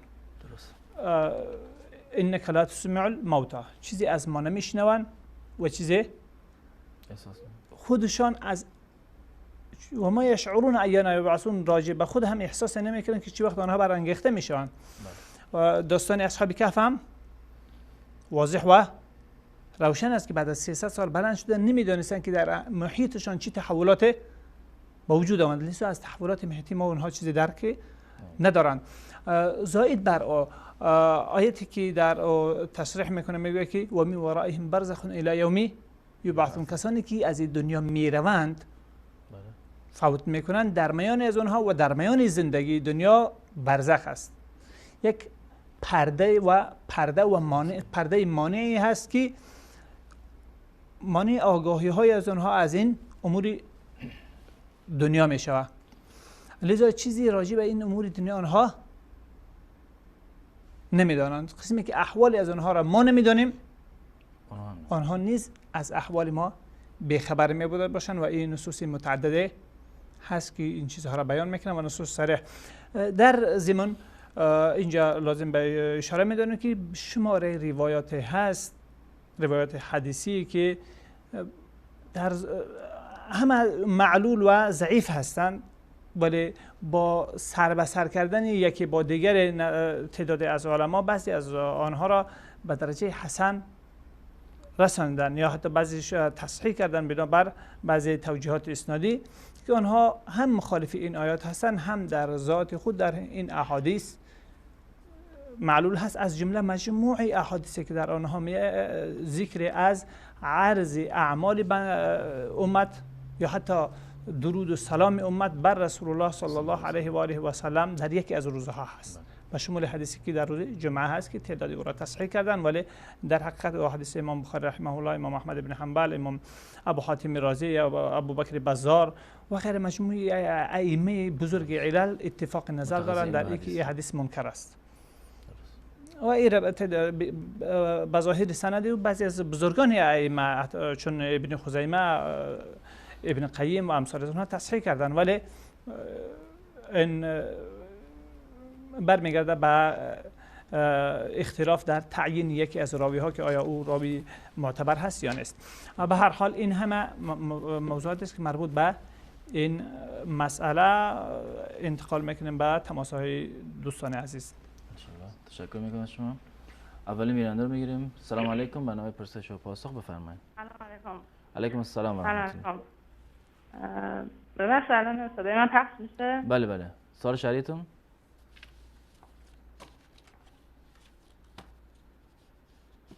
بفرمایید. صدای شما پخش میشه.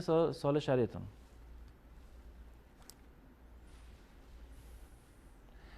صداتون نداریم خواهر گرامی.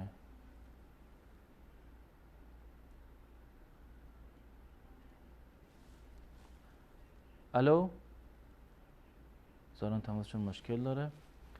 بیننده بعدی رو میگیریم. سلام علیکم، برنامه پرسش و پاسخ بفرمایید. سلام علیکم بفرمایید. سلام علیکم. علیکم السلام و رحمت الله. سلام میکنم به شما و مولانا صاحب. من عبدالله هم از ایران به تماس شدم. در خدمت شما هستم. یه دو سوال شهری داشتم. بفرمایید. سال اولتون؟ سوال اولم که خالق ابن نبی چی کسی بوده؟ خالد ابن سوال ولید؟ دومم که آره چی کسی بوده؟ چه کسی بوده است؟ سوال دومم زمانی که مثلا یکی سرزادن میگیره اگر به شهادت بده که مال آدم از آدم میگیره. ببخشید سوال دوم دوباره تکرار کنید. سوال دومم که مثلا به یک راهی که آدم میره مثلا راهگیر آدم میگیره میخوای مال آدم پول آدم جان آدم در خطره. جایی بره که یعنی جایی بره که جان و مال در خطر باشه؟ که راهگیر سر راه آدم بگیره او رو به شهادت برسونه. بعد تشکر میکنم دیگه سوال نداشتم. این منظورتون اینه اگه جایی بره که راهگیر او رو به شهادت برسونه، سوالتون چیه الان؟ که آیا شهید میشه یا نه؟ چی پس؟ نه همین راهگیر که امرار میگیره که مال آدم از آدم بگیره، اگر همین راهگیر رازنه آدم به شهادت برسونه این خب شهادت نگه اونو بکشن. منظور اگه رازن رو بکشن گناه داره یا نه؟ آره درست. انشالله سوالتون رو گرفتیم. سوال اول منم که متوجه شده. بله. ابن نبی چی کسی؟ خالد ابن ولید درسته؟ آره ببخشید ممنون. خدا سلامت باشین. تشکر از شما. سلام علیکم. برنامه پرسش و پاسخ بفرمایید. سلام علیکم و رحمت الله و برکاته. علیکم السلام و رحمت الله و برکاته. برادران شما خوب. ما در کشور روسیه زندگی میکنیم. در خدمت شما از اون مسجد جامع 180 تا 90 کیلومتر دور است. ما اگر نماز جمعه یا نماز چقدر دور است؟ گناه نگیرم یا خیر. نه 180 تا 90 کیلومتر. درست. 190 کیلومتر دور داره. اگر ما نماز جمعه یا نماز عید نرویم گناه نگیرم یا خیر. درست. سوال دیگه هم دارین؟ نه. تشکر میکنم.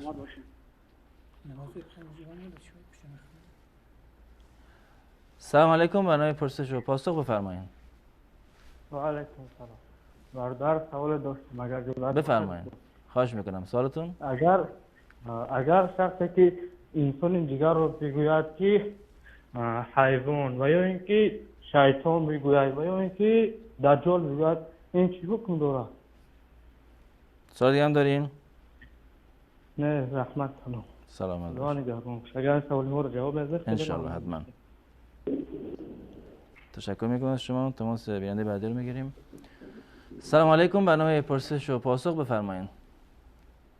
سلام، خسته نباشید. سلامت باشین. در خدمت شما هستیم.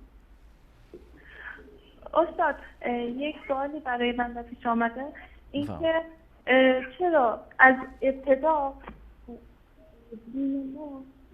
فقط برای آقایان بوده، یعنی از اول حکمی که کردن ارام مردان بوده، یعنی اینکه مردان حکم کردن. من حکم یعنی که منظور مثلا منظور فتوات، یعنی این مربوط به این نیست که این احکام زنانه نیست. خب وقتی که احکام عامه خارگران، وقتی که احکام اسلامی عامه خطاب کلی میاد، یعنی مرد زن شامل میشه. وقتی که خاصه فقط برای زنها آورده میشه. درسته، ولی استاد ببینید در اسلام غیر از ام المؤمنین عایشه یا بعضی امهات مؤمنین دیگر هیچ شخصی رو نداریم که روایت منتقل کرده باشه یا فتوایی داده باشد. از قرن دوم بعد هیچ خانومی تو اسلام فتوا نداده. به خاطر همینه که انگار احکام بیشتر مردانه و زن ستیزه. مثلا استاد من یه سوال دارم، چرا باید سوالتون رو گرفتیم انشالله که پاسخ دریافت میدم. یعنی چون مختصر بگین بهتره تا این، چون وقتم خیلی کمه. خیلی ممنونم. سلامت باشین. انشالله پاسخ دریافت میدم. تشکر از شما. سلام علیکم. برنامه پرسش و پاسخ بفرمایید. بیننده گرامی تماس شما وصله، لطفاً صحبت کنید از طریق گوشی تلفن. بیننده گرامی لطفاً صحبت کنید. سلام علیکم، بفرمایید. سلام علیکم. علیکم السلام و رحمت الله. رسال حق. رسال حق و سوال شرعیتون لطفاً.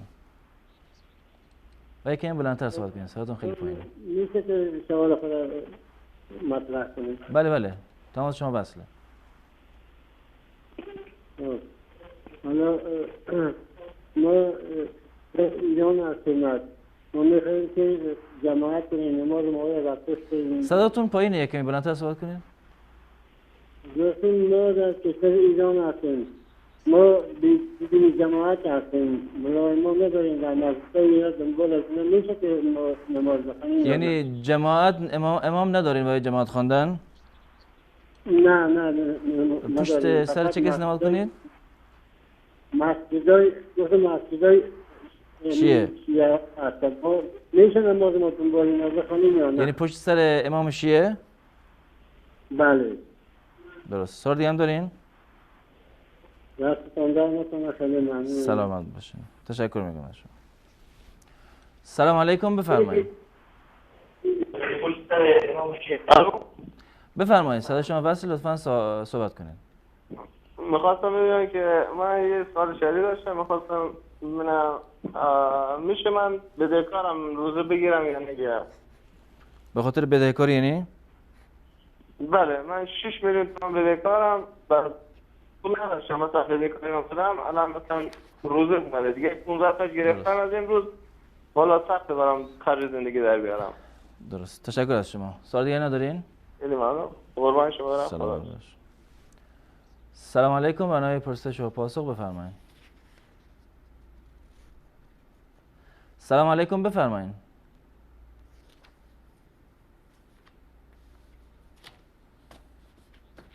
دارن تماسشون قطع شد، تماس بعدی رو میگیریم. سلام علیکم، برنامه پرسش و پاسخ بفرمایید.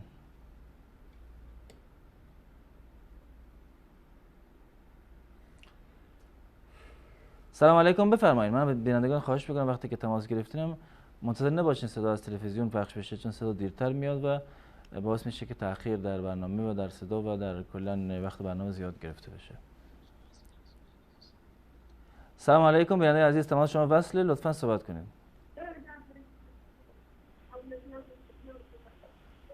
بلندتر صحبت کنید.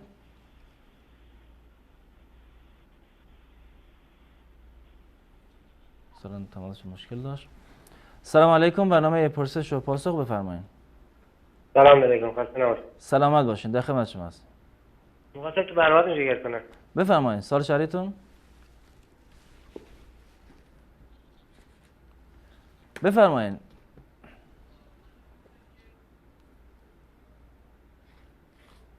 صحبت کنید برادر عزیز.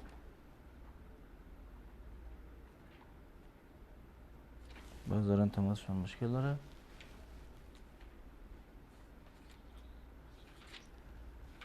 بنده گرامی، صدای شما وصل، لطفاً صحبت کنید. آره، صدای من میاد؟ بله بله، صداتون هست.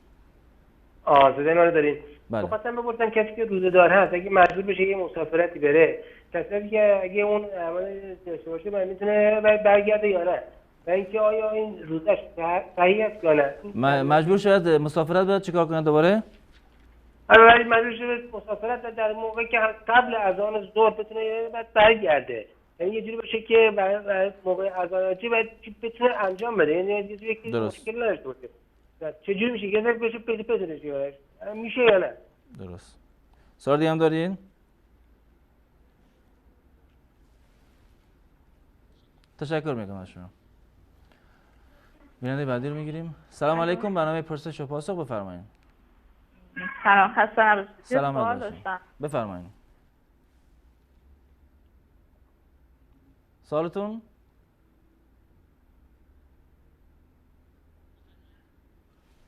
بفرمایید، صدای شما وصله، لطفاً صحبت بکنید، صحبتتون ادامه بدین.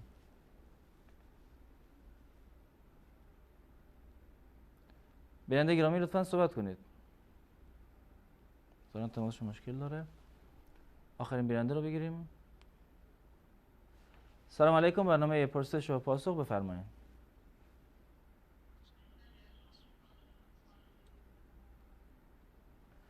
سلام علیکم، بفرمایید. سلام علیکم، بفرمایید.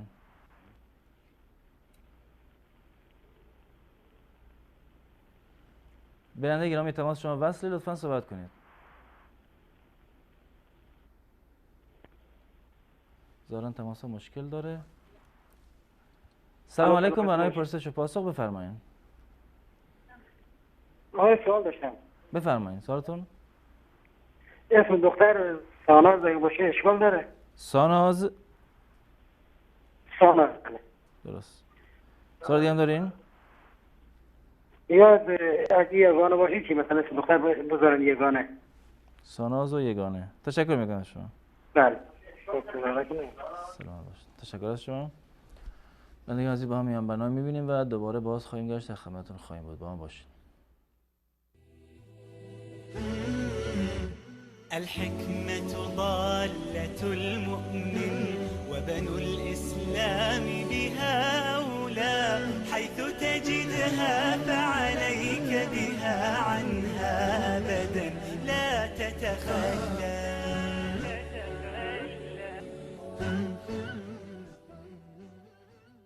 گفته شده 3 چیز خداوند پنهان کرده در 3 چیز که غنیمت بشمارید. رضایت خدا و خوشنودی الله در لابلای طاعات و بندگی ما پنهان است. یعنی ما نمیدونیم در کدام طاعت رضایت بیشتره. ممکنه همون عملی که چیزی به حساب نمیارید، کوچکش میشمارید، چنان درش رضایت خداست که فکرش نمی کنید. پیغمبر فرمودن علیه السلام لا تحقرن من المعروف شیئا ولو ان تلقى اخاک بوجه طلق. از خوبی ها، از معروف و نیکی چیزی رو کوچک مپندار، حتی اگر شده در حین دیدار و ملاقات با برادر مسلمونت با چهره خندان و بشاش، ممکنه همین لبخند تو، همین چهره باز و خندان تو چنان سرور و شادی و در دل یه مؤمن بندازه که فکرش نمی کنید. بالاخص وقتی تو جایگاهی دارید، مقام دارید، پول دارید، ثروتمندید، اهل منصبید، یه انسان مظلوم، فقیر، بی‌نام و نشان تو جامعه از کنارش میگذرید، اگر بهش سلام بکنید، یه لبخندی بزنید، میدونید با خودش چه میگه؟ میگه حدرم و دانست. فکر نمی کنید که این بنده خدا چقدر خوشحال می شود، چقدر لذت میبرد از سلام تو، از روی خوش تو. خیلی وقتا ما بدون اینکه خودبین باشیم و از کنار مردم میگذاریم، سرمون رو پایین میندازیم، سلام میکنیم، یه سلام سرد، یه سلام نمی کنیم. اما نمیدونید که این سلام سرد، این سلام علیک نکردن چقدر تأثیر منفی میتونه تو دل این بنده خدا بذاره و این بنده خدا ممکنه مظلومه، ممکنه فقیر، ممکنه مسکینه، پیش خدا قدر و منزلت داره. و نکته دوم، خشم و غضب خداست. خشم و غضب خدا در معاصی پنهان است. یعنی نگو این مکروه، این گناه کوچکه، این همه انجام میدن، منم انجام میدم. ممکنه همون عمل کوچک که گناهه درش خشم و غضبی باشه که انسان رو بدبخت بکنه. ایاکم و محقرات الذنوب، بر حذر باشید از گناههای کوچک. نگو چون گناههای کوچک ممکنه یه وقت به نحوی همون گناه کوچک تو رو هلاک بکند. و مورد سوم گفته شده که محبت خدا و دوستی خدا نسبت به بندگانش پنهان است. ما نمیدونیم که خدا کدوم بنده اش رو بیشتر دوست داره. ما نمیدونیم. ممکنه همون بنده خدایی که ما چیزی به حسابش نمیاریم پیش خدا قدر و منزلت و جایگاه والایی دارد و جزو اولیای مقرب الله جل شأنه. ما که نمیدونیم، خبر از اسرار مردم نداریم، خبر از دل و باطن مردم نداریم، خبر از نهانها و خلوتها نداریم. لذا به همه احترام میگذاریم، به همه سلام میکنیم، به همه روی خوش نشون میدیم که ممکنه از لابلای همین افراد یه سری افرادی باشن که جزو اولیایند، که وقتی دلشون رو شاد میکنید دل ولی خدا و دوست خدا رو دارید شاد میکنید. لذا پرهیز بکنید از ناراحت کردن مردم و بندگان خدا. بالاخص به ظاهر نگاه نکنید و به ظاهر قضاوت نکنید، حتی اگر به ظاهر فرد نه تنها از نظر چهره او و لباس او و موقعیت اجتماعی، بلکه از نظر رفتار و اخلاق و دینداریش چیزی به حساب نمیارید، تحقیرش نکن که ممکنه انسان مغرور بشود. بچرکن نماز و عبادت خودش و دیگران رو به حساب نیاره. همون بنده خدا که به ظاهر از نظر عبادی و دینی و ایمانی حسابش نمی کنید، ممکن است چنان تقوای خدا، محبت خدا، خشیت خدا دارد که من و تو نداریم. خبر نداریم از دل مردم.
صدق في صدري لبيك أتيتك في لهف لسؤالك يا أهل الذكر لسؤالك يا أهل الذكر لسؤالي جئت لكي أدري.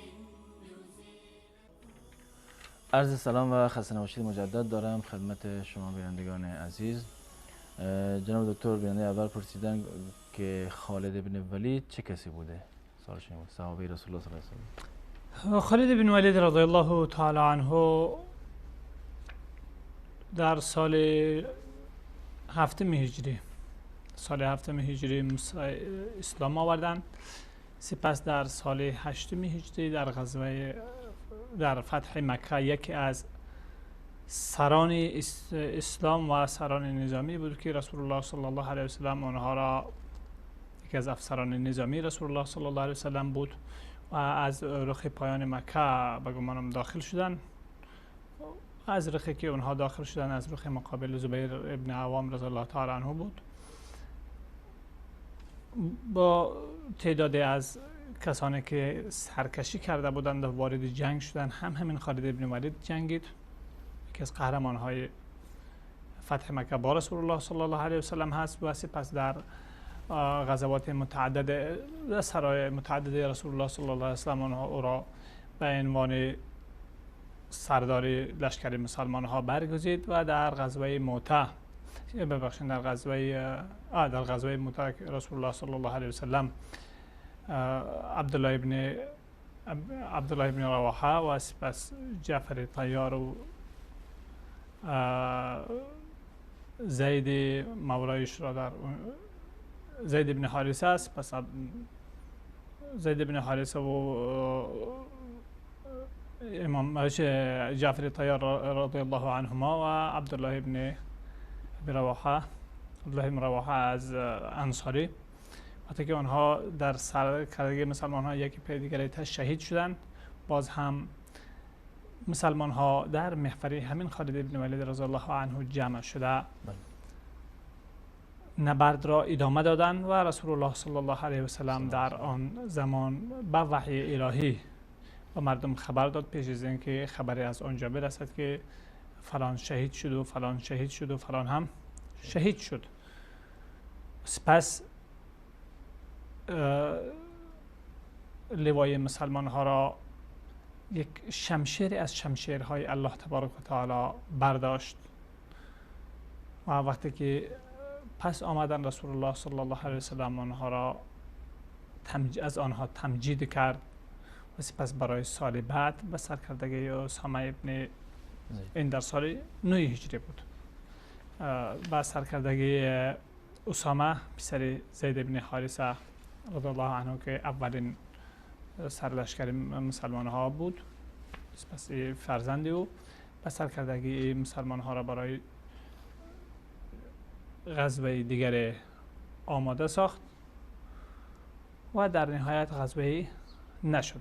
به هر حال این خالد ابن ولید رضی الله تعالی عنه بود. سپس در جنگ های ردت وقتی که همین شخصیت واقعی نشون داد بر اساس ادعای آخوندان رافضی شیعیان دسته اول بر ضد اسلام شوریدن، رافضیان دسته اول چون مسیلمه کذاب و اسود عنسی و آنها، البته من نمیگویم، آخوندا میگویم، وقتی که اونها بر ضد اسلام بر وافت رسول الله صلی الله علیه و شوریدن که حالا پیغمبر اسلام از بین رفته، دیگر ما پیروی از این دین ما نمیپذیریم، هر کس از قوم و قبیله و از خاندان خود یک پیامبری برمیگزینیم و یک رهبری او پیش میرویم. در سرکوبی یکی از سران برجسته سرکوبی این مرتدین به شمار میروه، یعنی با آنکه رسول الله صلی الله علیه و در موارد متعدد او را به سرلشکری مسلمان ها برگزیده بود و از او تمجید کرده بود و کسی که رسول الله صلی الله علیه و او را به سر لشکری مسلمان ها برگزینه، برای او امارت تعیین بکنه، این به اساس قانون آخونده ها حتی کسی که یک پیام رسان میان امام و میان کی بوده باشه، میان مردم بوده باشه، او دلیل عدالت و ثقه بودنش هست و این سرلشکر از جانب رسول الله صلی الله علیه و تعیین شده و در مواردی متعدد، نه در یک مورد. سپس این وقتی که این مرتدین گوشمال یافتند و دیگر سرزمین اسلامی رام شد جزیره العرب، باز این سرلشکر مسلمان ها در فتح حیره و غیره مناطق عراق زمین بود و در اولین شکسته های امپراتوری آتش پرست فارس ساسانی و وقتی که گوشمال اینها به حد لازم صورت گرفت، سپس سرلشکر مسلمان ها ابوبکر صدیق رضی الله تعالی عنه او را برای سرکوب روم به دمشق و به شام و فتوحات متعدد پیش برده فتوحات شام او را برگزید. اکثریت فتوحاتی که در او زمان در این قسمت ها صورت گرفت همه به البته اکثریت به سرکردگی به سرلشکری همین خالد ابن ولید رضی الله تعالی عنه بود. از این جهت مجوسیانی که در قالب اسلام تظاهر میکنند با این بزرگ مرد اسلام دشمنی دارند. الله تبارک تعالی پاداشی بیکرانه برای این نصیب گرداند و یکی از جمله کسانی هست که دیگر همین مناطقی که فتح شدند ثوابهای و این مناطقی که دوباره بیدین شده بودن و بر اساس ادعای آخونده ها شیعه تشیع رافضی شده بودن، تشیع رافضی را اظهار کرده بودن و از اسلام خارج شده، این مناطق را که سرکوب کرد دوباره اسلام در این مناطق که انتشار یافت و سرکردگی عمومی را مسلمان ها را، رهبری عمومی مسلمان ها را کی به عهده داشت؟ خالد بن ولید، ابوبکر صدیق رضی الله تعالی عنه و یکی از مشهورترین و پیشگامترین سرلشکران نظامی همین خالد بن ولید رضی الله تعالی عنه بود که اجری که تا برای حفظ اسلام تا به اخیر اعمالی که صورت میگیره از مسلمان ها چه عرب چه عجم، این خالد بن ولید یکی از سهامداران در عمل فرد ما و شما هست، یکی از این سهامداران است، لذا فضیلتی از اونها نسبت به بعدی ها بیشتر هست. یکی از عوامل برتری صحابه کرام رضوان الله علیهم اجمعین و بزرگ بودن بیشتر بودن اعمالشون نسبت به افراد بعدی، چون هر یکی از افراد بعدی جزئی از اعمال اونها به شمار می روند، چی افرادشان چی سرانشان. تشکر میکنم شما. بیننده بعدی گفتن که اگر انسان در جایی برود که راهزن یا همون راهگیر که ایشون گفتن بیاید و جلو مال و جان را به خطر بیاندازد، کشتن این راهگیر یا راهزن درست است؟ شرعاً اشکالی نداره. اما از لحاظ پیگیری قانونی میشه که اونجا پیگیری دیگری داشته باشه که آیا واقعا این راهگیر بوده و جانی از اینها در خطر بوده که او را کشتن، یا این که دسیسه در میان وجود داره و عامل جرمی در این وسط هست. این چیزها را باز قانون و ادارات تطبیقگر قانون پیگیری میکنند. درست. جزاکم الله خیر. یعنی گفتم مسجد جامع، البته گفتن روسیه هستن و مسجد جامع 190 کیلومتر از ایشون دور است. اگر به نماز جمعه یا به عید نروند آیا گناهی دارن یا نه؟ در مجموع عید سال 2 بار تکرار می شود، نباید در این کوتاهی کرد. یعنی در عموم در مناطق روسیه، مناطقی که آباد هست، در اونجا 180 کیلومتر رفت و برگشت چندان شدید نیست، مگر کسی که توانمندی نداشته باشه در اون صورت مشکلی نداره برایش. همچنین جمعه هفته یک بار، در 7 روز یک بار تکرار میشه و عموما بکوشن که هر 3 جمعه اقلا از هر 3 جمعه یک جمعه در جماعت حاضر شوند و اگر میتوانند کوتاهی باید نداشته باشند در حضور همه هفته حضور مستمر جمعه، نماز جمعه. ولی اگر مشکلی می داشته باشن، احساس مشکل میکرده باشن، فاصله خیلی فاصله هست، میتونن که هر 3 جمعه بعد از هر 3 جمعه یک جمعه حاضر شوند و در جمعه دیگر شرکت در اجتماع مسلمان داشته باشه. بله، باید که وجود داشته باشه اقلا هر 3 هفته یک روز. به هر حال بهتر هست که باید مستمر حاضر شوند.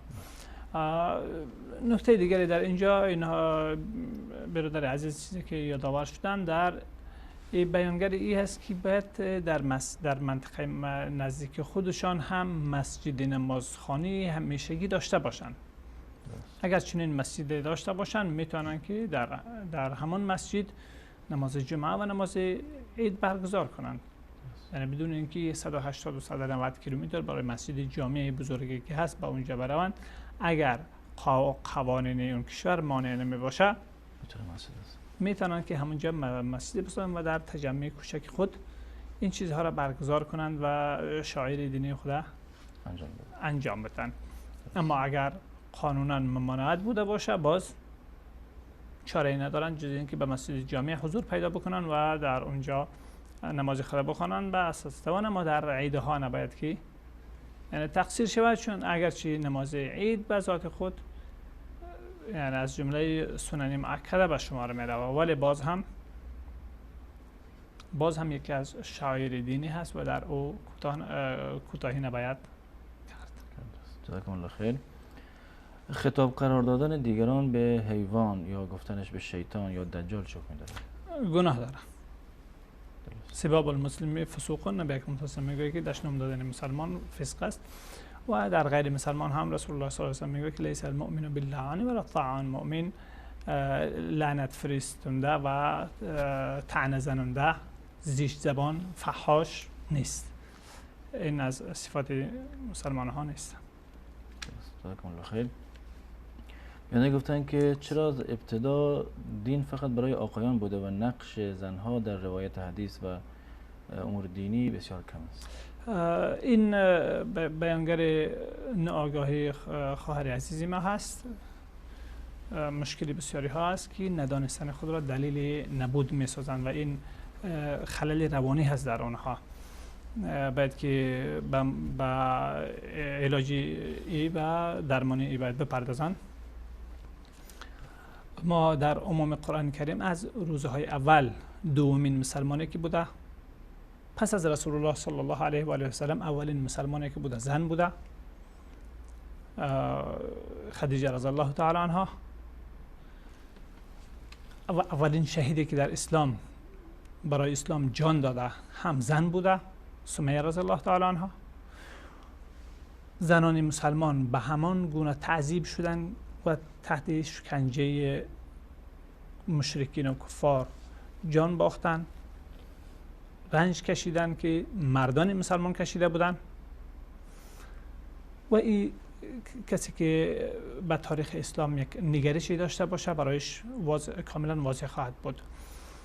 در عموم نصوص قرآن کریم هم احکامی که هست به همگی عام ذکر شده و در جاهای تخصیصی که آمده تصریح شده که مثلا ما 35 به طور مثال 35 سوره احزاب که میگه ان المسلمین والمسلمات والمؤمنین والمؤمنات والقانتین والقانتات تا اوصاف زیادی را ذکر میکنه، از جمله والمتصدقین والمتصدقات زنان مردان صدقه دهنده و زنان صدقه دهنده و الصائمین و الصائمات زنان روزه گیرنده و مردهای روزه گیرنده و زنان روزه گیرنده و الحافظین فروجهم والحافظات والذاکرین الله کثیرا والذاکرات. این اوصاف تمام از آنها را ذکر اعد الله لهم مغفرة و اجرا عظیما. برای از آنها الله تبارک و تعالی بخشایش و پاداش بزرگی را فراهم ساخته.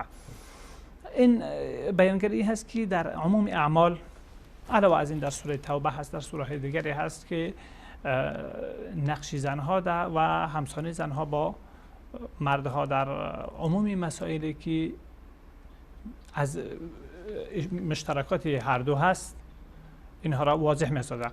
از جمله در احکامی هست که مخصوص مردها هست، مثلا اعمال شاقه که در آنها چیز مشقت و تکلیف هست. بیشتر اسلام زنها را مورد رحمت قرار داده و با آنها ترحم کرده، یعنی چیزی در بالای از آنها مثلا جهاد را فرض نگردانه، جهاد مسلحانه را بالای زنها فرض نگردانه و بالای مردها فرض گردانیده.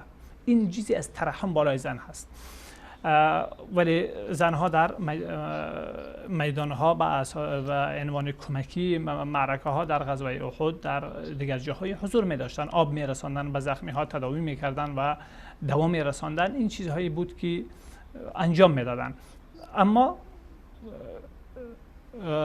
رزمنده میدان معرکه چون به طبیعت او سازگاری نداره، این وظیفه شاقه بر مردها، این مکلفیت بر مردها اختصاص یافته و بالای زنها گذاشته نشده. مثلا همچنان از جمله امتیازاتی که مثلا میکنیم باید کار کردن و نفقه خانواده و فامیل را به دست آوردن، جمع آوری کردن، این چیزی است که به دوش مردها گذاشته شده و زنها در اینجا برایشان سهولت شرعاً سهولت با آمده که باید که کسی دیگری بالای از اینها خرج بکنه و اینها شاه خانه بوده باشند. ولی کسانی که مغزهایی که اینجا مشکلی روانی دارن و درمان نیاز دارن، آنها این امتیاز را به گونه دیگری تعبیر میکنن. یعنی آنها تنخواه گیرنده و مزدبگیری بدون زحمت هستند. به حساب این بدون زحمت نیست، البته کارهای دیگر، مسئولیت‌های دیگر آنها به عهده دارند، ولی همین مشقت بالایشان گذاشته نشده و باید مرد این کار را انجام بده و در خدمت آنها بوده باشه. مرد به عنوان خدمتگزار و نفقه رسان زن تعیین شده. این امتیاز است که برای زن داده شده. بر علاوه از این مثلا نماز جماعت، چون زن مشکلات متعددی دارد، حضور نماز جماعت بالای مردها فرض است، واجب است. بالای زنها فرض واجب نیست. این سهولت است برایشان داده شده چون آنها کارها و مصروفیت‌های متعددی خود دارند و همچنان همیشه نمیتوانند حاضر شوند. از این جهت زن نمیتونه که مثلا به هیچ موضوع اختلاف جنس نگیریم، به وضع طبیعی زن نمیتونه که امام دائمی بوده باشه، چون ماهانه اقلا 7 روز احیانا 10 روز باید این نماز نخوانه. پس مردم باید که امامی بالبدل داشته باشه. صورت‌ها برای خاص زن. بله، این صورت‌ها برای زن‌ها داده شده. مسئله دیگری که یادآور شدن که زن‌ها به جز چند تا از امهات المؤمنین ما در سطح علمی یعنی ما از آنها چیزی نداریم، سراغی نداریم. این هم نشانگر ضعف معلومات مطالعات این خواهر عزیز ما هست.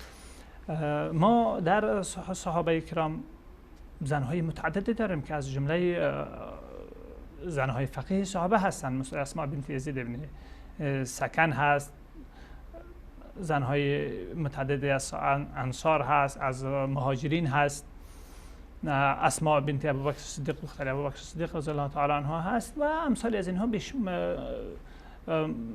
یعنی زنهای متعددی هستند، چی از انصار، چی از مهاجرین، چی از انصار. ما وقتی که بعد تابعین میگه که انتقال بکنیم کسی سراغ دریافت نمیکنیم، این هم از جمله اشتباهاتشان است.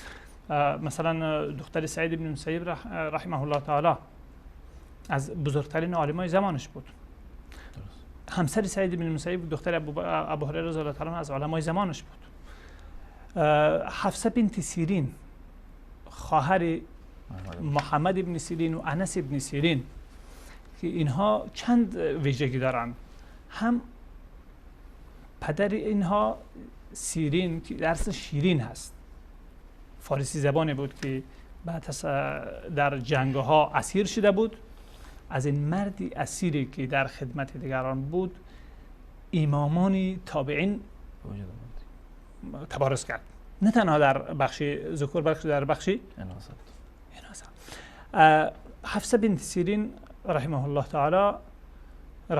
تعالی از جمله نابغه های عصر تابعین بود که حتی از برادر خود محمد بن سیرین که از امامان تابعین به شمار می رود، یعنی امامان درجه رده اول تابعین به شمار می رود، از او نسبت به او عالمتر به شمار می رفت. حتی در بسیاری مسائل وقتی که محمد راجع به مسائل پرسیده می شد می گفت که رفته از حفصه بپرسید، باز جواب او را به ما بیارید. این بود. عمره بنت عبدالرحمن انصاری، یعنی زیاد هستن. عمره بنت عبدالرحمن انصاری از فقهای مدینه بود که از علمای رده یکی مدینه به شمار می رفت. در عهد تابعین ما همسان با از شاگردای ام المؤمنین عایشه صدیقه رضی الله تعالی عنها که بگیریم هم ردیف فقهای سبعی مدینه به شمار می رفت. بحری بود که از هر چی میخواستی از او میتونستی بگیره.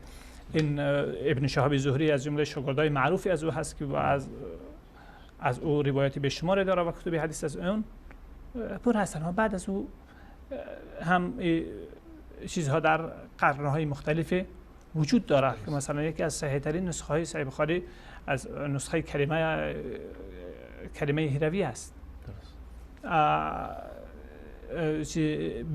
بی هرثمی از بازم از هرات در قرن 4 و 5 در قرنهای مختلفه. قرنهای مختلف وجود داره. علمای چیز بودن ولی نسبت این که مصروفیت های بیشتری فامیلی و غیره اینها داشتن و در زمانهای مختلف یعنی لزومی سفرها برای طلب علم بیشتر مانع سفرهای بیشتری زنها شده بود. نسبت آنها در تقابل با مردها کمتر هست. قسمی که فعلا در پیشرفته ترین کشورهای جهان همین تفاوت با وجود آزادی های کاملی هر نوع و سهولت های کاملی که وجود داره، این تفاوت وجود داره.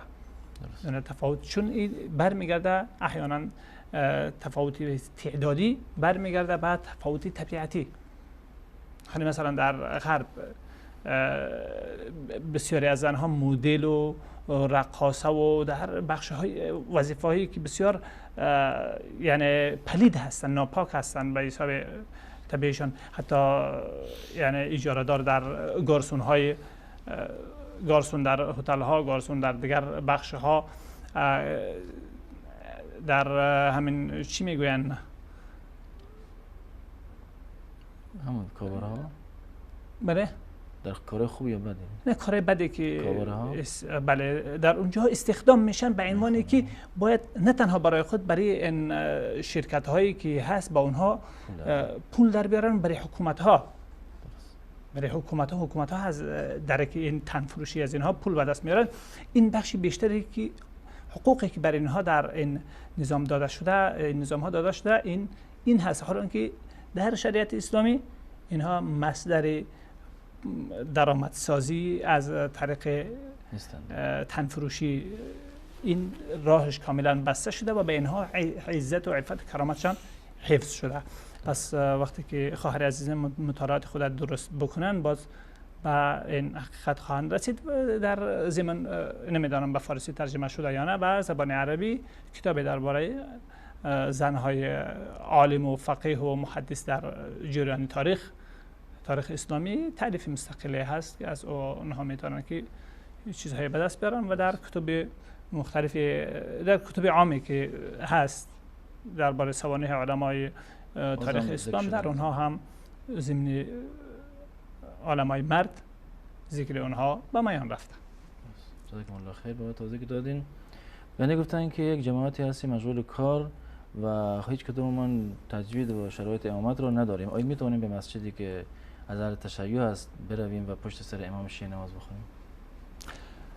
کسی که عقیده شرکی داشته باشه و کسی که رافضی بوده باشه نماز او در ذات خود نمیشوه. پس پشت سر انسان بی وضو نماز خواندن و معنی نخواندن هست.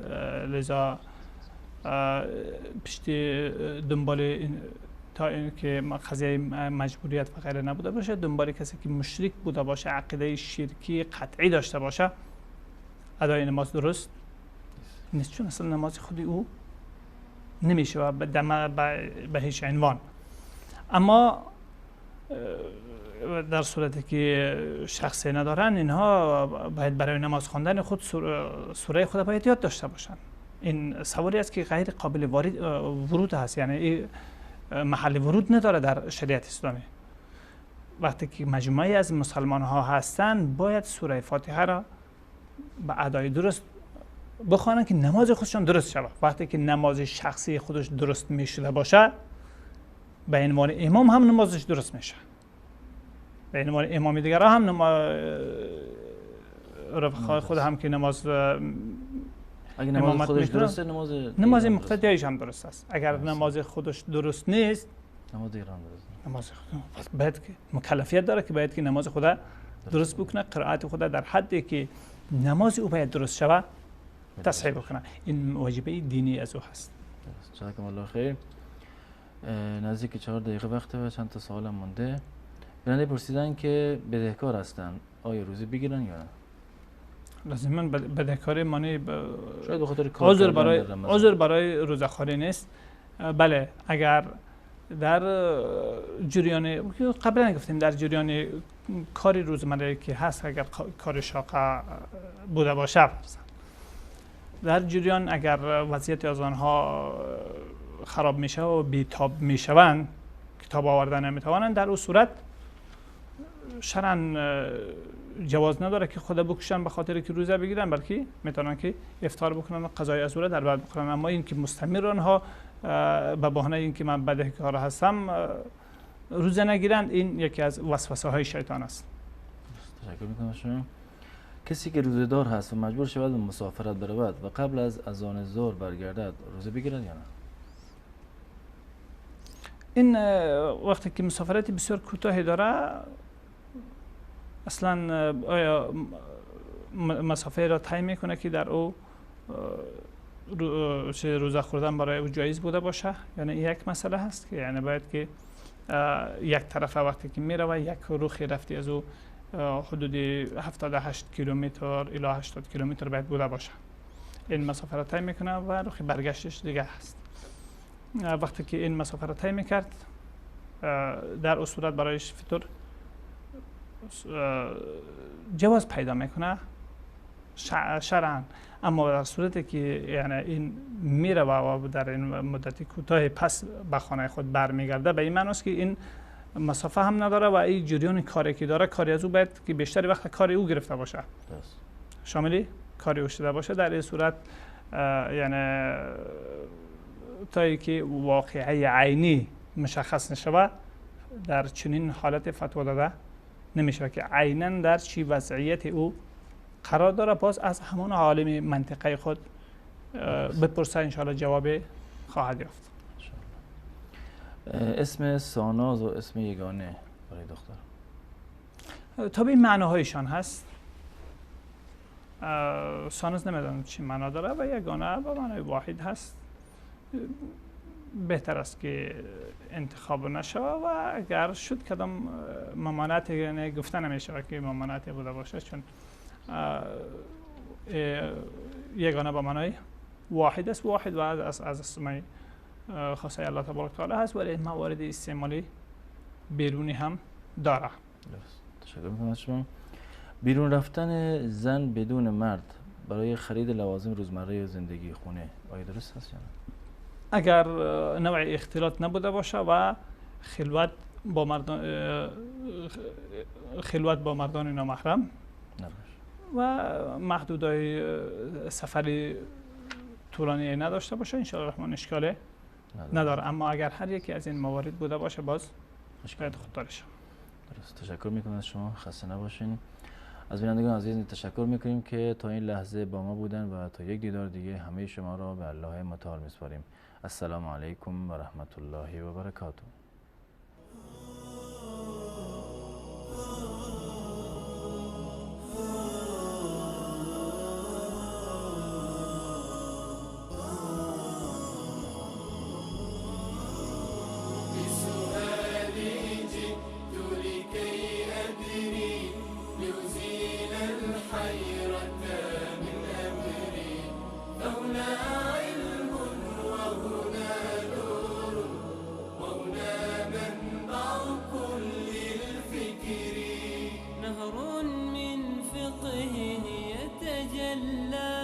بعقيدة صدق في صدري لبيك أتيتك في لهف بسؤالك يا أهل الذكر بسؤالك يا أهل الذكر بسؤالي جئت لكي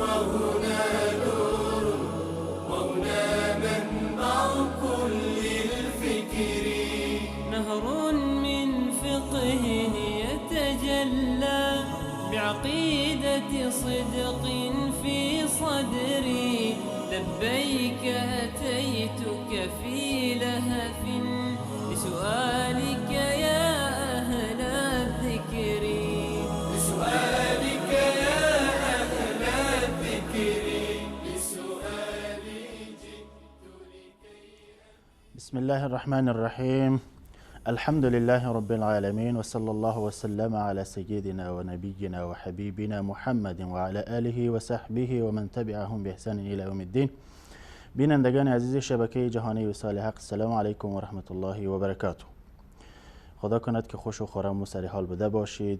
نصف رمضان تقریبا گذشت، انشالله که مملو از طاعت و عبادات سپری نموده باشید و الله متعال را التماس داریم که بقیه نصف باقی را هم حیات برایمان بخشد که این نصف باقی را هم چنان که گذراندیم با طاعت و با عبادت بگذرانیم.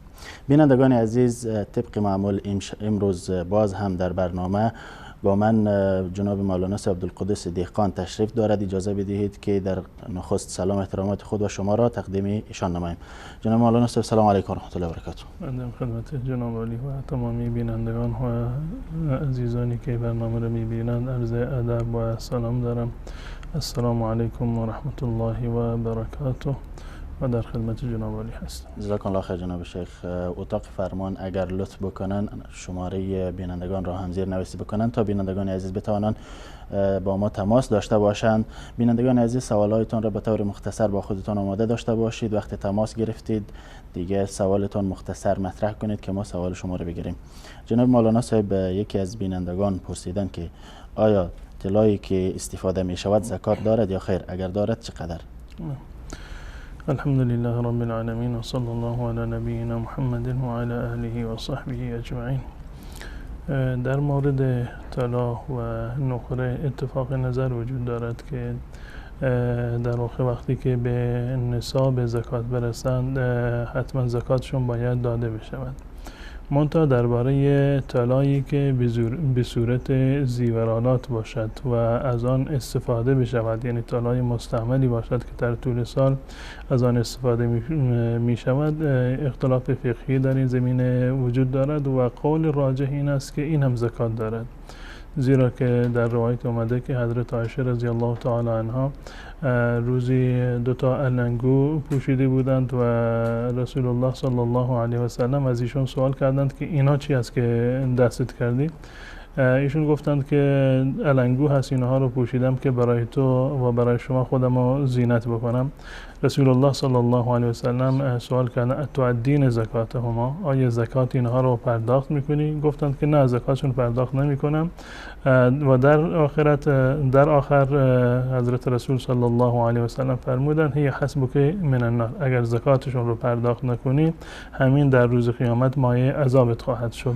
از این روایت به صراحت معلوم می شود حتی طلایی که به صورت زیورالات هست و پوشیده می شود زکات دارد و قول راجح از نظر دلیل هم این هست و از نظر احتیاط هم این است که انسان یعنی در مورد زکات کاری بکند که حداقل حق فقیر و مسکین برگردن انسان نماند، به صورت احتیاط اینو زکاتش رو پرداخت بکنند و همچنین به خاطر قوت دلیل اولاتر و بهترین است که زکات زیورالات و طلایی که استفاده می شود حتما باید پرداخت بشه. جزاکم الله خیر. بیننده پرسیدن به خاطر حیض من 1 هفته از رمضان را روزه نگرفتم، اگر در فصل پاییز قضای این 1 هفته را بگیرم و بعد از رمضان هم 6 روز شوال را بگیرم صحیح است؟ از نظر شرعی قضای رمضان یعنی دوباره روزه گرفتن تعداد روزه هایی که زن به خاطر بیماری یا هر کسی دیگر که بیماری داشته نتوانسته روزه بگیرد وقت مشخصی رو ندارد، یعنی الزامی نیست که حتما بعد از رمضان بلا فاصله باید این روزه ها رو قضا بیاورد. می تواند که اینها رو به تأخیر بیندازد ولو اینکه مثلا در روزه های پاییز یا زمستانی روزه بگیرد به جای این روزه ها از نظر شرعی هیچ گونه اشکالی ندارد. اولاتر و بهترین است که هر چیزی زودتر روزه بگیرد بهتر هست، زیرا که یک قرضی هست و یک عبادتی هست که برگردنش هست و باید ادا بگردد.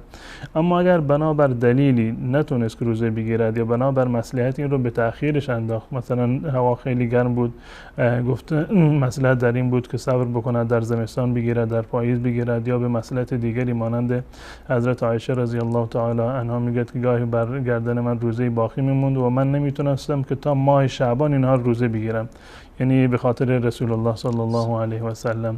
اگر مصلحتی باشد هیچ گونه اشکالی در این زمینه وجود ندارد. اما در مورد 6 روز به اصطلاح از شوال که گرفته می شود اصل بر این است که اینها باید متصل بعد از رمضان باشند و رسول الله صلی الله علیه و سلم فرمودند که هر کسی رمضان را روزه بگیرد ثم اتبعه 6 من شوال و بلا فاصله بعد از آن 6 روز از شوال را روزه بگیرند.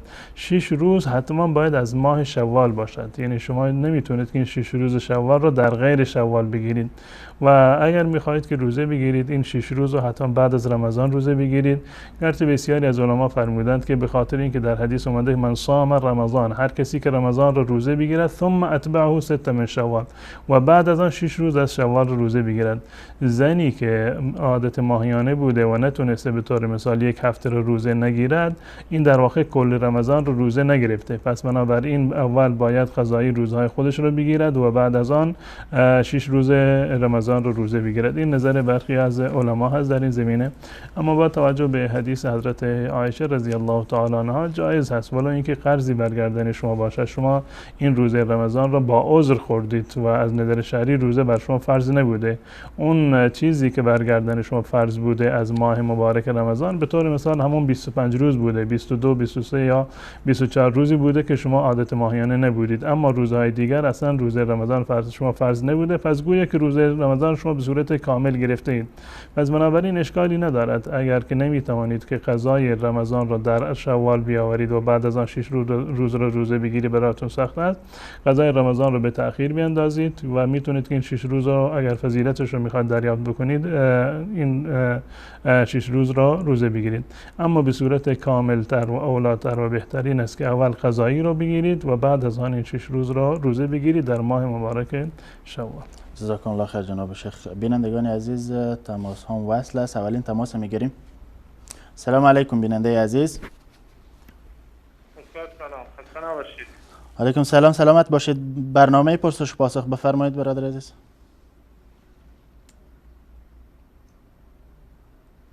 بله بفرمایید برادر عزیز. سوال شرعیتون؟ ظاهرا تماس مشکل داره، تماس بعدی رو بگیریم. سلام علیکم بیننده عزیز، برنامه پرسش پاسخ. سلام علیکم و رحمت الله و برکاته. علیکم السلام و رحمت الله و برکاته. بفرمایید برادر عزیز سوال شرعیتون.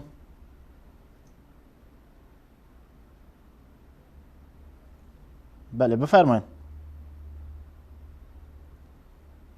بله بله سلام علیکم بیننده عزیز.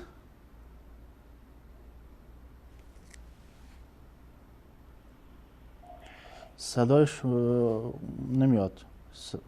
صدای ما رو دارید بیننده عزیز؟ من صدای شما رو ندارم. بله صدای شما دارم. بفرمایید بفرمایید. میگم من از تهران هستم. میگم من آذان چیز میگم یعنی آذانی که شما موقع تهران آذان میدین من یعنی آذان افطار رو باز کنم یا نه وایسم تا اون آذانی که چیز به افق تهران خودش شبکه تهران آذان میده. یعنی منظورم اینه که شبکه شما این شبکه وصالت و شبکه من میتونه افطار باز کنم یا خیر؟ سوال دیگری هم دارید برادر عزیز؟ نه زنده باشید. سلام زنده باشید. سلام براتون. سلامت باشید. متشکرم از شما. بیننده بعدی رو بگیریم. سلام علیکم بیننده عزیز، برنامه پرسش پاسخ. سلام علیکم. تماس قطع شد ظاهرا. بیننده بعدی رو بگیریم. بله سلام علیکم بیننده عزیز. سلام، خسته نباشید استاد. علیکم السلام، سلامت باشید. برنامه پرسش پاسخ سوال شرعیتون. بله بفرمایید.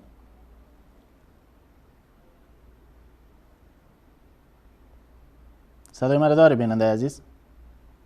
بفرمایید. تماس بعدی رو بگیریم. ظاهرا تماس مشکل داره. بله سلام علیکم.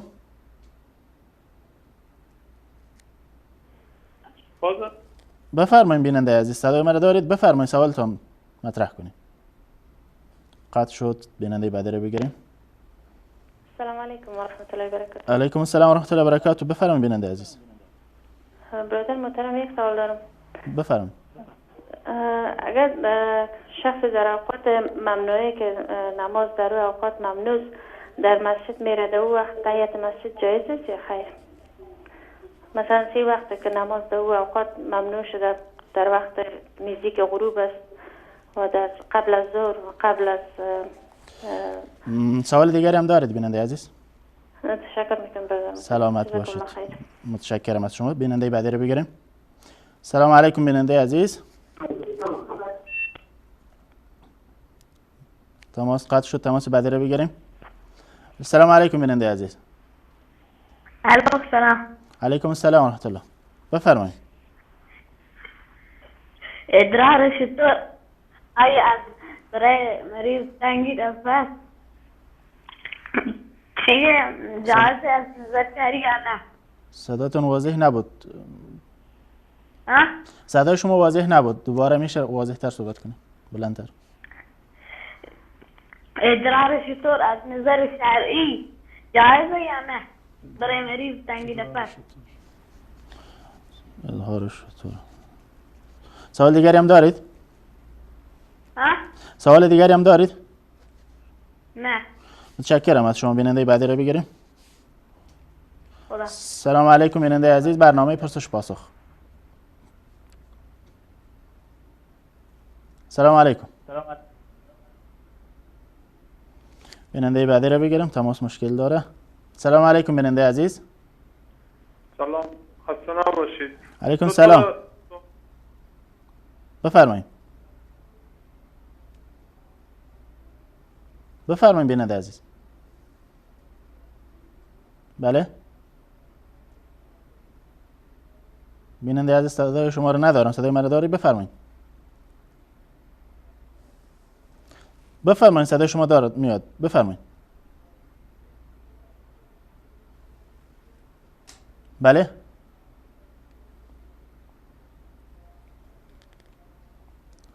تماس بعدی رو بگیریم. بله سلام علیکم بیننده عزیز. سلام علیکم بیننده عزیز. بله سلام علیکم. علیکم السلام و رحمت الله.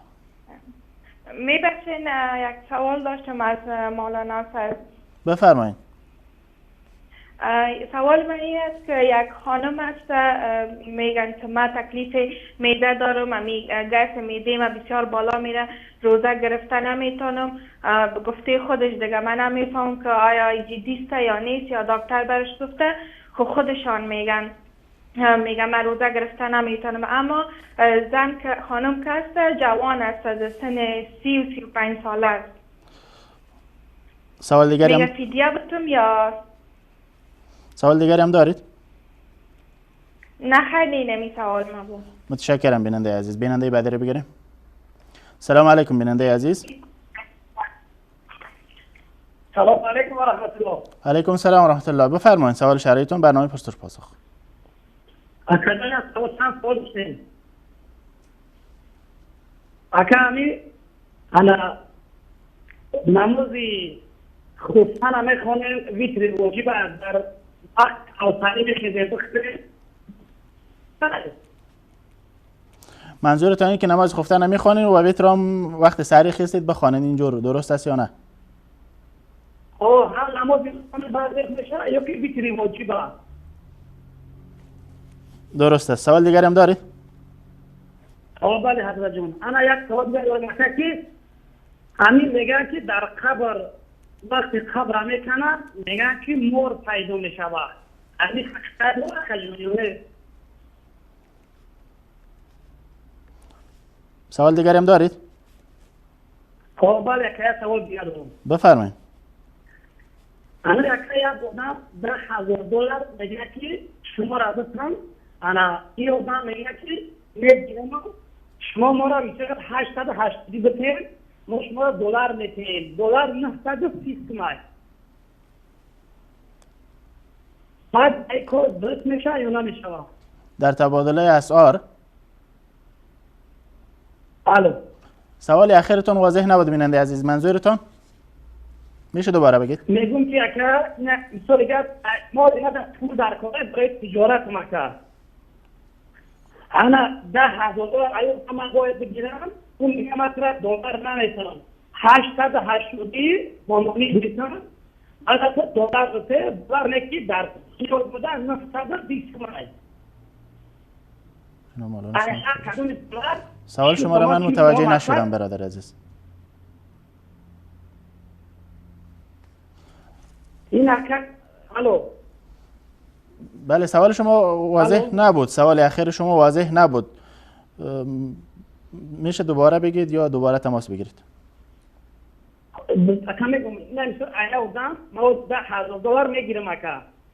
شما از یک کسی 10,000 سامانی میگیرم، سامانی 880 تومان رقم بوده. بله. انا و آدم یکی مرا $100 به پیوستی که دسته مفاز داری دلار مته دلار 920 تومان.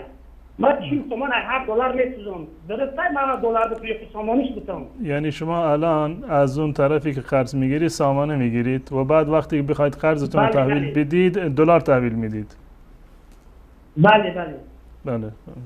توضیح میدم. توضیح دادم میشه بیننده عزیز. تماسی بعدی رو بگیریم. سلام علیکم بیننده عزیز. بله سلام علیکم.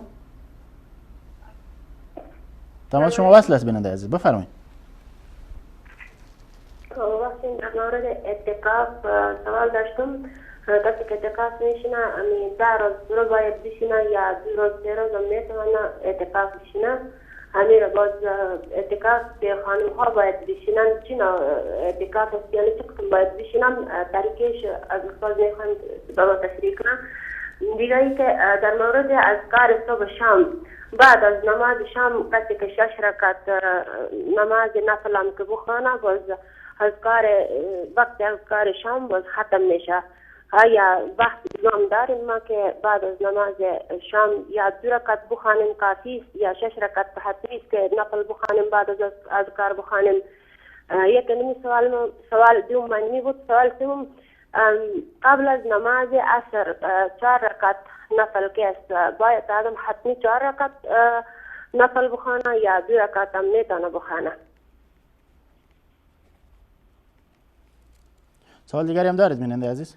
گرفتم یه میشنوم. سوال دیگری هم دارید؟ 3 تا سوال از شما کرده. یکی در مورد اعتکاف بود، یکی در مورد اذکار، یکی هم در مورد نفل نماز عصر. وقت در مورد وقت اذکار که از چه مدت شروع میشه، از چه مدت کدام مدت باز کدام با خلاص میشه؟ یکی بود دیگه امی جوانی از یعنی شروعش خصوصی میفهمیم یعنی ختم جوانی انسان ها آدمیان یعنی ختم جوانی چه وقت است، یعنی چند سالگی از جوانی آدم یعنی به پیری میرسه؟ سوال شما دیگه سوال هم دارید؟ تشکر. متشکرم از شما. بیننده بعدی رو بگیریم. سلام علیکم بیننده عزیز. آقا اگر کسی که دوست باشه خدا توبهش قبول میکنه؟ بله. میگم اگر کسی دوست باشه خدا توبهش قبول میکنه؟ کسی که دوست باشه چیکار؟ خدا توبهش. سوال دیگری هم دارید؟ اما اگر قبلا شیعه رافضی بود الان سنی شده. خدا. توضیح دادم میشود. متشکرم از شما بیننده عزیز. بیننده بعدی رو بگیریم. سلام علیکم بیننده عزیز، برنامه پرسش پاسخ. السلام علیکم. یک دو سوال داشتم برادر. سلام بفرمایید بیننده عزیز. در رمضان میگن که ختم قرآن کریم حتمی است، این درست است؟ و اگر تو بود تمام شدن رمضان ختم نکنی قرآن رو یگون گناه ثابت میشود یا نه؟ سوال دیگر هم دارید؟ نه تشکر. متشکرم از شما. بیننده بعدی رو بگیریم. سلام علیکم بیننده عزیز. سلام علیکم و رحمت الله. علیکم السلام و رحمت الله و برکاته. برنامه پرسش پاسخ. سوال شرعیتون بیننده عزیز.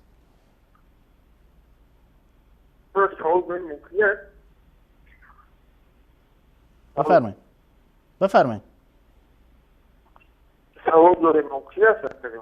بفرمایید برنامه پرسش پاسخ. سوال شرعیتون. انا وقتی سر قبر اول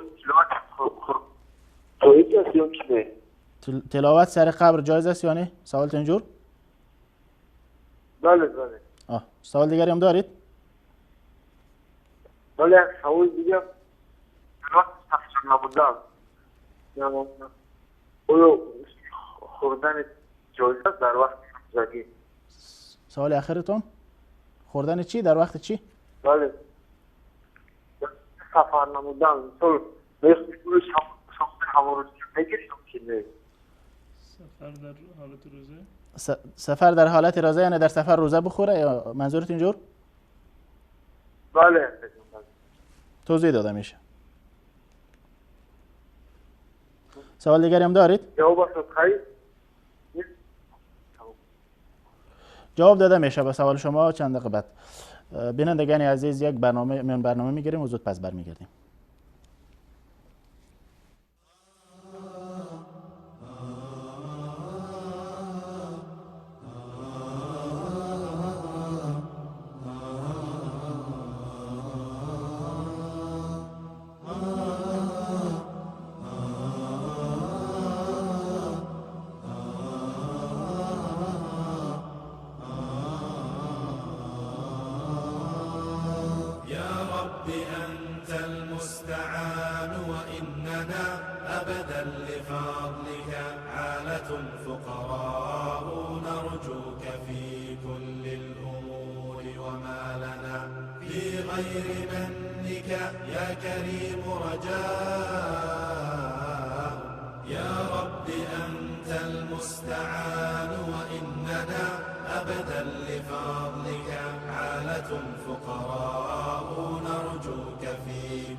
نرجوك في كل الأمور وما لنا في غير منك يا كريم رجاء أنت الغني وما لجودك منتهى بيديك سر الخلق والإحياء نرجوك في كل الأمور وما لنا في غير منك يا كريم رجاء أنت الغني وما لجودك منتهى بيديك سر الخلق والإحياء لولاك ما كنا وما كانت لنا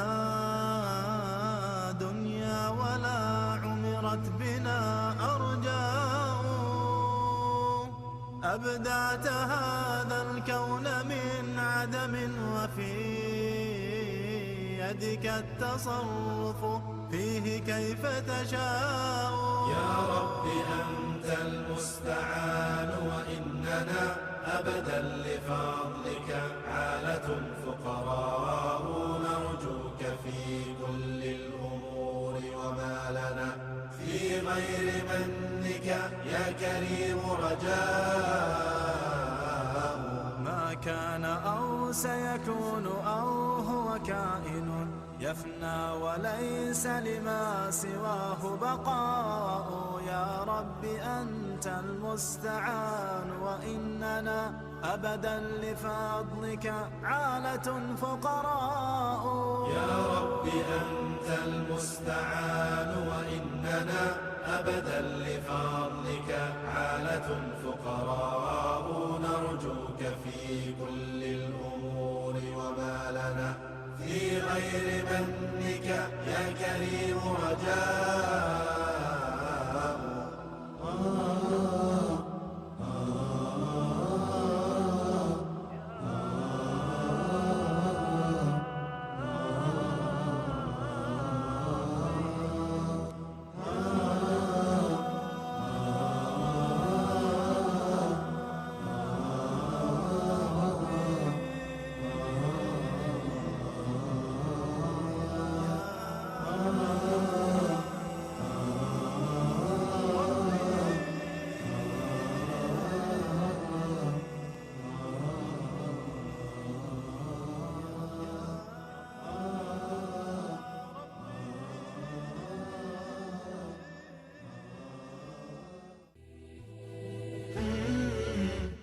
الحكمة ضالة المؤمن وبنو الإسلام بها أولى حيث تجدها فعليك بها عنها أبدا لا تتخلى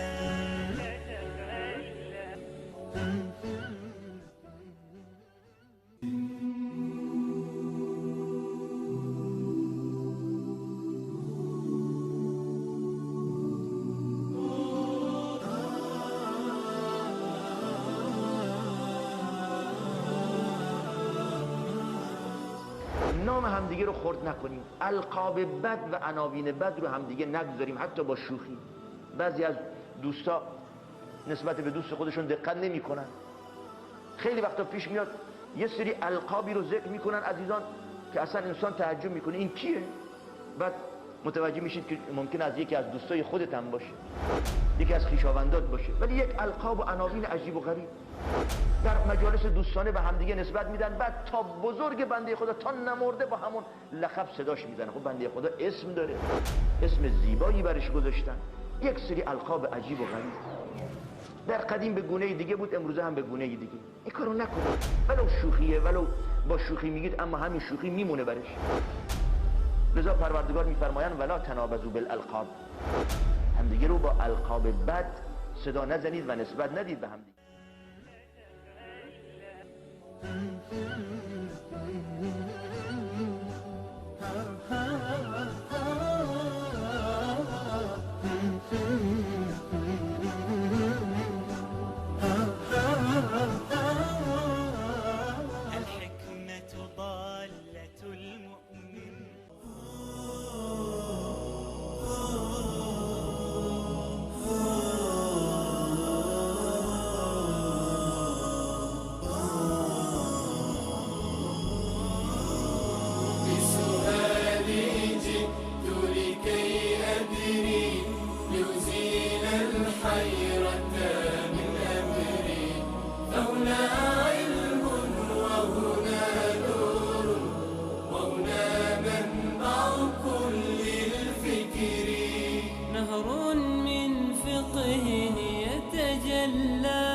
بعقيدة صدق في صدري لبيك أتيتك في لهف بسؤالك يا أهل الذكر بسؤالك يا أهل الذكر با سلام مجدد بینندگان عزیز. جناب مولانا صاحب، یک از بینندگان پرسید که با اذان شبکه افطار کنیم یا با اذان تهران؟ اذانی که در شبکه گفته می شود این اذان بر اساس افق تهران هست و کسانی که در تهران هستند می توانند با اذان شبکه‌های اهل سنت من جمله وسائل حق افطار بکنند. و اذانی که شیعه میگوید برای افطار نیست و وقت غروب اذان نمیگویند، بلکه اذان برای نماز عشا هست در مذهب شیعه و وقت افطارشون هم تأخیر داره. و اذان اهل سنت و الجماعت دقیقاً وقت غروب هست و اذانی که شبکه‌ها میدهند به افق شهر تهران هست. جزاکم الله خیر جناب شیخ. بیننده دیگری گفت اگر شخص در اوقات ممنوعه داخل مسجد شود، آیا تحیه مسجد جایز است بخواند؟ به صورت کلی 3 وقت رو رسول الله صلی الله علیه و سلم جز اوقات ممنوعه حساب کردند که در مجموع 5 وقت میشوند. 3 وقتشون در یک روایت اومده که دقیقاً وقت طلوع آفتاب هست و وقت استواء هست و وقت دقیقاً وقت غروب. و غیر از این 2 مورد بعد از طلوع فجر اومده تا طلوع آفتاب و بعد از نماز عصر تا نماز مغرب. مجموعاً این 5 مورد هستند که جز اوقات ممنوعه و مکروه هستند که در این مورد نماز نخونیم. منتها در مورد این که اگر کسی در هنگام اوقات ممنوعه وارد مسجد شد و بسیار از علما نظرشون بر این است که نمازهایی که سبب دارند، یعنی به خاطر یک سببی بر انسان لازم می شود که نماز را بخواند، می توانیم که این نمازها را در اوقات مکروه هم بخوانیم. و رسول الله صلی الله علیه و سلم در مورد نماز تحیت المسجد که در روایت در صحیح بخاری و مسلم هست امر کردند که اذا دخل احدکم المسجد فلا یجلس حتی یصلی رکعتین، وقتی که وارد مسجد شدید ننشینید مگر اینکه 2 رکعت نماز را بخونید. و در روایت دیگری که در سنن اومده و امام احمد رحمت الله علیه هم نقلش کرده، رسول الله صلی الله علیه و سلم خطاب به بنی عبد مناف گفتند در مکه لا تمنوا احدا طاف بهذا البيت وصلى ای ساعه شاء من لیل او نهار. و کسی رو منع نکنید از نماز خواندن هر وقتی که طواف میکند و نماز میخواند، هر لحظه از شبانه روز که باشد. این 2 تا روایت عمومیت دارد. پس بنابراین اگر کسی به طور مثال طوافی انجام میداد و این طوافش بعد در اوقات مکروه بود، بعد از نماز فجر بود یا بعد از نماز عصر بود، در این صورت اشکالی نداره، چون که این نماز طواف مثل نماز ذات سبب هست. و همچنین تحیت الوضو و تحیت المسجد مسجد همین حکم را دارند. اما اگر که به اصطلاح میتواند صبر بکند، یعنی دقیقاً وقت زوال داخل مسجد شده، وقت استوا داخل مسجد شده، یا دقیقاً وقت غروب هست، 1-2 دقیقه باقی مونده، صبر بکند تا اینکه کاملا غروب بکند یا کاملا آفتاب طلوع بکند در هنگام صبح، این اولاتر و بهتر است تا اینکه از این اختلافی که و این که در این روایت اومده در واقع یعنی عمل محتاطانه بکنه. برای احتیاط بهتر است که صبر بکند. اما اگر صبر نکرد به محض ورود در مسجد تحیت المسجد خوند، بنابر این روایتی که عرض کردم از نظر شرعی اشکالی نداره و نماز ذات سبب هست. جزاک الله خیر. و حکم نماز قضا هم این گونه هست که در هر وقتی میشه خوند. جزاک الله خیر. بیننده دیگری گفت که از نظر شرعی ادرار شتر برای تنگی نفس جایز است بخورد بنوشد؟ این بستگی به نظر پزشک داره یا طبیبی که واقعا متبحر باشه. اگر واقعا یک طبیبی یعنی علاج بیماری شما رو در این مورد ببینه، از نظر شرعی هم اشکالی نداره و در روایات هم اومده که رسول الله صلی الله علیه وسلم برای بعضی از کسانی که به اصطلاح مشکل معده داشتند و مشکل نفخ داشتند این مورد رو سفارش کردند که چند گروهی اومده بودند در مدینه، آب و هوایش سازگار نبود و رسول الله صلی الله علیه وسلم اونها رو فرستاد در حاشیه شهر مدینه، در جایی که شترهای به اصطلاح زکات در اونجا نگهداری میشد. اما متاسفانه اونها بعد از این که شفا یافتند اون چوپان مسلمانان رو کشتند و شترها رو به غارت بردند که رسول الله صلی الله علیه وسلم دوباره از اونها در واقع انتقام گرفتند. اگر واقعا پزشک معالج شما یا یک طبیبی که به اون اعتماد دارید و شما یعنی گفته که این کار رو انجام بدید و برای شما مفید هست، از نظر شرعی هم مانعی نداره. جزاک الله خیر جناب شیخ. بیننده دیگری گفت که یک خانم از تکلیف میده دارد، روزه گرفته نمیتواند، خانم هم خودش جوان است، آیا فدیه بدهد میشود؟ در این زمینه واقعا یعنی بینه و بین الله، یعنی به قول معروف خدایی فکر بکند. خودش اگر واقعا معدهش مشکل دارد و نمیتواند روزه بگیرد، با روزه گرفتن واقعا به اندازه اذیت میشود که نمیتواند که تحمل بکند، ضرر دارد برایش، از نظر شرعی هم مجاز است که روزه نگیرد و به جای اون فدیه بدهد، به جای هر روز یک مسکین رو غذا بدهد. اما اگر این زخم معده در حد خیلی معمولی هست، میتواند که اون رو در واقع تحمل بکند و ضرری برایش ندارد، بیماریش اضافه نمیشود، در این صورت باید روزه بگیرد. جزاک الله خیر جناب شیخ. بیننده دیگری گفت که نماز خفتن را میخوانیم، وقت سحری باز بیدار میشیم وتر بخوانیم، درست است؟ بله، بهتر و اولاتر این است که وتر رو انسان تأخیر بکنه در آخر شب. رسول الله صلی الله علیه وسلم بسیاری از اصحاب رو توصیه کردن به این که آخرین نمازشون که در شب میخونن نماز وتر باشه. اگر شما اول شب این وتر نخواندید و همیشه آخر شب بیدار میشوید، اولاتر و بهترین است که نماز وتر رو بگذارید برای آخر شب. اما اگر میدانید که بیدار نمیشوید، همون اول شب قبل از خواب این نماز وتر رو بخونید. این نماز وتر آخرین نمازتون باشه در شب که میخونید. اما اگر یک شبی اتفاق افتاد که شما نماز وتر رو خونده بودید و بعدش اتفاقی بیدار شدید و دلتون خواست که دوباره نماز بخونید، هیچ ممانعتی نداره، میتوانید که بعد از نماز وتر دوباره نماز بخوانید، اما دوباره وتر رو تکرار نکنید. همون وتری که اول شب خوندید همون برای شما کفایت میکنه. جزاک الله خیر جناب شیخ. سوال دیگری بیننده بود که در قبر مار پیدا می شود، این حقیقت دارد آیا؟ احیانا بعید نیست شاید که سوراخی باشه، یعنی ماری در یک قبری پیدا بشه و این دلیل بر این نیست که ما حکم بکنیم بر این که فلان میت مثلا که در قبرش ماری پیدا شده یا از کنار قبرش مثلا ماری عبور کرده، دلیل بر این باشه که ما حکم اخروی بدیم که این فرد در حالت به اصطلاح عذاب هست. اما چه بسا که یعنی امکان داره که الله متعال هم گاهی وقتی برای عبرت، خصوصا برای افرادی که واقعا ظالم بودن، کافر و بیدین بودن، اگر چنین موردی از داخل قبرشون یک چیزی پیدا بشه، بعید هم نیست که این یک نوع درس عبرتی برای مسلمانان باشه. و اما این که حکم کلی بگیریم، هر جا که ماری دیدیم حکم اخروی بدیم برای افراد که این حتما جهنمی هست و در حالت عذاب هست، این عمومیت نداره. جزاک الله خیر جناب شیخ. سوال دیگر این بیننده بود که قرض سامانی یعنی پول تاجیکی میدهد و یا میگیرد و در مقابل دلار، چون پول تاجیکی بالا پایین میشه، دلار ثابت است در این مورد.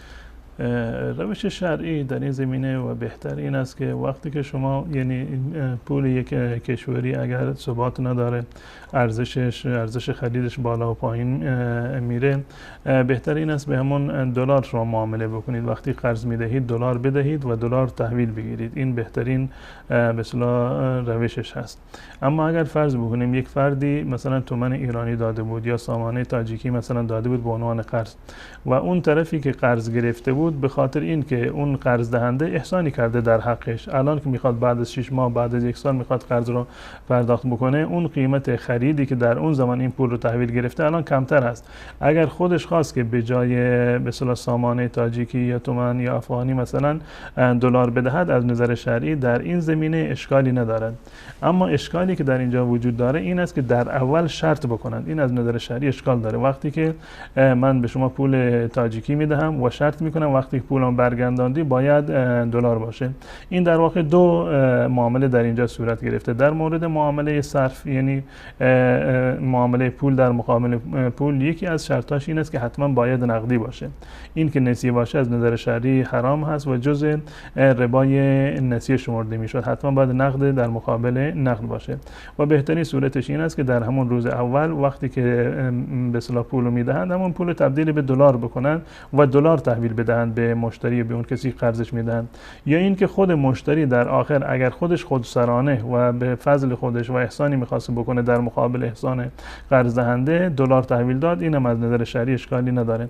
اما این که اول شرط بکنم من الان به شما سامانه تاجیکی میدم، شما در آخر به من دلار امریکی بدید، این از نظر شرعی اشکال داره و درست نیست. و راهش این است که همون اول به اصطلاح معاملهشون با دلار یا هر نقد هر کشور دیگری که هست وجود داشته باشه. جزاکم الله خیر جناب شیخ. بیننده دیگری پرسیده بود که اعتکاف باید 10 روز کامل باشد یا اینکه اگر از 10 روز کم باشد هم درست است و همچنین اعتکاف خانم ها چگونه است؟ اعتکاف شرطش این نیست که حتما 10 روز باشه. منتها رسول الله صلی الله علیه و سلم برای این که 10 روز رو به اصطلاح احتمال بر این که شب قدر در 10 روز آخر هست، به خاطر طلب شب قدر و این فضیلت معمولا مسلمانان 10 شب اخیر رو اعتکاف می‌نشینند. اما لازمه اعتکاف این نیست که حتما 10 روز باشه. شما 1 روز خواسته باشید، 2 روز خواسته باشید، کمتر و بیشتر خواسته باشید اعتکاف بنشینید، به همان اندازه که شما نشستید از نظر شرعی شما ثواب اعتکاف رو دریافت میکنید. و اعتکاف یک عبادتی هست که فقط در مساجد امکان پذیر هست، یعنی ثواب اعتکاف فقط در مسجد هست و تعریف اعتکاف این است که انسان در مسجد بماند به منظور عبادت الله متعال، با نیت عبادت در مسجد باقی میماند. این اسمش از نظر شرعی اعتکاف هست. اما این که در خونه خودش انسان یک مثلا اتاقی رو مشخص بکنه به عنوان محل اعتکاف، یا برن در یک جای دیگری در نمیدونم مدرسه در یک خونه جمع بشوند که در اینجا ما اعتکاف میکنیم، این تعریف اعتکاف بر این اطلاق نمیشود و ثواب اعتکاف رو نداره. اگر جمع شدن در اونجا قرآن خوندن، ثواب قرآن خوندنشون هست، نماز خوندن، ثواب نماز خوندنشون هست، این از نظر شرعی ممانعتی نداره. اما این که معنیش اعتکاف شرعی باشه و احکام شرعی بر اون اطلاق بشه که زن و شوهر حق ندارند که در این زمینه در این ایام مثلا با هم دیگر همبستری بکنند بدون حاجت خارج نشه، این احکام بر این منطبق نمیشود و حکم شرعی اعتکاف را ندارد. جز دیگرش که اعتکاف خانم ها چگونه است؟ همین عرض کردم که اعتکاف خانم ها در منزل به عنوان اعتکاف شمرده نمی شود، حکمش اعتکاف نیست. و اگر در جای دیگر در یک خونه مثلا همه جمع بشن، بازم حکم اعتکاف شرعی را نداره. ثواب قرائت قرآن و نمازی که میخونن با جماعت یا غیر جماعت ثوابشون میرسد، اما ثواب اعتکاف و فضیلت اعتکاف برای اونها، یعنی احکام اعتکاف برای اونها اطلاق نمیشه.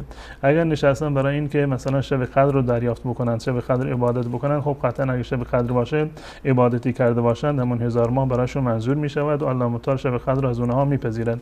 اما بحث در اینجا است که اعتکاف شرعی نیست و احکام و اون محدودیت هایی که در ایام در حالت اعتکاف هست این افراد خانم ها در منزل ندارند. جزاکم الله خیر جناب شیخ. 10 دقیقه وقت داریم و 7 سوال داریم که خلاصه اگر بیننده گفته بود که وقت اذکار چه وقت است، یعنی اذکار صبح و شام؟ اشکالی نداره. ایشون گفتند که بعد از عشاء مثلا بعد از مغرب اگر که مثلا نمازهای سنت رو بخونه. چیزی که سنت هست و جز سنت های مؤکده هست 2 رکعت بعد از مغرب هست. اما اگر کسی هست بیشتر بخونه، نفل بخونه، باز هم هیچ گونه ممانعتی وجود نداره. اذکار نماز رو سعی بکنید که بلا فاصله بعد از نماز باشن. اذکار نماز بلا فاصله بعد از نماز باشن و اذکار صبح و شام رو شما میتونید که قبل از این بخونید، حتی قبل از مغرب بعد از عصر بخونن یا بلا فاصله بعد از مغرب بخونن، از نظر شرعی اشکال نداره. اگر بعد از مغرب شما مشغول به اصطلاح نماز هستید، قبل از مغرب بعد از عصر هم بخونید، هیچ گونه اشکالی نداره و جایز است. جزاک الله خیر جناب شیخ. بیننده گفته بود که قبل از عصر 4 رکعت نفل است، اگر او رو 2 رکعت هم بخونیم جایز است؟ 2 رکعت حضرت رسول الله صلی الله علیه و سلم ثابت شده و فرمودن رسول الله رحم الله امرا صلی قبل العصر 4. گرچه این روایت از نظر سندی اشکال داره، اما به طرق به اصطلاح طرقی که این روایت داره میشه در حد حسن برسه و روایت دیگری هم در این زمینه هست که رسول الله صلی الله علیه و سلم 4 رکعت میخونن، اما جز سنت های مؤکده نیست. جزاک الله خیر. پرسیدن که ختم جوانی چه وقت است؟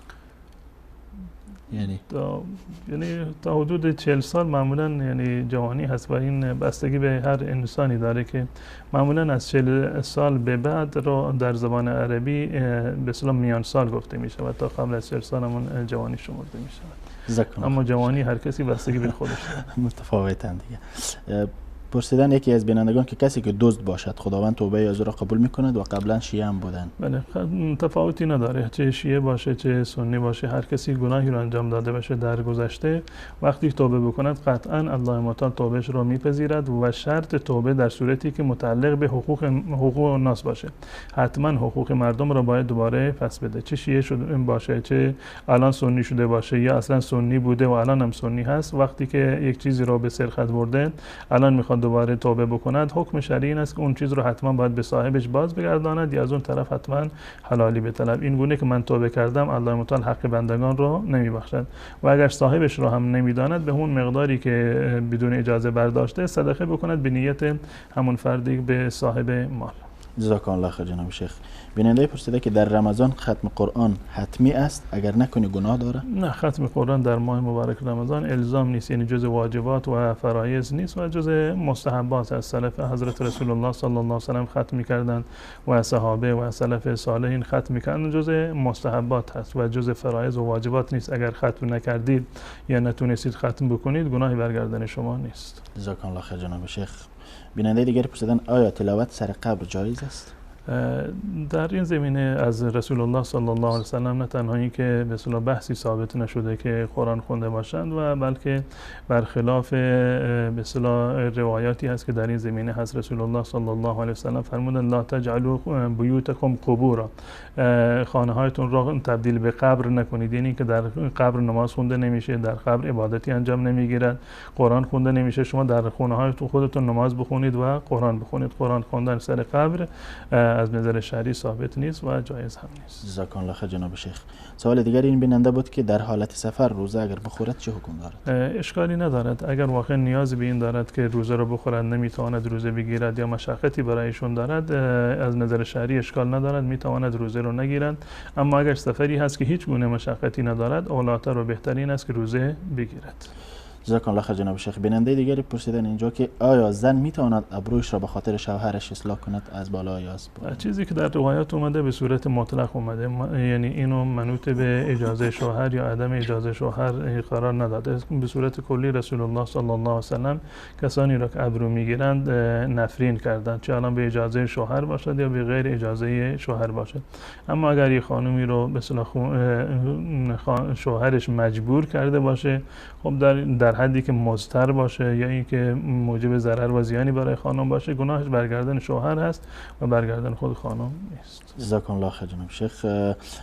بیننده پرسیدن که به خاطر کار من نماز ظهر و عصر و همچنان مغرب و عشا رو با هم میخوانم، آیا مشکلی است؟ اگر به صورت یک مرتبه باشه که اتفاق افتاده که سر کار بوده، فراموش کرده بوده یا در سفر بوده، میتواند که به صورت جمع بخواند به عنوان یک عذر. اما این که به صورت همیشه، یعنی این عادتش باشه که نمازها رو جمع بکند، این از نظر شرعی جایز نیست. جزاک الله خیر جناب شیخ.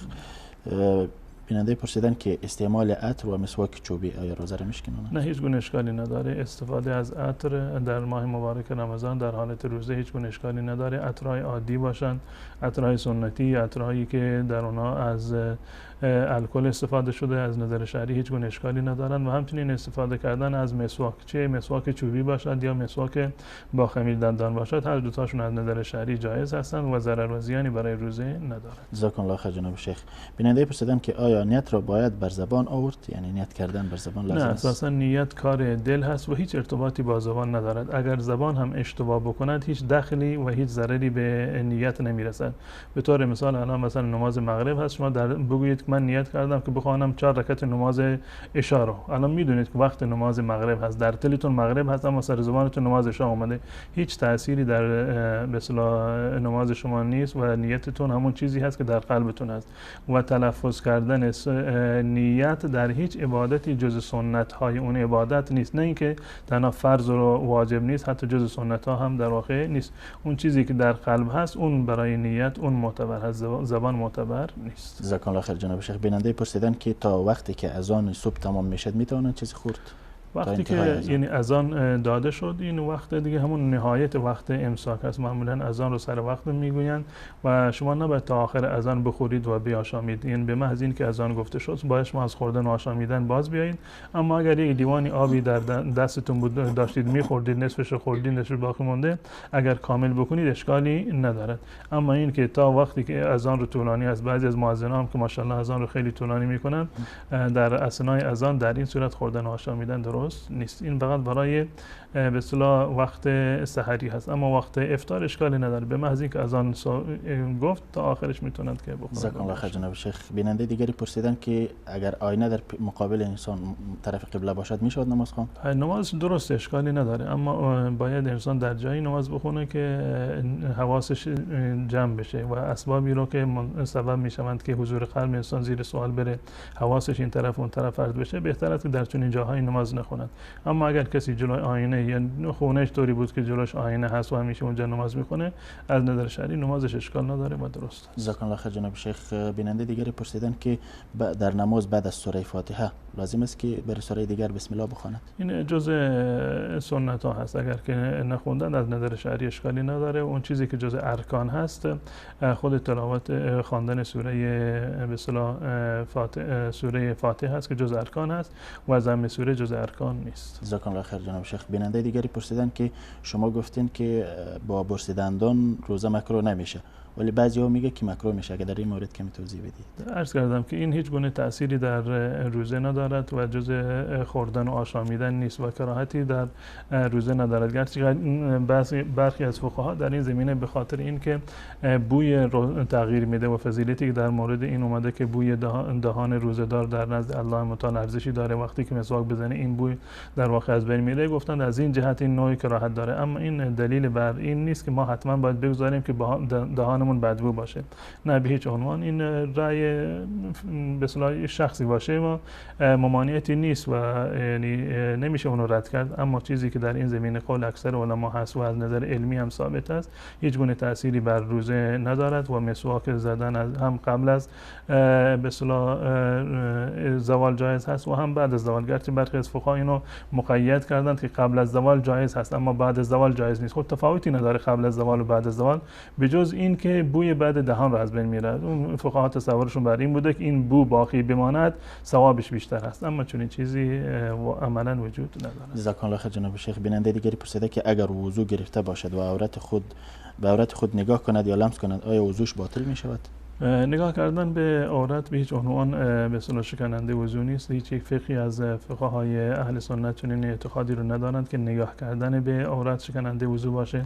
منتها در مورد دست زدن به عورت در این زمینه روایاتی هست. اگر واقعا این دست زدن همراه با شهوت بوده و که معمولا وقتی همراه به شهوت باشد منجر به اصطلاح خارج شدن آب شهوت هست و مظنه شکستن وضو هست، اولادتا رو بهتر این است که وضو بگیرد. اما دست زدن به صورت عمومی که مثلا دست زدنی در هنگام وضو هست یا دست زدنی که به عنوان خاروندن یک عضو باشه، از نظر شرعی و قول راجح این است که شکننده وضو نخواهد. جزاکم الله خیر جناب شیخ.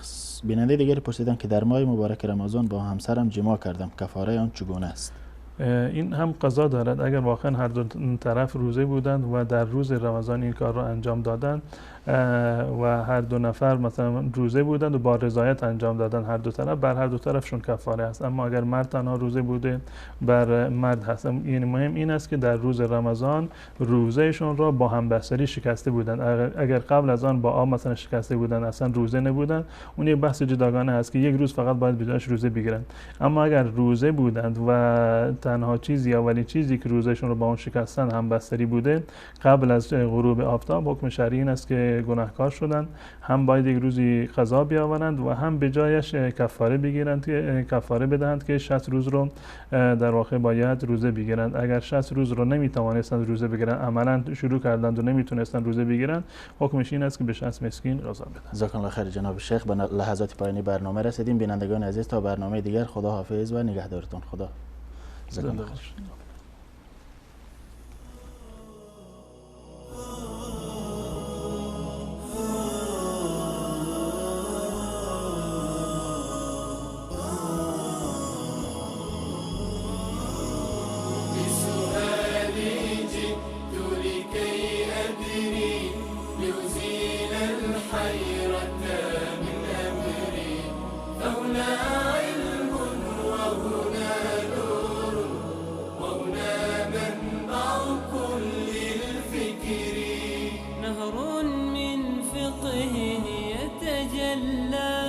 بعقيدة صدق في صدري لبيك أتيتك في لهف بسؤالك يا أهل الذكر بسؤالك يا أهل الذكر بسؤالي جئت لكي أدري.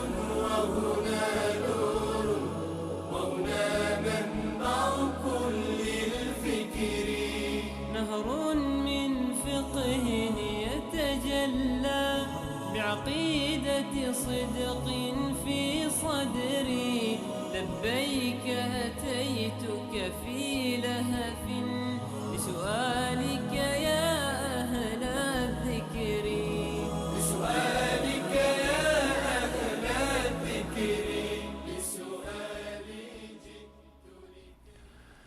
بسم الله الرحمن الرحیم. الحمد لله رب العالمین و الصلاة والسلام على اشرف الانبیاء والمرسلین سیدنا و نبینا و مولانا محمد و علی آله و اصحابه اجمعین.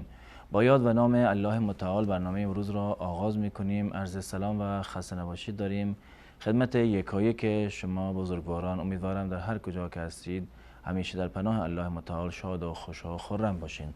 در خدمت شما عزیزان هستیم با برنامه پرسش و پاسخ که کارشناس محترم برنامه جناب مولانا عبدالقدوس دهقان هستند. خدمت ایشان نیز عرض سلام و خسته نباشید داریم. من خدمت جناب عالی و تمامی بینندگان عزیز و ارجمند عرض ادب و سلام دارم. السلام علیکم و رحمت الله و برکاته. در خدمت شما هستم. یعنی عزیز طبق روال معمول از سوالی که از طریق SMS فرستادین برنامه را آغاز خواهیم کرد و انشالله بعد از آن به تماس‌های تلفنی پردازیم.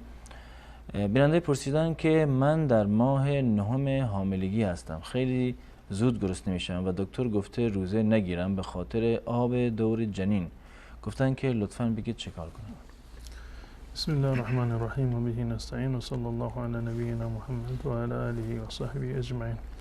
کسی که در ماه‌های اخیر دوران حمل و بارداری هست و توانایی روزه گرفتن را ندارد و اگر روزه بگیرد برای خودش، یعنی بر اثر گشنگی مفرط و زیاد یا برای جنینش در واقع ضرر و زیانی دارد و از نظر پزشکی هم بهشون توصیه شده که روزه نگیرند. از نظر شرعی هم در این صورت روزه فعلا برایشون فرض نیست و میتونند که روزه رو به تأخیر میاندازند، یعنی فعلا روزه نگیرند. بعد از رمضان و بعد از وضع حمل زمانی که تونستند که روزه بگیرند ولو در ایام پاییز و زمستان هم باشه، از نظر شرعی فعلا روزه نگیرند. بعد از رمضان انشالله و بعد از وضع حمل به تعداد این روزها قضا بیاورند و کفاره دیگری غیر از این ندارند. جزاکم الله خیر. کسی که بیماری دیابت داشته باشد اگر روزه نگیرد آیا گناه دارد؟ بستگی به نوع و یعنی درجه دیابت دارد. اگر واقعا به اندازه‌ای هست که روزه گرفتن برایش یعنی ممکن نیست، لازم نیست که روزه بگیرد. یعنی اگر که واقعا نمیتواند روزه بگیرد و پزشکان هم توصیه کردند که روزه نگیر و عملا خودشون هم این احساس رو میکنند، در بدن خودشون این توانایی رو نمیبینند که روزه بگیرن، روزه گرفتن برایشون فرض نیست فعلا. اگر میتونند بعد از ماه مبارک رمضان به صورت مقطعی روزه بگیرند، به طور مثال یک روز روزه بگیرند، 2-3 روزی چند روزی دیگر استراحت بکنند بعد روزه بگیرند، یا در ایام زمستان روزه بگیرند، حکمش این است که فعلا روزه نگیرد، بعد رمضان در روزهایی که براش میسر هست روزه بگیرد. اما اگر به صورت کلی به هیچ عنوان نمیتواند روزه بگیرد، نه در رمضان و نه در غیر رمضان، از نظر شرعی معذور هست و باید به جای هر روزه که نمیگیرد به یک مسکین غذا بدهد، فدیه بدهد. و فدیهش هم این است که برای هر روزی جداگانه به یک مسکین به حدود قیمت 1.5 کیلوی گندم یا برنج یا موارد غذایی دیگر باید پرداخت بکند. جزاکم الله خیر. اینجا تا فرمان خواهش میکنم که شما تماس بینندگان عزیز رو زیرنویس بکنن و بینندگانی که میخوان تماس بگیرن هم سوالاتشون رو به صورت مختصر و آماده داشته باشن تا وقت برنامه زیاد گرفته نشه. آیا مزمزه و استنشاق هنگام وضو و غسل واجب است یا نه؟ مزمزه و استنشاق در مورد غسل، در مورد وضو لازم نیست، یعنی به اتفاق یعنی جزء واجبات شمرده نمی شود. یعنی اگر کسی فراموش کرد که مزمزه یا استنشاق بکنه در هنگام وضوشون در واقع درست است. و در مورد غسل هم بنابر قول راجح دلیلی که این دو مورد رو جز واجبات غسل یا واجبات وضو قرار داده باشد، چون این دلیل صریح و صحیح در این زمینه نیست. منتها در مذهب امام ابو حنیفه رحمت الله علیه بنابر ظاهر روایاتی که در این زمینه اومده، در غسل و در هنگام جنابت مزمزه و استنشاق رو جز فرایض وضو قرار دادن. بهتر و مناسبتر این است که این مورد مراعات بشه، یعنی در هنگام اینکه انسان غسل میکند قبل از غسل حتما طبق سنت غسل بکند و وضو هم که میگیرد طبق سنت، یعنی مزمزه بکند و آب را در دهان یا در بینی بکند، دهان و بینیش رو پاک بکند. و همچنین در هنگام غسل اولاتر و بهتر و غسل کامل اون غسلی هست که قبل از آن وضو گرفته باشد و مزمزه و استنشاق بکند. اما به طور مثال اگر کسی فراموش کرده بود این کار رو انجام نداد و بعدا متوجه شد، غسلش از نظر شرعی صحیح هست و اشکالی نداره و نمازش هم و روزش هم درست خواهد بود. جزاکم الله خیر. تماس‌های بینندگان هم آماده است و بینندگانی که میخوان تماس بگیرن لطفاً از الان وقتی که تماستون وصل شد لطف کنید به صحبتتون ادامه بدین، منتظر نباشین صدا از تلویزیون پخش بشه. تشکر میکنم از شما. اولین بیننده رو میگیریم. سلام علیکم، برنامه پرسش و پاسخ بفرمایید. علیکم السلام و رحمت الله و برکاته. آیا در تراویح سوره های قرآن را تیز خواندن ممکن است؟ این را میخواستیم بفهمیم. سوال دیگه هم دارین؟ نه. تشکر میکنم از شما. سلام علیکم، برنامه پرسش و پاسخ بفرمایید.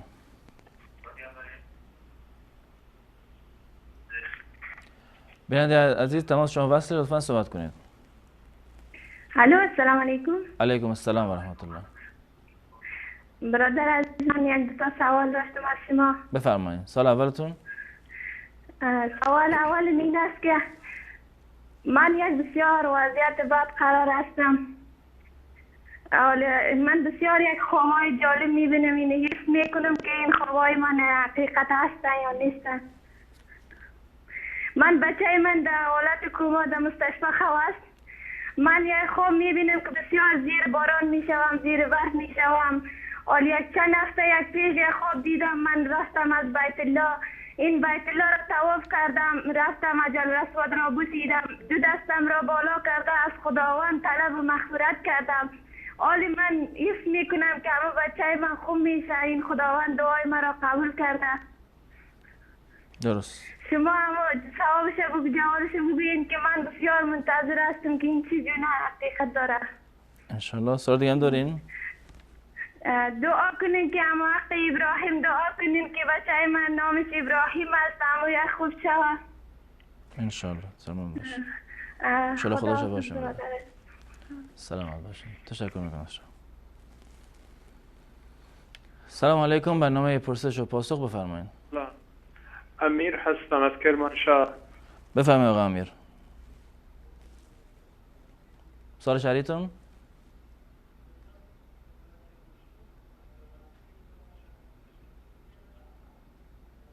صداتون پایینه، ما متوجه صحبتتون نیستیم متاسفانه. دوران تماسش مشکل داره، اگه تونستن دوباره تماس بگیرین، تماس بعدی رو میگیریم. سلام علیکم. برنامه پرسش و پاسخ بفرمایید. سلام، وقت بخیر. خسته نباشید. سلامت باشین. عباداتتون قبول بشه. سلامت باشین. در خدمت شما هستیم.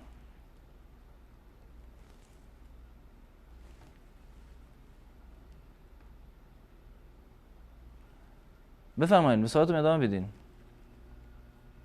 من از بینندگان همیشه خواهش میکنم وقت تماس گرفتین منتظر نباشین صدا از تلویزیون پخش بشه، چون که صدا دیرتر میاد و تا اینکه شما بشنوید صداتون هست یا تماستون هست کلی از وقت برنامه هم گرفته میشه. پس لطف کنید که وقت تماس گرفتین به صحبتتون ادامه بدین. تماس بیننده بعدی رو میگیریم. سلام علیکم. برنامه پرسش و پاسخ بفرمایید.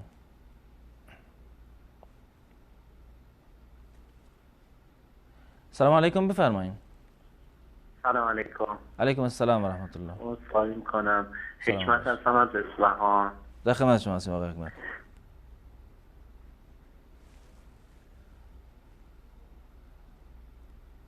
بفرمایید.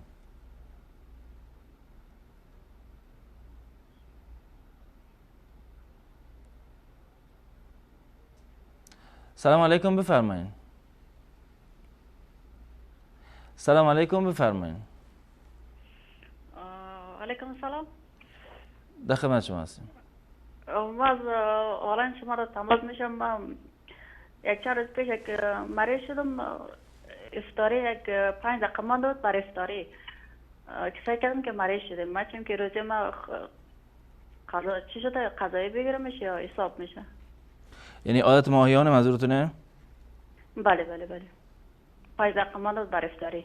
5 دقیقه مانده به افطاری. چیزی نخوردید وقتی که احساس کردید که عادتتون شروع شده؟ نه، یک کمک هم یک کمک بسیار یک زیاد هم نبود، یک کمک لکه بود. یعنی غذایی هم خوردین وقتی متوجه شدین یا نه؟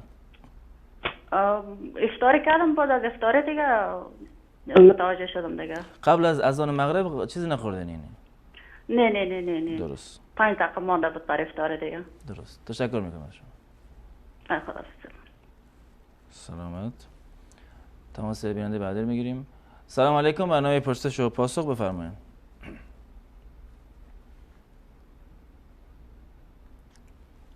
سلام علیکم. بفرمایید. سلام، مسعود هستم از تهران. در خدمت شما هستیم آقا مسعود. بفرمایید، صحبتتون ادامه بدین. بفرمایید بیان عزیز.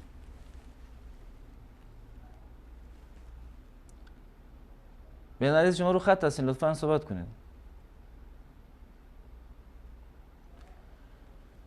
بفرمایید. بنده صدای شما رو ندارم. سلام، تماس مشکل داره. بیننده بعدی رو میگیریم. سلام علیکم. بفرمایید. سلام علیکم. علیکم السلام و رحمت الله. استاد دور خوب هستین؟ سلامت باشین. در خدمت شما هستم. ببخشید استاد، من یک سوال داشتم. سوال من بود که ما 2 تا مسجد اینجا داریم، آلمان زندگی میکنم استاد. 2 تا مسجد از برادران ترکا هست، یکیشون سحری رو نوشتن ساعت 2 صبح، یکی دیگهش نوشتن ساعت 4 صبح.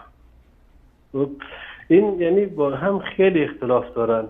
این از نظر شرع چی هست؟ ما باید مثلا به کدامش مثلا تو موقع اذان مشکلی نیست، با هم یکی هست، تقریبا 2 دقیقه تفاوت داره. ولی وقتی مثلا سحری امساک و نوشتن مثلا 2 ساعت اختلافه. اینو میخواستم بپرسم دیگه. یک سوال دیگه که بعضی برنامه میتونم با جناب استاد تماس بگیرم؟ ان شاء الله مشکل نیست. خدا جاتون بده. تشکر. سلامت باشین. تشکر میکنم. سلام علیکم. برنامه پرسش و پاسخ بفرمایید. سلام علیکم بفرمایید. السلام. علیکم السلام و رحمت الله. السلام علیکم. علیکم السلام و رحمت الله. بفرمایید. من یه سوال داشتم. بفرمایید سوالتون. سوال من این است که در آدم نماز میخوانه، نماز اشتباه کنه، لازمه که سجده استو کنه. سجده استو موقعی که تو تحیات نشست یه بار سلام میگه، این که 2 بار سلام میگه. سوال دیگه هم دارین؟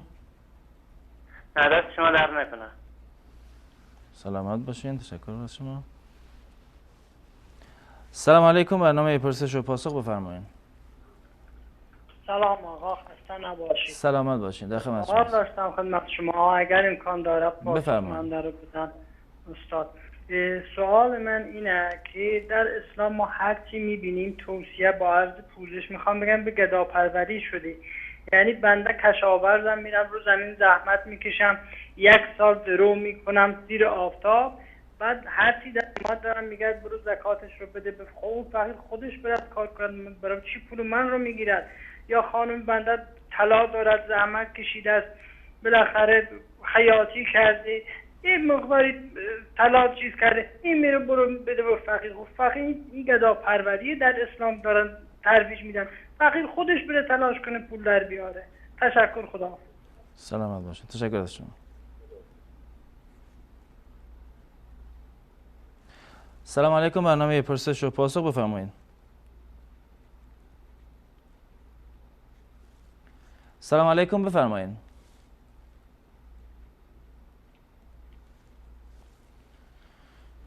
دارن تماسشون مشکل داره. آخه میرنده رو میگیریم. سلام علیکم. برنامه پرسش و پاسخ بفرمایید. بنده عزیز صدای شما وصله، تماستون وصله، لطفا صحبت کنید. سلام علیکم و رحمت الله. علیکم السلام و رحمت الله و برکاته. 2 سوال داشتم برادر محترم. سوال اولتون؟ سوال اولی که اگر در خانه مرچه یا عنکبوت خانه جور میکنن یا راه پیدا میکنن، در رمضان یا در غیر رمضان از بین بردن از جایز است یا خیر؟ چون بسیار ازشان اذیت شدیم، بسیار زیاد در خانه پیدا شده چیزا، چیکار کنیم با اونو؟ درست. سوال دیگه هم دارین؟ بله. سوال دیگه برای مردم آستین نیمه تا کجا باشه؟ یعنی از آرنج پایینتر باشه یا از آرنج اگر بالا باشه بدون خلل در نمازشان ایجاد میشه؟ خیر یعنی حرام است یا نه؟ درست. جزاکم الله خیر. جزاکم الله خیر. اتاق فرمان تماسی نیست دیگه؟ زارن تماسی نیست. اگر تماسی هست بس کنید. سلام علیکم بفرمایید. سلام علیکم. برنامه پرسش و پاسخ بفرمایید. و علیکم السلام. برادر من سوال داشتم. بفرمایید سوالتون. اگر شخصی که در صبح نماز بامدادش رو نخونده خواب باشد و بعد حضرت آفتاب فرو کرده باشد، در اون وقت نماز رو قضایی نکند؟ درست. یعنی خواب رفته بعد بیدار شده آفتاب بالا اومده نماز قضا بخونه یا نه؟ درسته؟ آفتاب طلوع کرده باشد و نماز بامداد رو خواندگی نباشد، در اون وقت نماز رو قضایی باید بخوند یا که نه؟ درست. تشکر میکنم از شما. نه شکر. ممنون. سلامت باشین. تشکر از شما. انشالله حتما. بینندگان عزیز در اینجا با هم میان برنامه میبینیم و دوباره باز خواهیم گشت، در خدمتتون خواهیم بود. با هم باشید.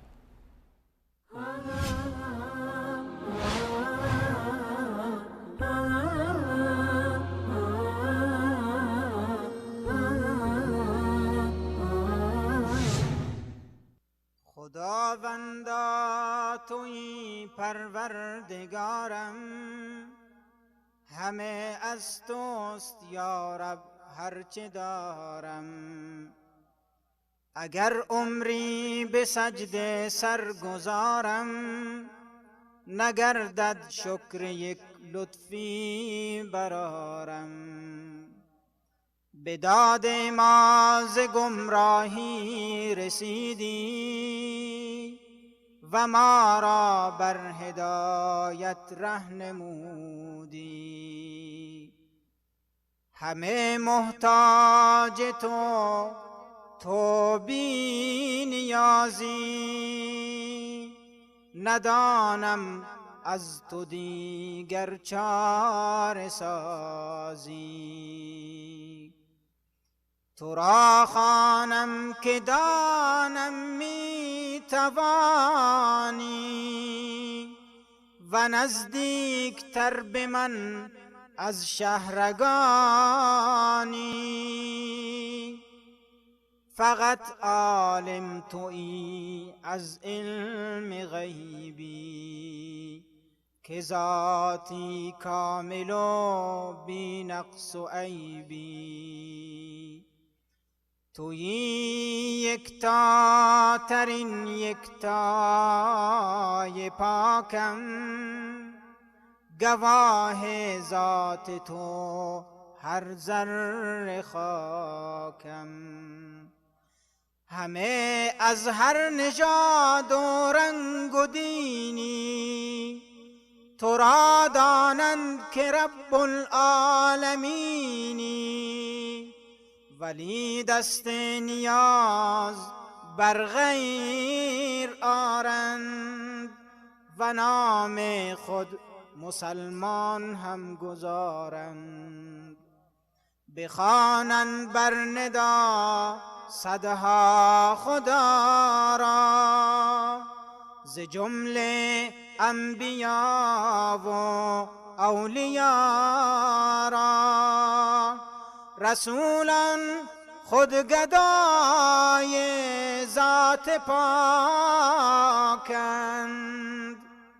ائمه ناتوان در زیر خاکند. ائمه ناتوان در زیر خاکند. اگر عمری ز وی فریاد خوانی، ندارد بر جواب تو توانی. ائمه اسوه‌ای از حق پرستند، که جز یکتای پاک حاجت نجستند. خدایی کو همیشه زنده باشد، فراتر از گمان بخشنده باشد. بیا دست طلب سوی خدا کن، چراغ خود حدیث مصطفی کن. اگر حاجت ز کس جز او نجستی،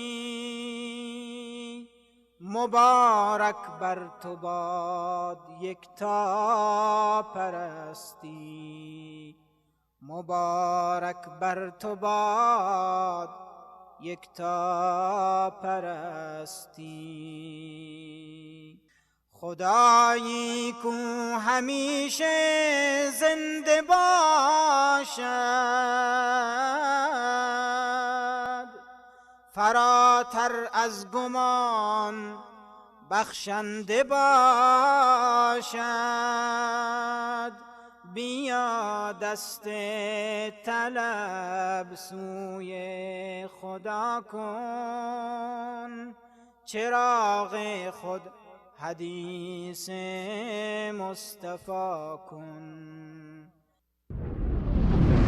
نور في الظلمات أنسي في خلواتي، يا سعدي وهنائي القرآن حياتي. أم حسبتم أن تدخلوا الجنة ولما يأتكم مثل الذين خلوا من قبلكم مستهم البأساء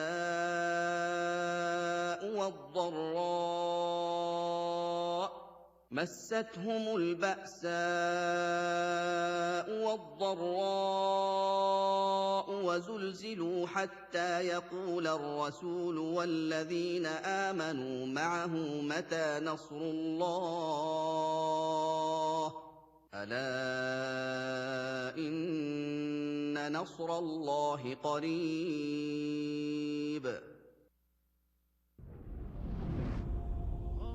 آیا گمان می کنید وارد بهشت می شوید حالان که هنوز حالت آنان که پیش از شما گذشتند بر سر شما نیامده است؟ مشکلات و سختی های زیادی به آنان رسید و به قدری گرفتار ناراحتی و آشفتگی شدند که پیامبر و مؤمنانی که با او بودند می گفتند یاری پروردگار چه زمانی خواهد آمد؟ آگاه باشید که یاری الله نزدیک است. نور في الظلمات أنسي في خلواتي يا سعدي وهنائي القرآن حياتي.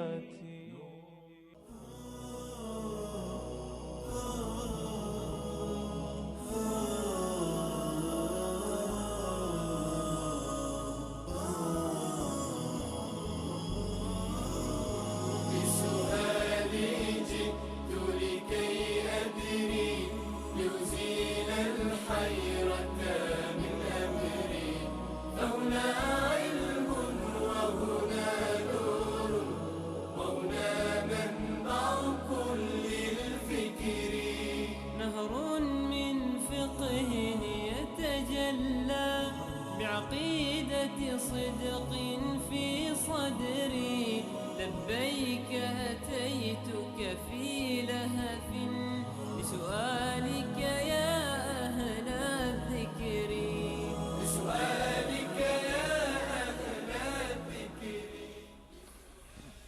عرض سلام و خسته نباشید مجدد داریم خدمت یکایک بینندگان عزیز. بینندگانی که تماس تلفنی گرفتم باز توصیه میکنم انشالله به نوبت طبق اون سوالایی که پرسیده شده به ردیف اینه کسی که اول پرسیده به اول جواب میدیم تا اینکه نوبت سوالا هم برسه و منتظر باشین که نوبت برسه و در طول برنامه انشالله به همه سوالایی که پرسیده شده جواب خواهیم داد. بیننده اول پرسیدن که سریع خواندن قرآن در نمازهای تراویح درست است یا نه؟ در نماز تراویح تلاوتی که در نماز می شود یا اینکه در غیر نماز انسان تلاوت می کند باید در این زمینه ما هدی و روش رسول الله صلی الله علیه و سلم را مد نظر داشته باشیم. رسول الله صلی الله علیه و سلم وقتی که تلاوت می کردن تلاوتشون ترتیل بود، یعنی خیلی آرام آرامیشون تلفظ می کردند کلمات و آیات قرآنی رو، مده ها رو به صورت کامل مراعات می کردند و آیه به آیه می خوندند، یعنی سر هر یک آیه وقت می کردند و در بعضی از روایت اومده که اگر آیه رحمتی بود الله متعال سوال می کرد از الله متعال طلب رحمت می کرد، اگر آیه عذابی بود رسول الله صلی الله علیه وسلم پناه می جست به الله متعال، یعنی که تلاوتی همراه با تدبر بوده. هم در نماز و هم در غیر نماز ما باید تلاوت ما یک تلاوت بسیار آرام و متین و با تأمل و تدبر باشه و قرآن رو به صورت زیبایی باید ترتیل بخونیم. اما این که در برخی از جاها متاسفانه قرآن روز بسیار با شتاب خونده میشه که آداب تجوید و آداب تلاوت قرآن مراعات نمی شود، حتی در برخی از جاها به اندازه‌ای سرعت خوانده می شود که چه بسا انسان اصلا لذت نمیبرد از چنین خواندنی و نمیداند که امام چه قسمتی از قرآن را از کجا تلاوت می کند. اینها برخلاف سنت رسول الله صلی الله علیه وسلم هست. هم در نماز، چه نماز فرض باشد یا نماز تراویح باشد یا غیر نماز، انسان باید قرآن را با تأمل و تأنی و همراه با ترتیل باید تلاوت بکند. جزاکم الله خیر. بیننده گفتن که در وضعیت روحی بسیار بدی قرار دادن و فرزندشان در کما هست و طلب دعا هم کردن برای فرزندشان و گفتن که خوابای عجیب غریب میبینن که خواب دیدن زیر باران هستن، زیر برف هستن و به بیت الله الحرام رفتن، حجر اسود را بوسیدن و دعا کردن در کنار حجر اسود و بیت الله. گفتن چه تعبیری از این خواب هست؟ در شریعت اسلامی و یک سری قواعد و قوانینی هست که الله متعال سنن هستند در جهان هستی که الله متعال در واقع قرار داده. برای هر مسلمانی سختی هست، گرفتاری هست، هم خوبی و هم بدی امکان داره به هر کسی در واقع برسه. این نظام زندگی در دنیا هست. دنیا دار ابتلا هست و دار امتحان هست، دار سختی ها هست و راحتی رو انسان فقط در بهشت حاصل می کند. منتها در دنیا الله متعال هر مصیبتی رو که بر یک شخص مسلمان می آید حتما این به عنوان یک کفاری قرار می گیرد. این هر مصیبت به هر اندازه‌ای که بزرگ باشد کفاره گناهان بزرگتر خواهد بود و در روایت اومده که حتی شوکت یشاکوها، حتی یک خاری که به پای فرد مسلمان میروند اینم از نظر شرعی کفاره گناهی در حد همین درد و این ضرر و زیان یک خار هست. پس بنابراین هر مصیبتی که در روز زمین بر من و شما میاد این کفاره گناهان میشود. این به خواست الله متعال هست و با حکمت و فلسفه‌ای هست که الله متعال اینو مقدر کرده. هر مصیبت و هر درد و رنجی در دنیا کفاره گناهان ما در روز قیامت می شود و در روایت اومده به اندازه ثواب این مصیبت ها و گرفتاری ها در دنیا زیاد هست کسی که صبر بکند که در روز قیامت وقتی که یک انسان بیمار و رنجور و کسی رو که در دنیا همیشه دچار مبتلا و سختی ها بوده وقتی که در روز قیامت پاداش این همه سختی و این همه مصیبت رو می بیند آرزو می کند کاش که من در دنیا یک روز خوشم نمی دیدم، به خاطر اینکه ناخوشی های دنیا، گرفتاری ها و سختی های دنیا پایان دارد، از بین می رود و در مقابل اجر عظیم و پاداش بزرگی را دارد برعکس گرفتاری های روز قیامت. پس بنابراین همیشه ما باید به تقدیر و قضا و قدر الله متعال راضی باشیم. در هر مصیبتی ما باید امید اجر داشته باشیم از الله متعال و رسول الله صلی الله علیه و سلم فرمودند عجب امر المؤمن، امر یک فرد مسلمان، زندگی یک مسلمان بسیار عجیب هست که هر اتفاقی که بیفتد به نفع یک مسلمان هست. این اصابه خیر شکر، اگر خیر خوبی به اون برسد تشکر میکند از الله، سپاسگزاری میکند و این برایش خیر هست و اگر مصیبتی برسد صبر میکند باز هم این برایش خیر هست. ما امیدوار هستیم که الله متعال فرزند شما را و تمام بیماران را انشاءالله شفای عاجل و کاملی نصیب بفرماید. بنده هم دعا میکنم، قطعا بینندگان عزیز هم دعا میکنن برای شما. منتها این خوابه هایی که شما گفتید دیدید همشون انشاءالله خوابه های خوبی هست، تعبیر خوبی رو داره. به طور مثال تعبیر بارانی که بر سر شما میاد این باران رحمت از جانب الله متعال هست.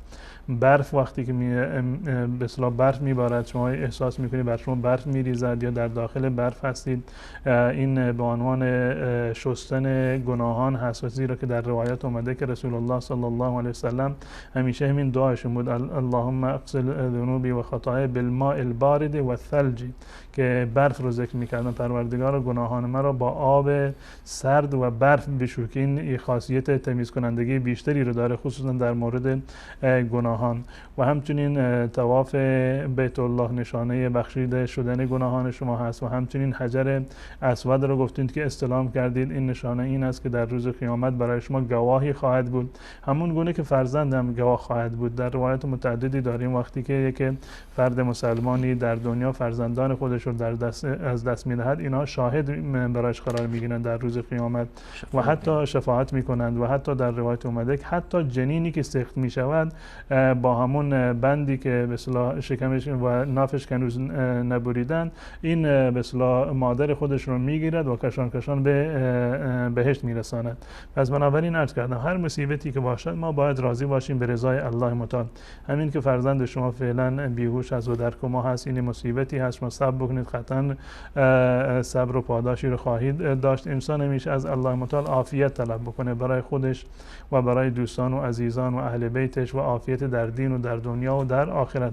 اما اگر مصیبتی اومد باید صبر بکند و جزای صبر و پاداش صبر رو قطعا الله متعال به کامل ترین و بهترین صورت در قیامت خواهد داد. جزاکم الله خیر. خواهر پرسیدن گفتن که 5 دقیقه قبل از افطار دچار مریضیش ماهیانه شدن و گفتن روزه رو قضایی بگیرن یا نه؟ اگر واقعا عملا ایشون یعنی نه تنها احساس محض بوده بلکه عملا ایشون یقین کردند که عادت ماهیانه قبل از افطار و قبل از اذان شروع شده، معنیش این است که این روز روزه شکسته و یک روز دیگر باید به جایش روزه بگیرد. اما اگر قبل از افطار بود 5 دقیقه مونده بود احساس کرد که یعنی علامت هایی که خانم ها معمولا بسیار از خانم ها دارن شکم دردی باشه یا مورد دیگر، احساس کرد که مثلا آغاز عادت ماهیانش است اما عملا خونی رو مشاهده نکرد مگر بعد از افطار، قبل از افطار خونی رو مشاهده نکرده بود، در این صورت روزهشون درسته و قضایی هم در این روز لازم نیست، همون روزه‌ای که گرفته بودن روزهشون درسته. اما اگر قبل از اذان ولو اینکه 1 دقیقه قبل از اذان و قبل از افطار عملا خون رو مشاهده کرده باشه، در اون صورت روزهش شکسته و یک روز دیگر باید به جاش روزه بگیرد. جزاکم الله خیر. بیننده گفتن که در آلمان هستن و 2 مسجد در منطقهشون دارن که یکی نوشته سحری وقت سحری خوردن ساعت 2 صبح و یکی نوشته ساعت 4 صبح. وقت اذان یکیست اما این همه تفاوت گفتن به خاطر چی؟ مهم همون وقت اذان هست که یعنی وقت اذانشون یکی هست، یعنی اذان در واقع اعلام دخول وقت نماز فجر هست و وقت به اصطلاح دمیدن فجر هست که اون خوشبختانه شما فرمودید که یکی هست. اما این که در یک مسجد گفتند که وقت افطار ساعت 2 هست و دیگری گفتن ساعت 4 هست، یکی گفتن زودتر شما به وقت سحری زودتر سحری بکنید و مسجد دیگر گفتند که دیرتر سحری بکنید و از نظر سنت رسول الله صلی الله علیه و سلم این است که انسان باید سعی بکنه دیرتر سحری بخورد. همون مسجدی که گفتند که ساعت 4 شما سحری بخورید که به وقت اذان نزدیکتر هست و در آخر شب هست، این اولاتر و بهتر است. اما وقت اذان که گفتید هماهنگ هست، این وقت اذان این آخرین وقت به اصطلاح جایز بودن سحری هست و بعد از آن که اذان گفته شد یا در ابتدای اذان وقتی که طلوع فجر رو شما شاهد هستید، این نهایت وقت سحری هست و بعد از آن باید حتما روزه بگیرید. تأخیر کردن سحری تا آخرین لحظات شب این اولاتر و بهتر هست. جزاکم الله خیر. بیننده بعدی گفتن که کسی که در نماز اشتباه کند باید سجده سهو انجام بدهد یا نه و چند سلام در سجده؟ در سجده اشتباهشون وقتی که در نماز اشتباه کرد یعنی به این معنی که ایشون مثلا به جای 2 رکعت 3 رکعت خونده بودند یا این که به اصطلاح یک چیزی رو کم کرده بودند از نماز، به طور مثال سوره ای رو نخونده بودند یا اینکه تشهد رو در تشهد اولی رو مثلا نخونده بودند یا اینکه 1 رکعت اضافه خونده بودند، در تمام این موارد سجده سهو هست و در صورتی که بخواد که بعد از سلام به اصطلاح سجده سهو بکند به 2 طرف سلام بدهد. منتها در مذهب امام ابو حنیفه رحمت الله علیه گفتند 1 طرف سلام بدهد و بعدش به سجده برود. هر 2 صورتش از نظر شرعی جایز هست و ان شاء الله اشکالی نداره. جزاکم الله خیر. بیننده بعدی که ظاهرا از اهل تشیع بودن و به خاطر عملکرد آخوندهای شیعه و گرفتن خمس از برادران اهل تشیع دل خوشی از اسلام و چهره خوبی از اسلام در ذهنش نمانده بود، سوال کردن که آیا چرا در اسلام توصیه به گداپروری شده است و کشاورز کار میکند باید زکات بدهد، زن که طلا دارد باید زکات بدهد و کلا گفتن چرا گداپروری است و فقیر نباید کار بکنه، دعوت به کار؟ این گداپروری نیست بلکه پرورش حس انسانیت و حس نودیستی هست که در شریعت اسلامی بر این تاکید شده و در قانونهای غیر اسلامی قانونهای وضعی مالیات بیشتری هست که مثلا میگیرن بسیاری از کشورهای غیر اسلامی و همچنین بسیاری از مذاهب که متاسفانه در این زمینه سوء استفاده میکنن سهم امام و خمس میگیرند که در شریعت اسلامی چنین چیزی وجود نداره. حقی رو که در مال یک فرد مسلمان هست، وقتی که یک فردی اسلام رو قبول کرد به عنوان مسلمان خودش یعنی قبول کرد، هر حکمی رو که از جانب الله و رسول باشد باید بپذیرند و اگر نه اسلام و مسلمانی معنی ندارد. عباداتی برخی از عبادات هستند عبادات جانی هستند مانند نماز که عبادت جانی هست و برخی از عبادات مالی هستند که مانند زکات هست. بعضی از عبادات مالی و جانی هستند یعنی هم انسان مال خودش رو باید صرف بکنه و هم بدن خودش زحمت بکشه مانند حج هست و بعضیشون مانند روزه هم که به اصطلاح عبادت جانی هست. این یک نوع تنوع هست در عباداتی که در شریعت اسلامی وارد شده و هدف از زکاتی که مقرر شده در شریعت اسلامی پرورش حس نودوستی این هست و این که انسان مسلمان از طریق مال خودش هم بتواند به بارگاه الله متعال در واقع تقرب بجوید. به هیچ عنوان در یک روایتی یا در یک آیتی هم شما نمیبینید از قرآن کریم یا حدیث رسول الله صلی الله علیه وسلم که دین مبین اسلام به صورت کلی به گداپروری دستور داده باشه یا فضیلتی برای گدایی در نظر گرفته باشه یا اینکه تشویق کرده باشه به چنین کاری، بلکه برعکس تمام آیات و روایاتی که در این زمینه هست تاکید بر این دارند که هر انسانی در هر اندازه‌ای که هست، حتی بیشتر از هر دین دیگری ما می‌بینیم که در دین اسلام دستور داده شده به کار. به طور مثال در روایتی در صحیح بخاری هست که رسول الله صلی الله علیه و سلم می‌فرمایند ما اکل احد طعاما قط خیرا من کسب یده. هیچ انسانی غذایی پاکتر از این که مثل از کسب دست خودش که در روایت دسترنج خودش که در روایت هست که ان یاکل من عمل یده، که از دسترنج خودش بخورند، هیچ غذایی از این پاکتر و بهتر و با فضیلت‌تر نیست. یا در مورد این که به اصطلاح انسان از سوال کردن دیگران پرهیز بکند، از گدایی کردن پرهیز بکند، روایات بسیار زیادی در این زمینه هست. به طور مثال رسول الله صلی الله علیه و سلم در روایتی که در صحیح بخاری و مسلم هست فرمودند که کسانی که گدایی میکنند، دست رو پیش مردم دراز میکنند، یاتی یوم القیامت و لیس فی وجهه مضغه لحم، یعنی به اندازه اینا در روز قیامت مشخصند و تابلو هستن. وقتی که روز قیامت میاد حتی یک تکه گوشتی روی صورتش نیست. یعنی این یک نوع وعید و عذابی هست از جانب الله متعال. نهی از رسول الله صلی الله علیه و سلم فرمود الید العلیا خیر من الید السفلی، دست دهنده بهتر از دست گیرنده هست. و در این زمینه روایات متعددی از رسول الله صلی الله علیه و سلم عملا یعنی راهنمایی می‌کردند. یکی اومد پیش رسول الله صلی الله علیه و سلم که به من یک چیزی بده، من فقیرم چیزی ندارم. رسول الله صلی الله علیه و سلم فرمود در خونه چی داری؟ گفت چیزی نداریم، فقط یک زیراندازی داریم و یک لیوانی داریم که در اون غذا می‌خوریم. گفت اینا رو بیار برای من. رسول الله وقتی که اینها را آورد، رسول الله صلی الله علیه و سلم اینها را به مزایده گذاشت. گفت اینها را چه کسی می‌خرد؟ از من یکی گفت من به 1 درهم می‌خرم. یک نفر دیگر گفت یا رسول الله من به 2 درهم می‌خرم. رسول الله این را رو فروخت به 2 درهم به اون فرد و این 2 درهم رو برایش یک تبر رو گرفت و گفت برو یک تبر بخر، 1 درهمش رو. و دسته‌ای در اون رسول الله صلی الله علیه و خودشون کمک کردند که دسته تبر رو ایشون جا دادن و گفتن 1 درهمش هم برو برای خانواده‌ات غذا بگیر و برو کار بکن تا 15 روز دیگر تو رو در مدینه نبینم. اون فرد رفت و در بیابان به اصطلاح مشغول جمع کردن هیزم شد و بعد از 15 روز که اومد یک مبلغ خیلی زیادی رو در اون زمان جمع کرده بود. رسول الله صلی الله علیه و سلم فرمودند این برای شما بهتر از این که روز قیامت بیای و در چهره یک لکه ننگی باشه. و در این زمینه آیات و روایاتی که ترغیب به کار کردن بسیار زیاد هستند. منتها اگر عملا ما می‌بینیم که یعنی در جامعه ما افرادی هستند که ضعیف هستند، بیمار هستند، ناتوان هستند، مصیبتی بر اونها اومده، گرفتاری دارن و نیاز به کمک دارن، این که من بگم که مال من هست، صفات قارون ما داشته باشیم که من خودم اینها رو کسب کردم باید مال خودم باشه، این از انسانیت و نودوستی در واقع بدوره. نه عقل سالمی این رو قبول میکند و نه هم شریعت آسمانی و حتی شریعت های وضعی و بشری هم در این زمینه دستور به همکاری و نودوستی دارد. جزاکم الله خیر بابت این توضیح که دادین. بیننده بعدی گفتن که اگر در خانه کسی مورچه یا عنکبوت جا گرفته باشد، اگر آنها را از بین ببریم آیا گناه داریم یا نه؟ چه در رمضان چه در غیر از رمضان؟ اشکالی نداره. وقتی که مورچه یا عنکبوت یا هر حشره دیگری در جای زندگی انسان باشه و مزاحم زندگی انسان باشه، از نظر شرعی کشتنش و از بین بردنش هیچ گونه اشکال و ممانعتی رو نداره.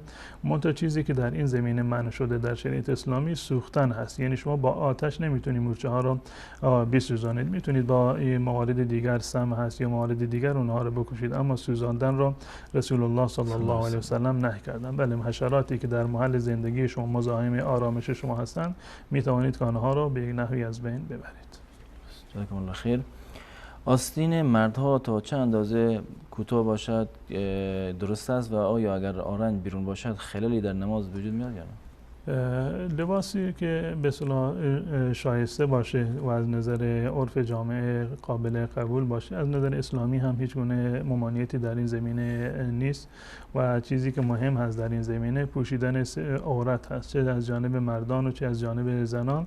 و یکی دیگر این که لباس کامل و لباس زینتی باشه. پوشیدن لباسهایی که و پیراهنایی که آستین کوتاه هستند از نظر شرعی هیچ گونه مشکلی رو ندارند، به هیچ عنوان کشف عورتی شمرده نمیشوند و در نماز هم اشکالی نداره. کسی اگر پیراهنش آستینش کوتاه هست و نماز میخوند نمازش انشالله صحیح هست و هیچ گونه اشکالی نداره.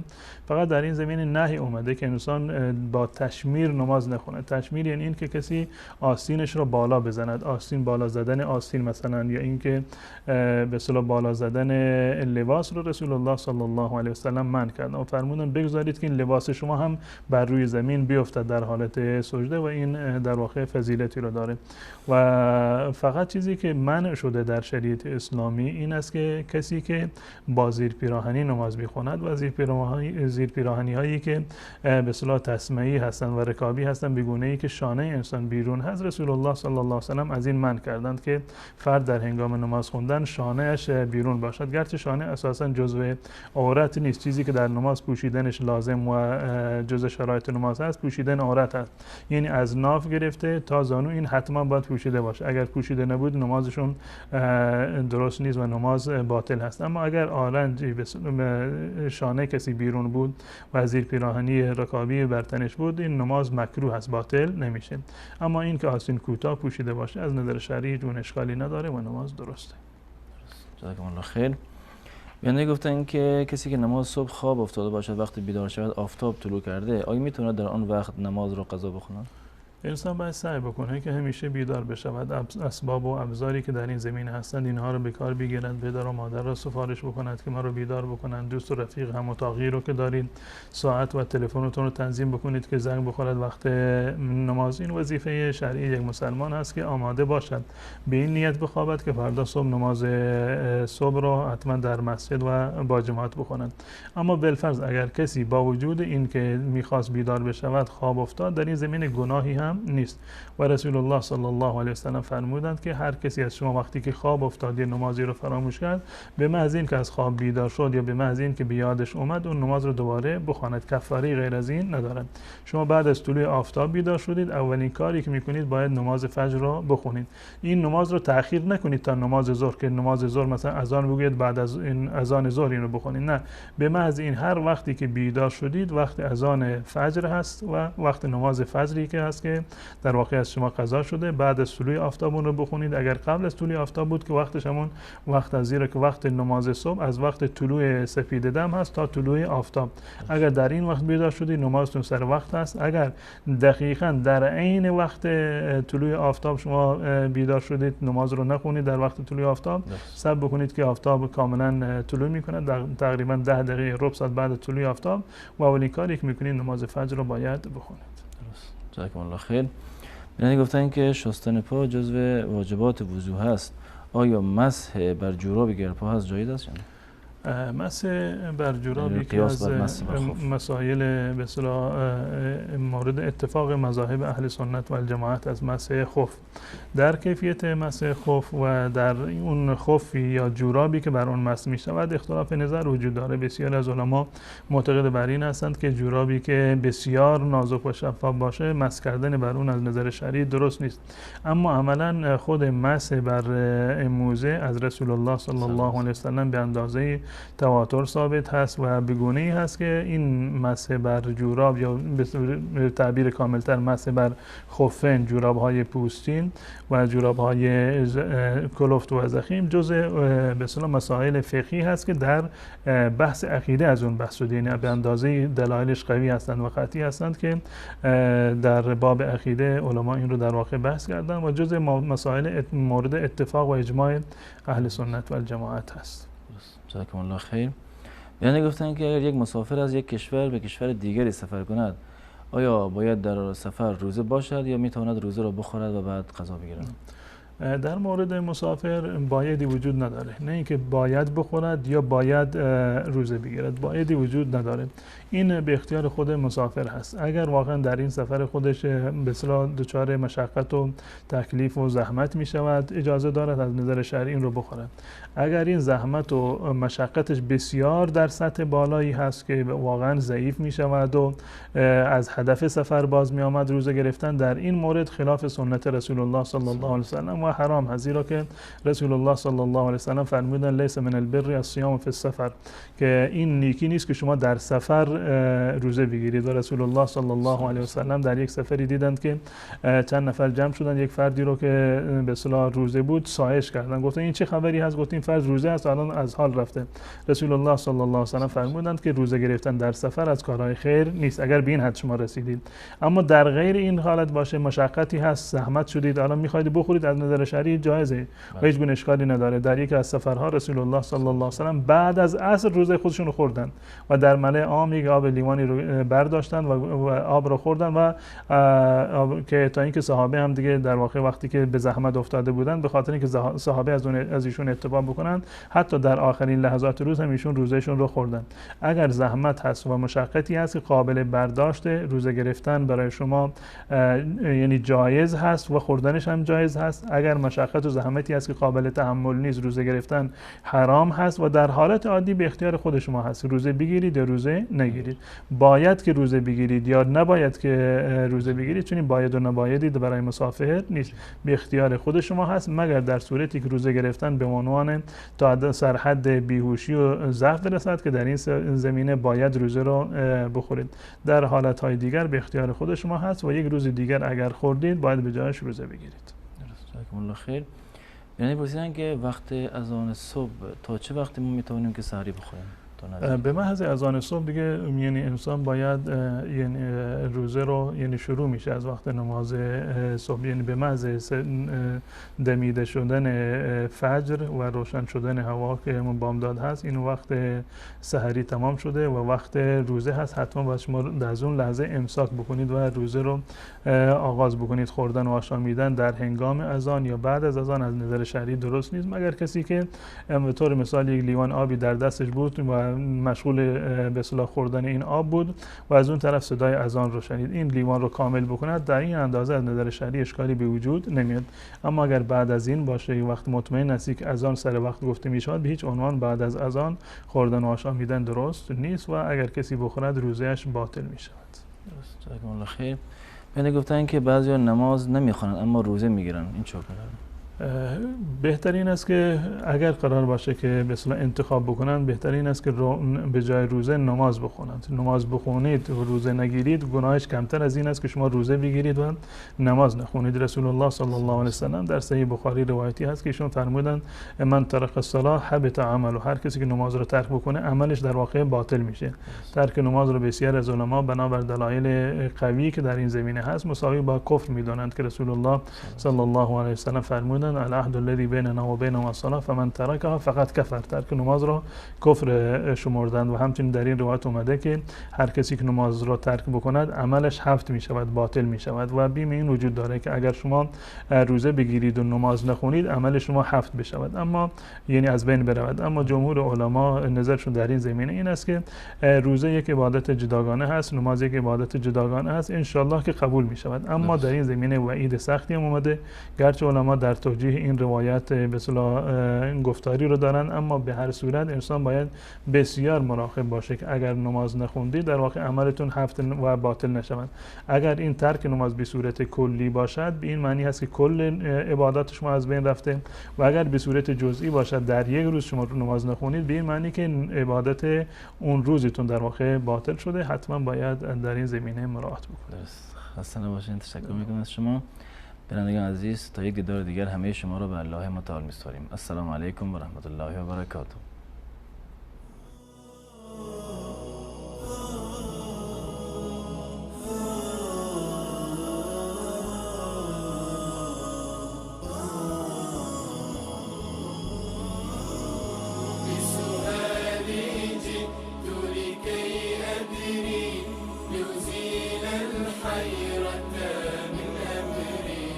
لولا علم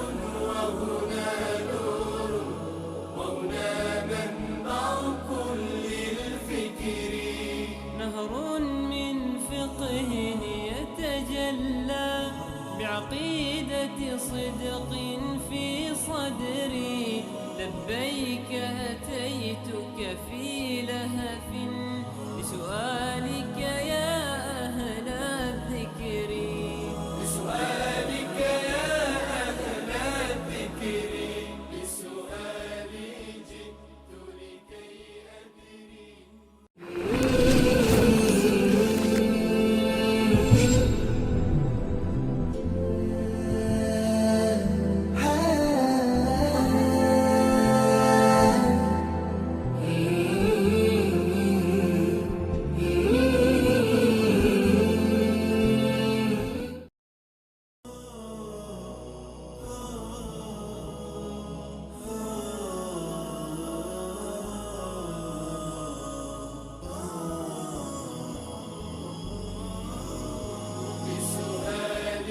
جئت لكي أدري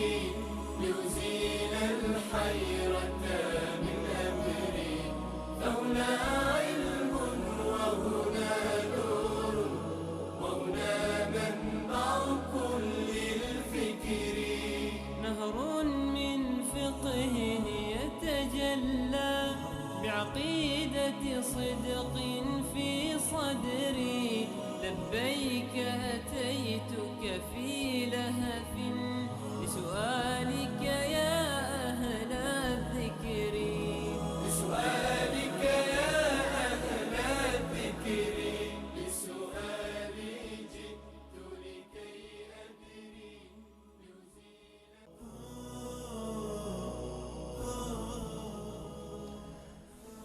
بسم الله الرحمن الرحیم. الحمد لله رب العالمین و الصلاة و السلام علی اشرف الانبیاء و المرسلین سیدنا و نبینا و مولانا محمد و علی آله و اصحابه اجمعین.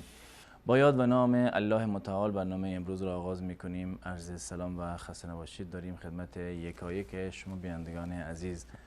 امیدوارم در هر کجا که هستید همیشه در پناه الله متعال شاد و خوش و خرم باشین. در خدمت شما بزرگواران هستیم با برنامه پرسش و پاسخ.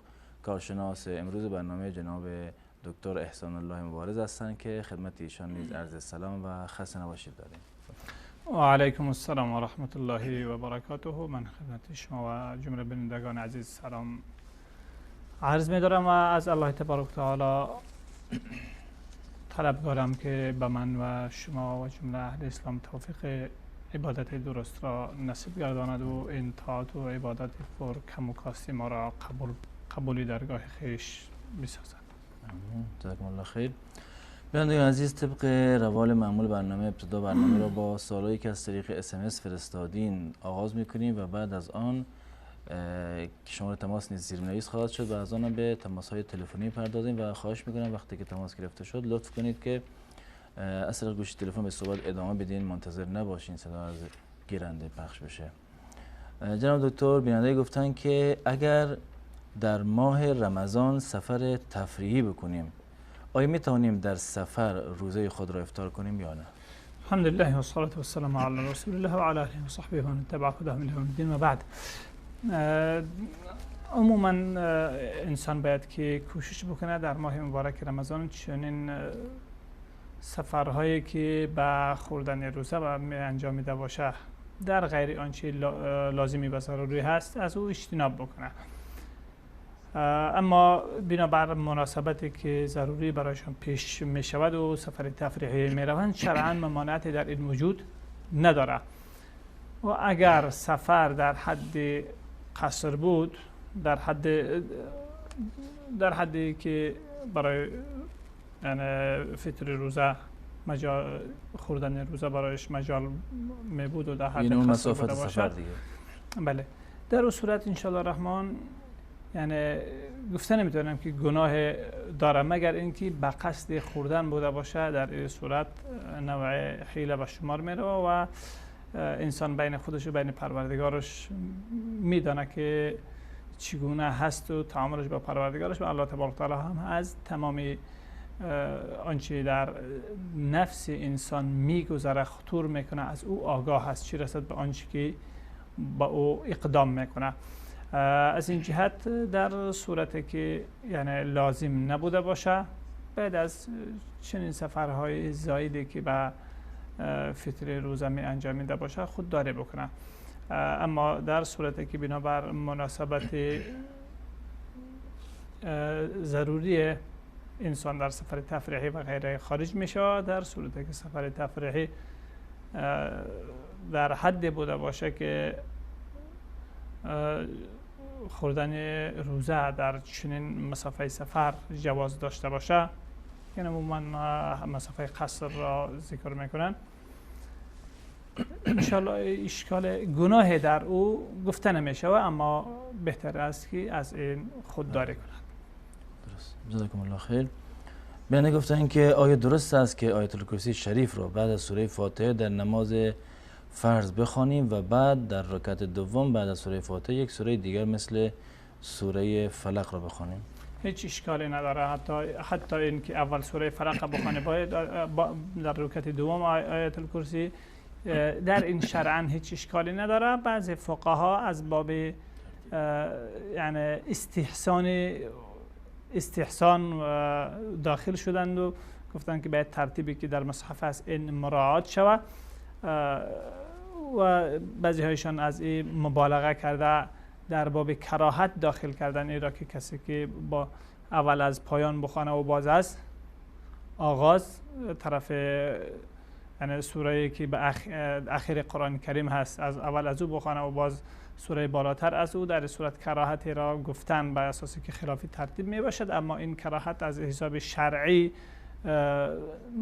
مستند و مدلل نیست. در قرائت رسول الله صلی الله علیه وسلم، خلفای راشدین و غیره در داخل یک نماز سوره از پایان و سوره از بالا آمده و هیچ اشکال شرعاً در این وجود نداره. حتی یک سوره چندین بار تکرار شوه هم اشکال نداره، و حتی یک آیت چندین بار تکرار شوه و در چند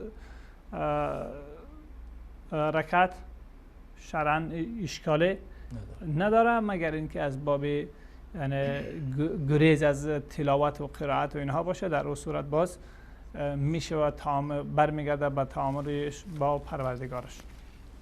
جزاکم الله خیر. تماس بینندگان آماده است و اولین بیننده رو میگیریم. سلام علیکم، برنامه پرسش و پاسخ بفرمایید. الو سلام، خسته نباشید. سلامت باشین، در خدمت شما هستم. قبول بشه طاعات و عبادات. سلامت من رضا هستم از تهران. در خدمت شما هستم رضا. من یه سوال از استاد داشتم. من بفرمایید. چند سال الان به لطف خدا پیرو قرآن و سنت شدم. بعد به لطف شبکه‌های توحیدی. چند سال پیش من ازدواج کردم، 7-8 سال پیش ازدواج کردم. همسر من قبل از اینکه با من ازدواج بکنه، خب تو دین شیعه اون موقع رسم بود قبل از ازدواج 1-2 ماه یه صیغه محرمیت میخونن، بعدش میرن عقد دائم میکنن. نمیدونم، ما نمیدونستیم که قبلا اینجوری بوده.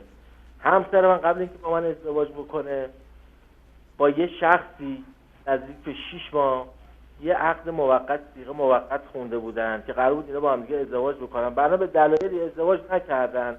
بعد تموم شد. ایشون هم پی زندگیشون، همسر منم که اومد پی زندگی خودش که با من ازدواج کرد.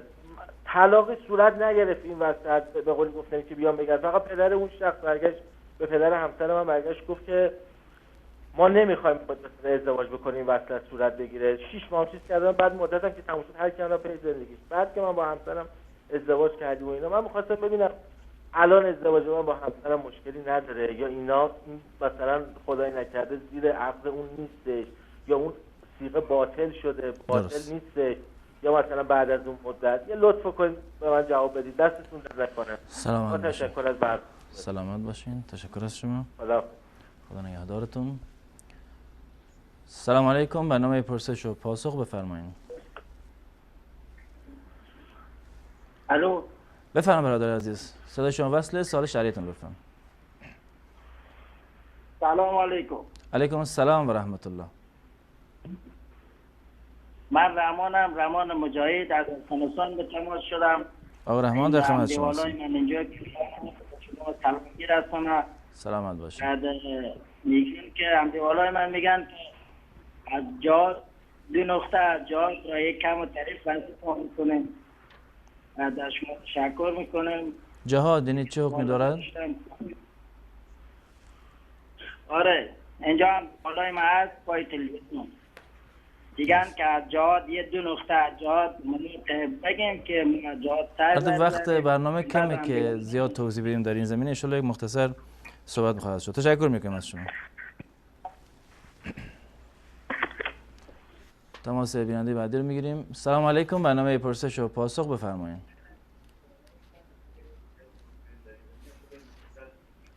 سلام علیکم، بفرمایید برادر عزیز. علیکم السلام، خوب هستین؟ بخیر هستین؟ سلامت باشین، در خدمت شما هستیم. امی فطر روزه را در اینجا بتا یا در وطن فقیرها زیاده در اوجه روان کنه، خوب است؟ چه چیزی را؟ فطر را؟ فطر روزه را. فطر را یعنی در جایی که خودش هست ادا کنه یا به وطن بفرسته، درسته؟ یا در وطن مثلا غریب فقیر زیاد است اوجه بعض نفرها میگه که نی در اینجا بتا خوب است میگن. درست. سوال دیگه هم دارین؟ دیگه همین بعضی نفرها که از خودش صدقه و خیرات اینجا میخوره و قربانیش در وطن روان میکنه، پیسهش اوجا کسی بخوره میگه، یا میشه نمیشه، خودش اینجا قربانی نمیکنه. درست. خب دویم سوم همین بعض قرآن که میخوانی حرام که در تلویزیون خواندن میگیره، به امرای ازی قرآن اله کرده خوانده رفتن میگیره، به خواندن ازی همین قرآن ختم میشه نمیشه؟ قرآن را چیکار میکنه؟ در تلویزیون حرام میخونه نه؟ درست. همونجا گوش میکنه؟ امیر در قرآن اله کرده گوش کرده خوانده رفتن میگیره متوقع در دلش. نه منظورتونه که از طریق تلویزیون گوش میکنه، درسته؟ یا تو خودم حرمه؟ بله از طریق تلویزیون این قرآن اله میکنه، سعی کرده رفتن میگیره متو. درست. یعنی خط قبول میشه یا نه؟ ختمش قبول میشه یا نه؟ امیر جواب بده ان شاء الله. تشکر میکنم. سلامت باشین. سلام علیکم، برنامه پرسش و پاسخ، بفرمایید. سلام علیکم، وقت شما بخیر. ببخشید سلامت باشین، در خدمت شما هستیم. سوال داشتیم، ببخشید. بفرمایید. همین ما در اتاق 14-15 نفریم، بین ما یکی نمازگزار است، البته عوامه، چه رقم میشه امیریش؟ درست. یک نفر امام میشه که یعنی از عوام است. عوامه، بله عوامه، نماز سیر میکنه ولی تجوید نداره. درست. سوال دیگه هم دارین؟ زنده باشین، بخیرم دست کنید. سلامت باشین، تشکر میکنم از شما. سلام علیکم، برنامه پرسش و پاسخ، بفرمایید.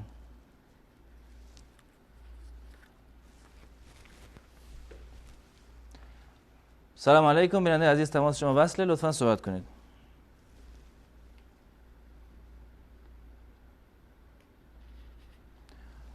تماسشون قطع شد، بیننده بعدی رو میگیریم. سلام علیکم، بفرمایید. السلام علیکم. علیکم السلام و رحمت الله. أنا وصل الحق لي. بله وصال حق، در خدمت شما هستیم. أنت وصل الحق ده؟ بله وصال حق. از طریق تلویزیون صحبتتون ادامه برادر عزیز. لا طريق تلفزيون لا. بفرمایید.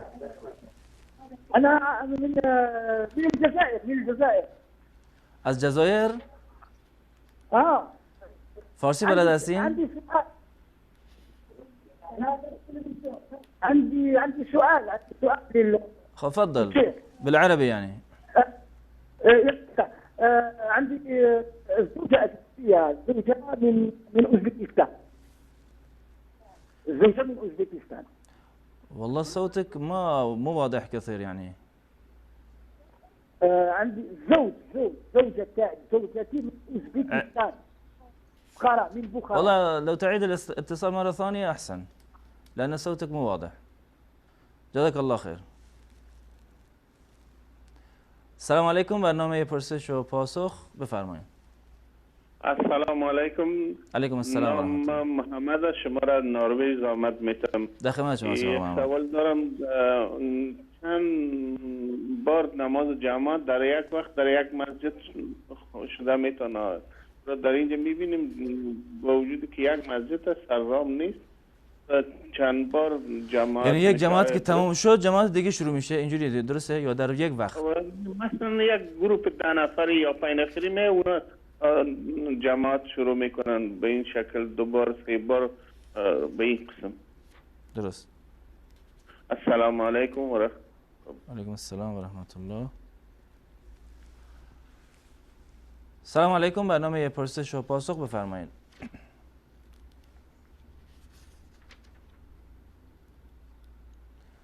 سلام علیکم بفرمایید. بیننده گرامی تماس شما وصله، لطفاً صحبت کنید. دارن تماسشون قطع شد، تماس بعدی رو میگیریم. سلام علیکم بفرمایید.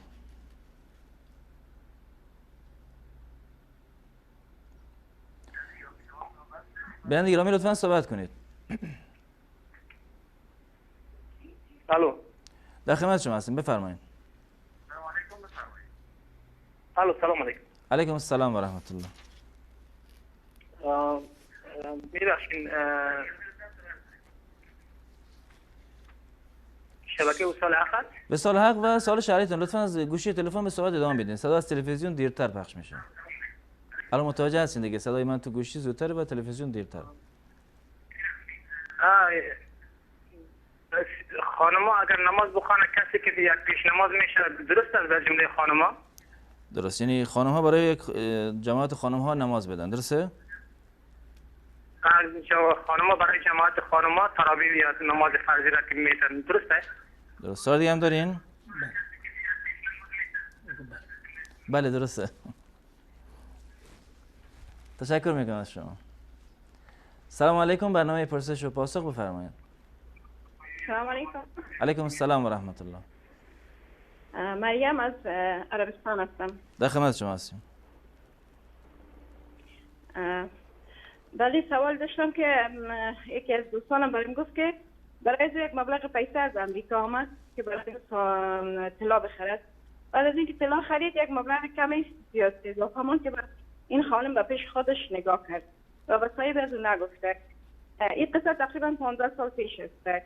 اما بعدا آیسته این احساس کرد که شاید من گناه کرده باشم و به صاحب اون نگفت و این مبلغ با یک شهر دیگه به غریبا فرستاد که صدقه او به نام اون خانم شود.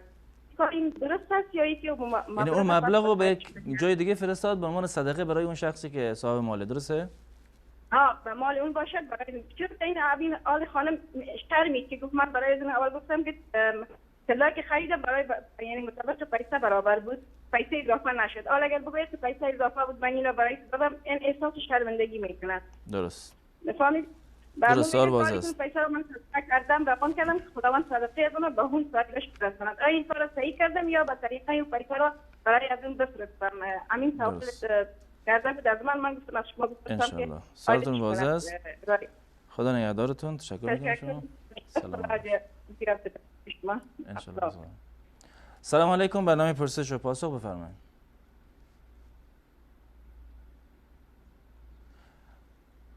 سلام علیکم، بیننده عزیز شما رو خط هستین، لطفاً صحبت کنید.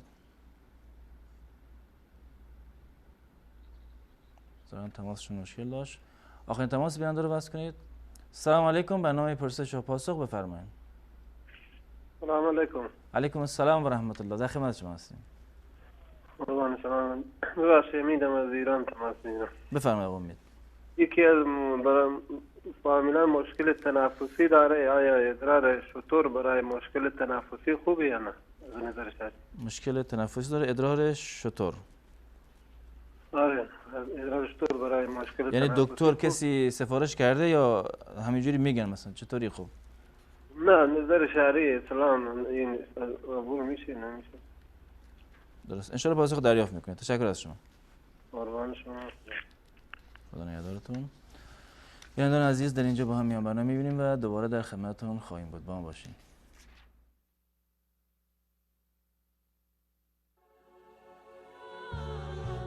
قم للصلاة وأدها واقصد رضا رب العباد إن الصلاة هي الضياء هي الحياة هي العماد. قم للصلاة وأدها واقصد رضا رب العباد إن الصلاة هي الضياء هي الحياة هي العماد. قم للصلاة وأدها واقصد رضا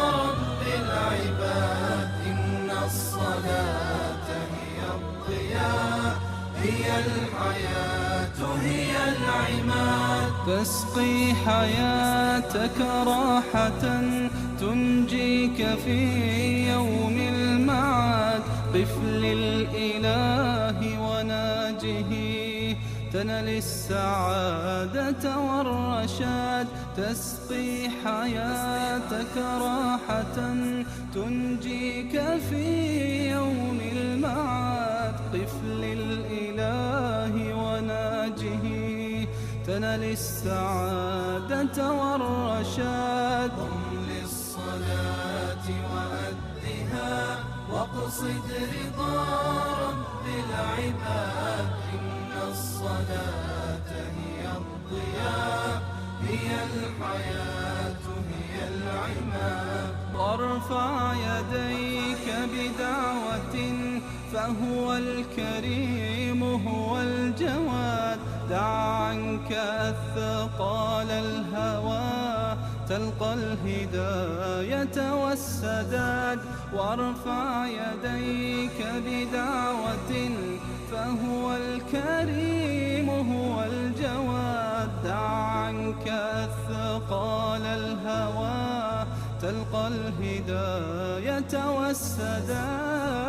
للصلاة وأدها واقصد رضا رب العباد. إن الصلاة هي الضياء هي الحياة هي العماد. واعمر بيوت الله لا تركن لساعات الرقاد. إن الحياة قصيرة والعمر ماض للنفاد. واعمر بيوت الله لا تركن لساعات الرقاد. إن الحياة قصيرة والعمر ماض للنفاد. قم للصلاة وأدها واقصد رضا رب العباد. إن الصلاة هي الضياء هي الحياة هي العماد. واخفض جبينك ذلة واسجد لربك بانقياد. زود حياتك طاعة إن الصلاة لخير زاد. واخفض جبينك ذلة واسجد لربك بانقياد. زود حياتك طاعة إن الصلاة لخير زاد. للصلاة وأدها واقصد رضا رب العباد. إن الصلاة هي الضياء هي الحياة هي العماد. قم للصلاة وأدها واقصد رضا رب العباد. إن الصلاة هي الضياء هي الحياة هي العماد.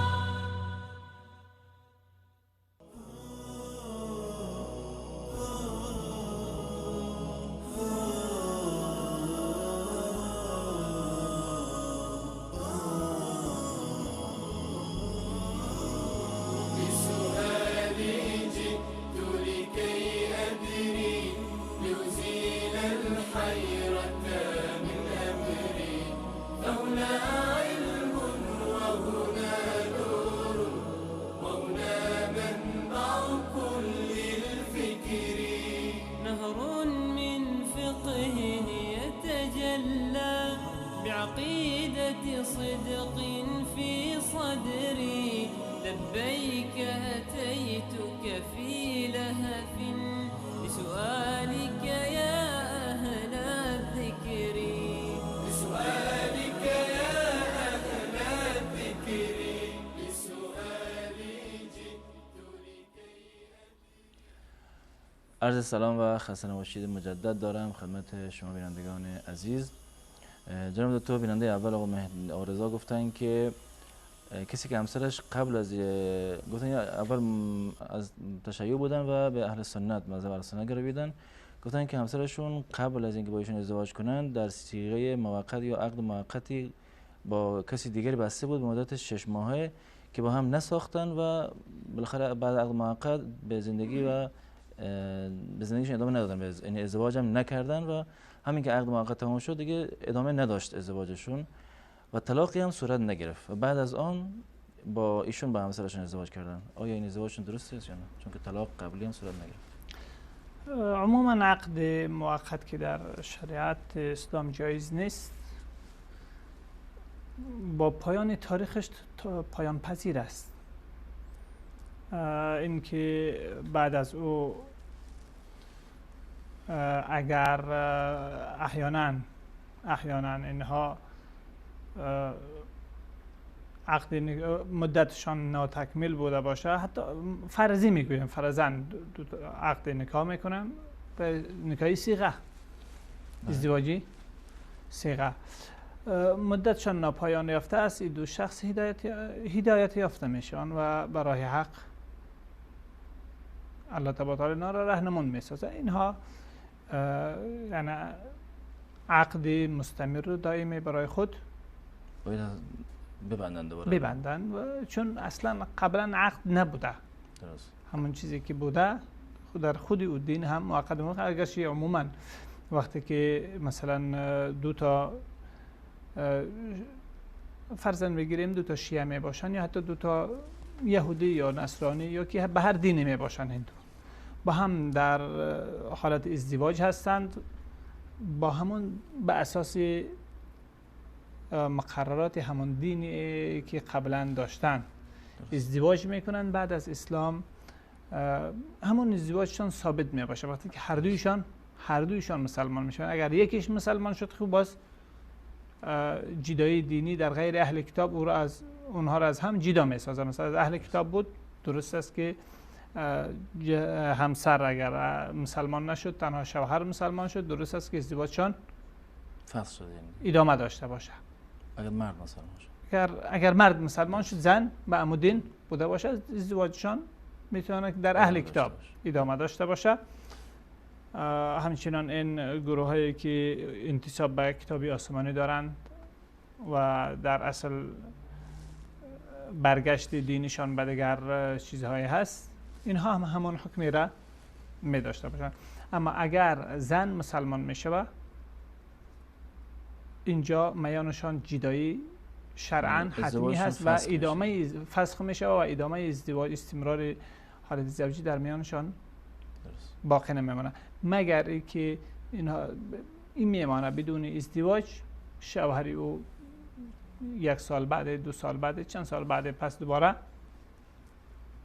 مسلمان میشه و او هم مسلمان میشه و در این صورت میتونن که ازدواج خود پس ادامه بدن با همون وضع سابق.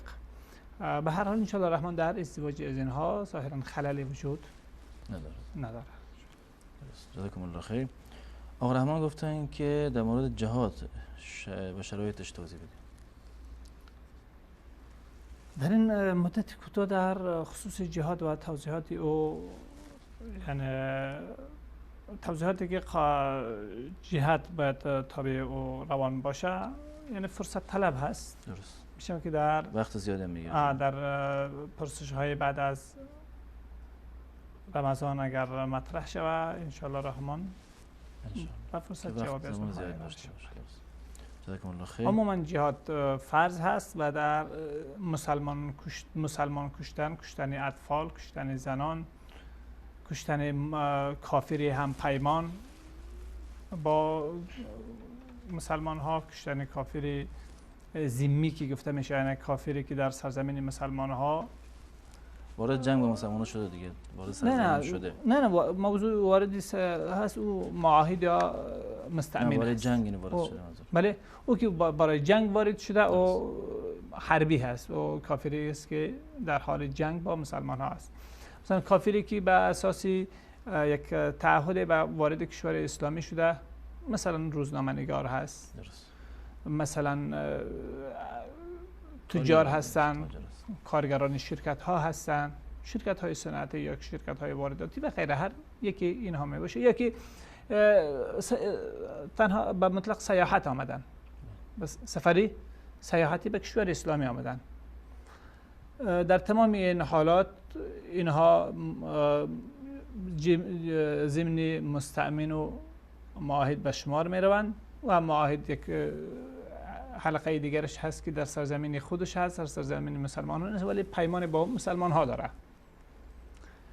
و همچنان کافری که ذمی هست، کافر ذمی به کافری گفته می شود که تابعیت کشور اسلامی را داره، همراه مسلمان ها در همین کشور زندگی میکنه، تابعیت همین کشور را داره چون سایر مسلمان ها. یعنی تمامی از اینها کشتنشان در بنام جهاد یا هر آنچه باشه روا نیست، مگر اینکه در اثر جرائمی که مرتکب می شود چون سایر اتباع کشور اسلامی و او جریمه موجب مجازات از آنها به اعدام یا این چیزها از جانب حکومت اسلامی می شود. در او صورت درست هست، در غیر او درست نیست. اما کافری که در حال جنگ با مسلمان ها هست او کافری حربی هست و آنچه که فعلا برایش میگویند استعمار یا کی کافری مستعمر یا مستحمر، هر آنچه که گفته شود او موضوعی از او جدا هست و چیزهای خدا داره. اما به نام جنگ با او کشتن مسلمان های عادی و وارد شدن به جنگ های داخلی بین مسلمان ها، این هم جزئی از غلط فهمی جهاد یا که جنگ با کفار هست، چون اونها را گذاشتن مصروفی مسلمان ها شد. جزاکم الله خیر. بیننده گفتن که در یک کشور زندگی میکنن که مردم و مالشون خوب است، آیا میتونن زکات فطرشون را به یک شهر و کشوری بفرستن که مردم فقیر زیاد دارن؟ بله، هر آنچه که نیازمندی بیشتر بود با اونجا صدقه فطر را به آنها دادن بهتر هست. یعنی مخصوصا که اگر اقارب و خویشاوندان شخص بوده باشه در اون صورت ثواب او بیشتر میشه برای او اقارب هست، خویشاوندان همچنین قربانی وقتی دور نزدیک هست. قربانی موضوعی که پرسیدن در او یک جنبه داشت. قربانی جایی که انسان می باشه، خودش می باشه، در اونجا قربانی میکنه. قربانی از جمله واجبه های محلی هست که از خود انسان میشه و در خانه خود انسان. بله، زائد بر او قربانی دیگری را اگر بیرون روان میکنه یا که قربانی یکی از خویشاوندان خود به عهده میگیره یا قربانی دومی را در جای دیگری حکم میکنه تا اینکه به فقرای اونجا تقسیم شود، این اشکالی نداره. اما یکی قربانی اصلی خود بیرون از جای بوده باشه خود انجام بده و خودش در او روز، یعنی روز عید که هدف از قربانی نوع خود تفریح ذاتی خود و خانوادهش هست، یک نوع استفاده خوشی خود و خانواده از این مال قربانی هست. از این محروم می باشه و دست به این یا چشم به این و آن، خود ای به جایی که قربانی ثواب قربانی را گرفته باشه در اینجا شاید که اما میگن که خیر و صدقه، حتی اگر صدقه بوده باشه میگه که ابدأ بمن تعول، آغازش به کسایی میشه که نفقه اونها بالای شخص واجب هست. و همچنین نبی اکرم صلی الله علیه و سلم در صدقه نفلی میگویم، نه در قربانی که واجب میباشه یا که نزد بعضی ها سنت.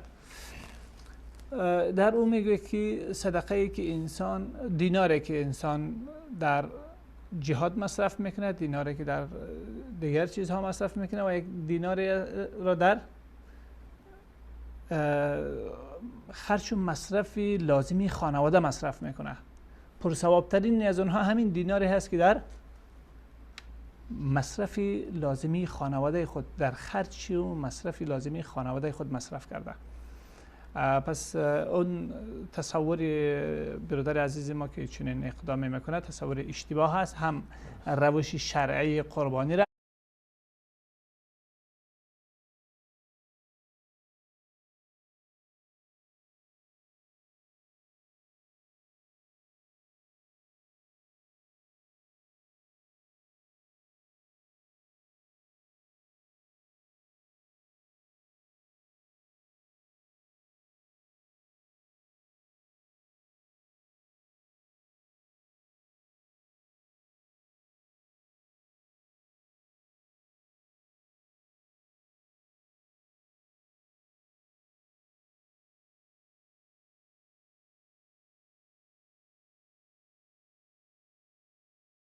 از دست داده و هم ثوابی بیشتر را. به هر حال الله تبارک و تعالی به اونها توفیق نصیب بکنه که یکی اینجا و یکی هم اونجا قربانی بکنن. زیادی نیست در اونجا قربانی، شاید که در حدودی مثلا اگر باشنده کشورهای خلیجی بوده باشه حدود 300 و 400 درهم یا که ریال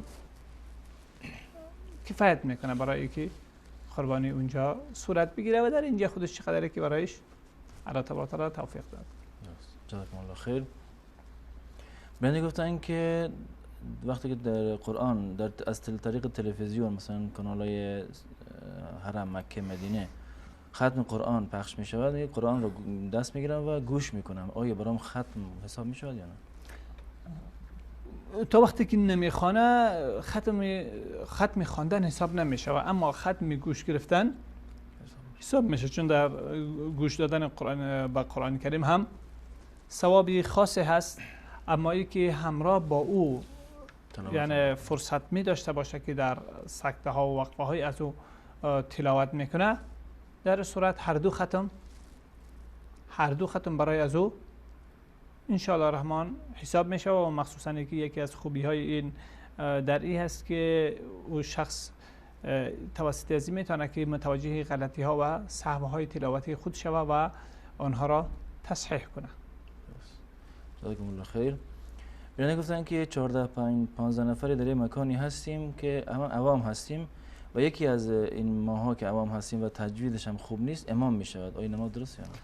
در صورتی که یعنی نماز خودش درست می شده باشه، نماز او با مقتدی ها درست می شود.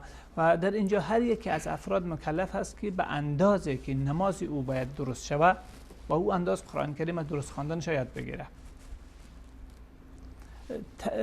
قواعد و ضوابط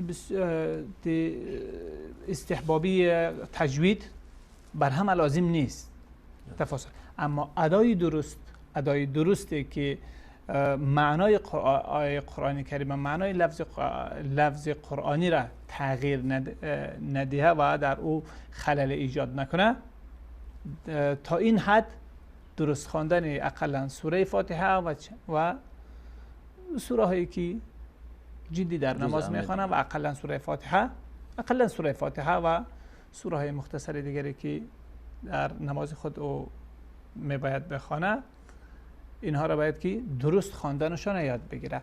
اگر نیاموخت، چی او برده باشه چی مقتدیای او فرق نمیکنه، اگر نیاموخت در اون صورت یعنی گناهگار می باشه و مشکلی خلل نماز باز مسئولیتش به دوشی خودی او هست، مگر تنها شخصی که زبان او باز نمیشه و که درست یاد بگیره، یعنی از لحاظ توانایی زبانیش عاجز هست. و الله تبارک و تعالی در صورت میگه که لا یکلف الله نفسا الا وسعها، الله تبارک و تعالی یک شخصی را مکلف نمیسازه مگر به اندازه توانی او. از توان او بالا بود اینجا معذور هست، شرعاً مکلف نیست و گناه بالاش در او نمی باشه.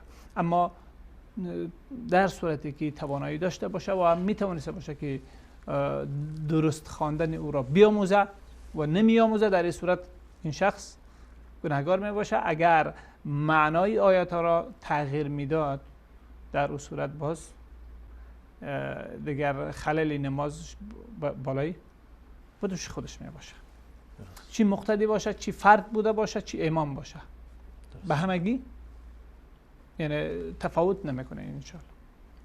جزاکم الله خیر.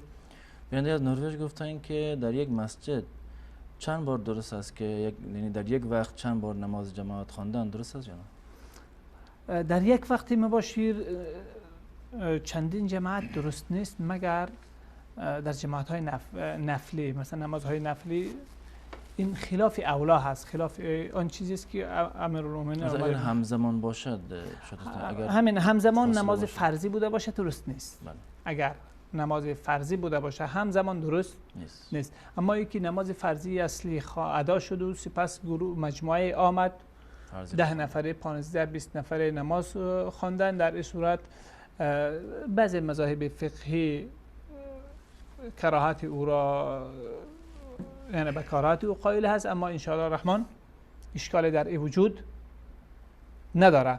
در عموم برای جلوگیری از این نوع تصرفات خوارج، کسانی که نماز خود را دنبال امامان مسلمان که در حکومت ها کارمند بودند، حکومت های اسلامی دور خلفای اموی و عباسی و غیره، نماز خود دنبال از اونها جایز نمیدانستند و نماز نمیخواندند، سپس برای خود جماعت های یعنی جداگانه انتخاب میکردن، بعد از منتظر میشدن تا یکی جماعت اصلی مسلمان ها به پایان برسه سپس از خود جماعت برگزار بکنن. برای جلوگیری از این تصرف نامشروع اینها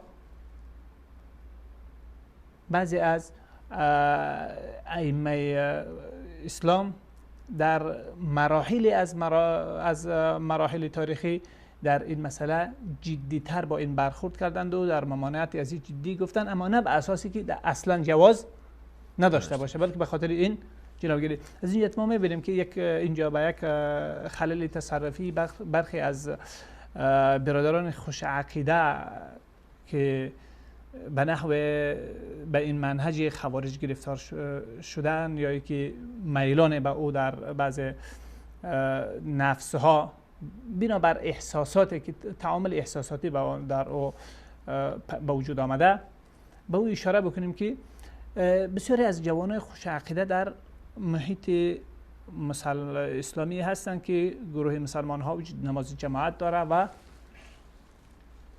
جماعت رسمی برگزار میشه و اما مشکلات امام در عقیده خود احیانا می داشته باشد، تصوفی خرافی می داشته باشند یا چیزهایی از این قبیل، از حضور جماعت خودداری میکنند و سپس به این جماعت ها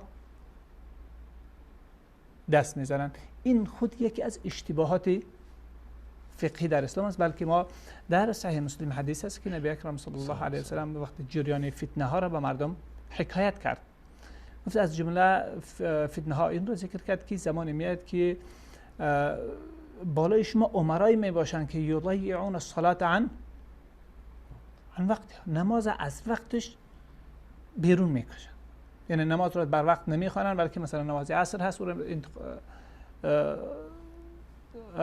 میگذارن تا یکی میخواننش به وقتی نزدیک غروبی آفتاب، نماز ظهر را میخوانن به وقتی نزدیک عصر. به این گونه که نماز از وقتش خارج میکنه، وقتی که نماز از وقتش خارج شد ادا نمی باشه، حتی قصدن وقتی که کار شده باشه در نزد بسیاری از فقهای اسلام نماز دیگه درست نمیشه.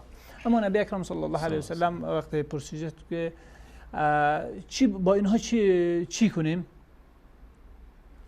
حتی در بعضی روایات میگه افلا نقاتلهم، با اینها ما جنگ نکنیم، رسول الله صلی الله علیه و سلم فرمود که نه، چون موضوع جنگی مسلحانه خونریزی ها و آفت های زیادی دیگری را داره که یعنی اصلاح در داخل جامعه فاسد شده جامعه اسلامی از طریق صلاح توجیه نیست، بلکه از طریق درس، تعلیم، تربیه، امر به معروف نهی از منکر، دعوت و این چیزها می باشه.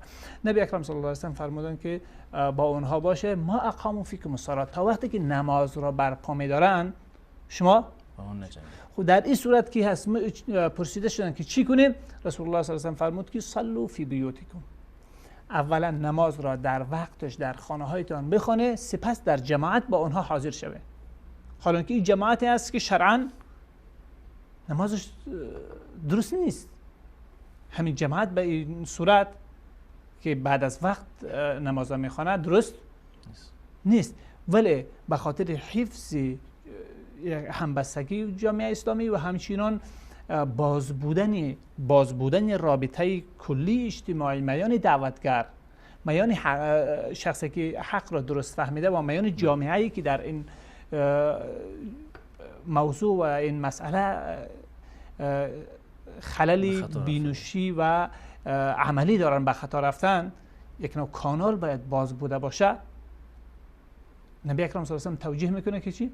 شما بر وقت در خانه هایتان میخونید، سپس در جماعت با این کسانی که نماز ضایع میکنند با اینها حاضر شوه. لذا همچنین در محیطی که امام صوفی خرافی هست که عقیده شرکی داره، اگر بدعت داشت که پشت سر از اون نماز خواندن لازم است، یعنی هیچ اعاده لازم نیست. اما اگر صوفی شرکی بود، یعنی عقاید شرکی داشت، عقایدی که او را از اسلام خارج میکرد، یعنی مسائلی هست که در اونها اختلاف وجود داره که به حد شرک میرسه یا نه. این مسائل نه، مسائلی که در شرکش یقینی و قطعی است، مانند عقیده وحدت وجود، عقیده حلول، عقیده مشکل کشا و متصرف کون دانستنی اولیاء الله و یا انبیا یا هر کسی که ائمه و غیره، هر کسی که بوده باشه از غیر الله تبارک و تعالی. این گونه عقایدی که در شرکی بودن و کفری بودن از اینها شکی نیست، آلوده به این عقاید هست. باز هم تو نماز خدا، نماز اصلی خدا میخوانی، قسمی که هدایت پیامبر اکرم صلی الله علیه و سلم است، در خانه هایتان، نه در جماعت های دیگری که باعثی تنش‌زایی شود. بلکه نبی اکرم صلی الله علیه و سلم چی توجیه کرد؟ میگفت که شما در وقت آمده در مسجد بر وقت نماز جماعت برگزار کنید و سپس اونها که آمدن با در جماعت با اونها شرکت کنه، یا اینکه اونها را بگذاره جماعتشان. نه، میگفت که شما در خانه هایتان بخونه. این توجیه و راهنمایی به خاطر این هست که از این خلل آشوب آفرینی خودداری شود. پس در اون صورت نمازهای خود بر وقت در خانهشان میخوانند و حاضر میشوند در جماعت با مسلمانان پشت دنبال همین امامی که دارای مشکلات هست، به خاطر هم حفظ شعیره اسلامی، حفظ جایگاه خود در این جامعه و حفظ کانال، حفظ باز نگه داشتن کانال ارتباطی دعوتی میان دعوتگر و اصلاح جامعه. برای تمام این هدایت نبوی هست که باید انجام شود و در عموم دیده میشه که با مخالفت با این روش، یعنی مشکلات بسیار زیاده میان دعوتگران و میان جوانانی که حق را میفهمند و میان محیطشان با وجود میآید. اگر این قضیه را مراعات کنند، هر یکی از ما و شما این موضوعات مراعات بکنیم، ان شاء الله الرحمن این مشکلات در دایره محدود تری خواهد ماند. الله تبارک و تعالی به ما فهمی درست و ادا و تطبیق مثالی را نصیب گرداند و موفق سازد. تشکر میکنم از شما با توضیح که دادین. یعنی گفتن که یک زن میتواند برای جماعتی که همه خانم هستند نماز تراویح بخواند یا نه؟ ان شاء الله اشکال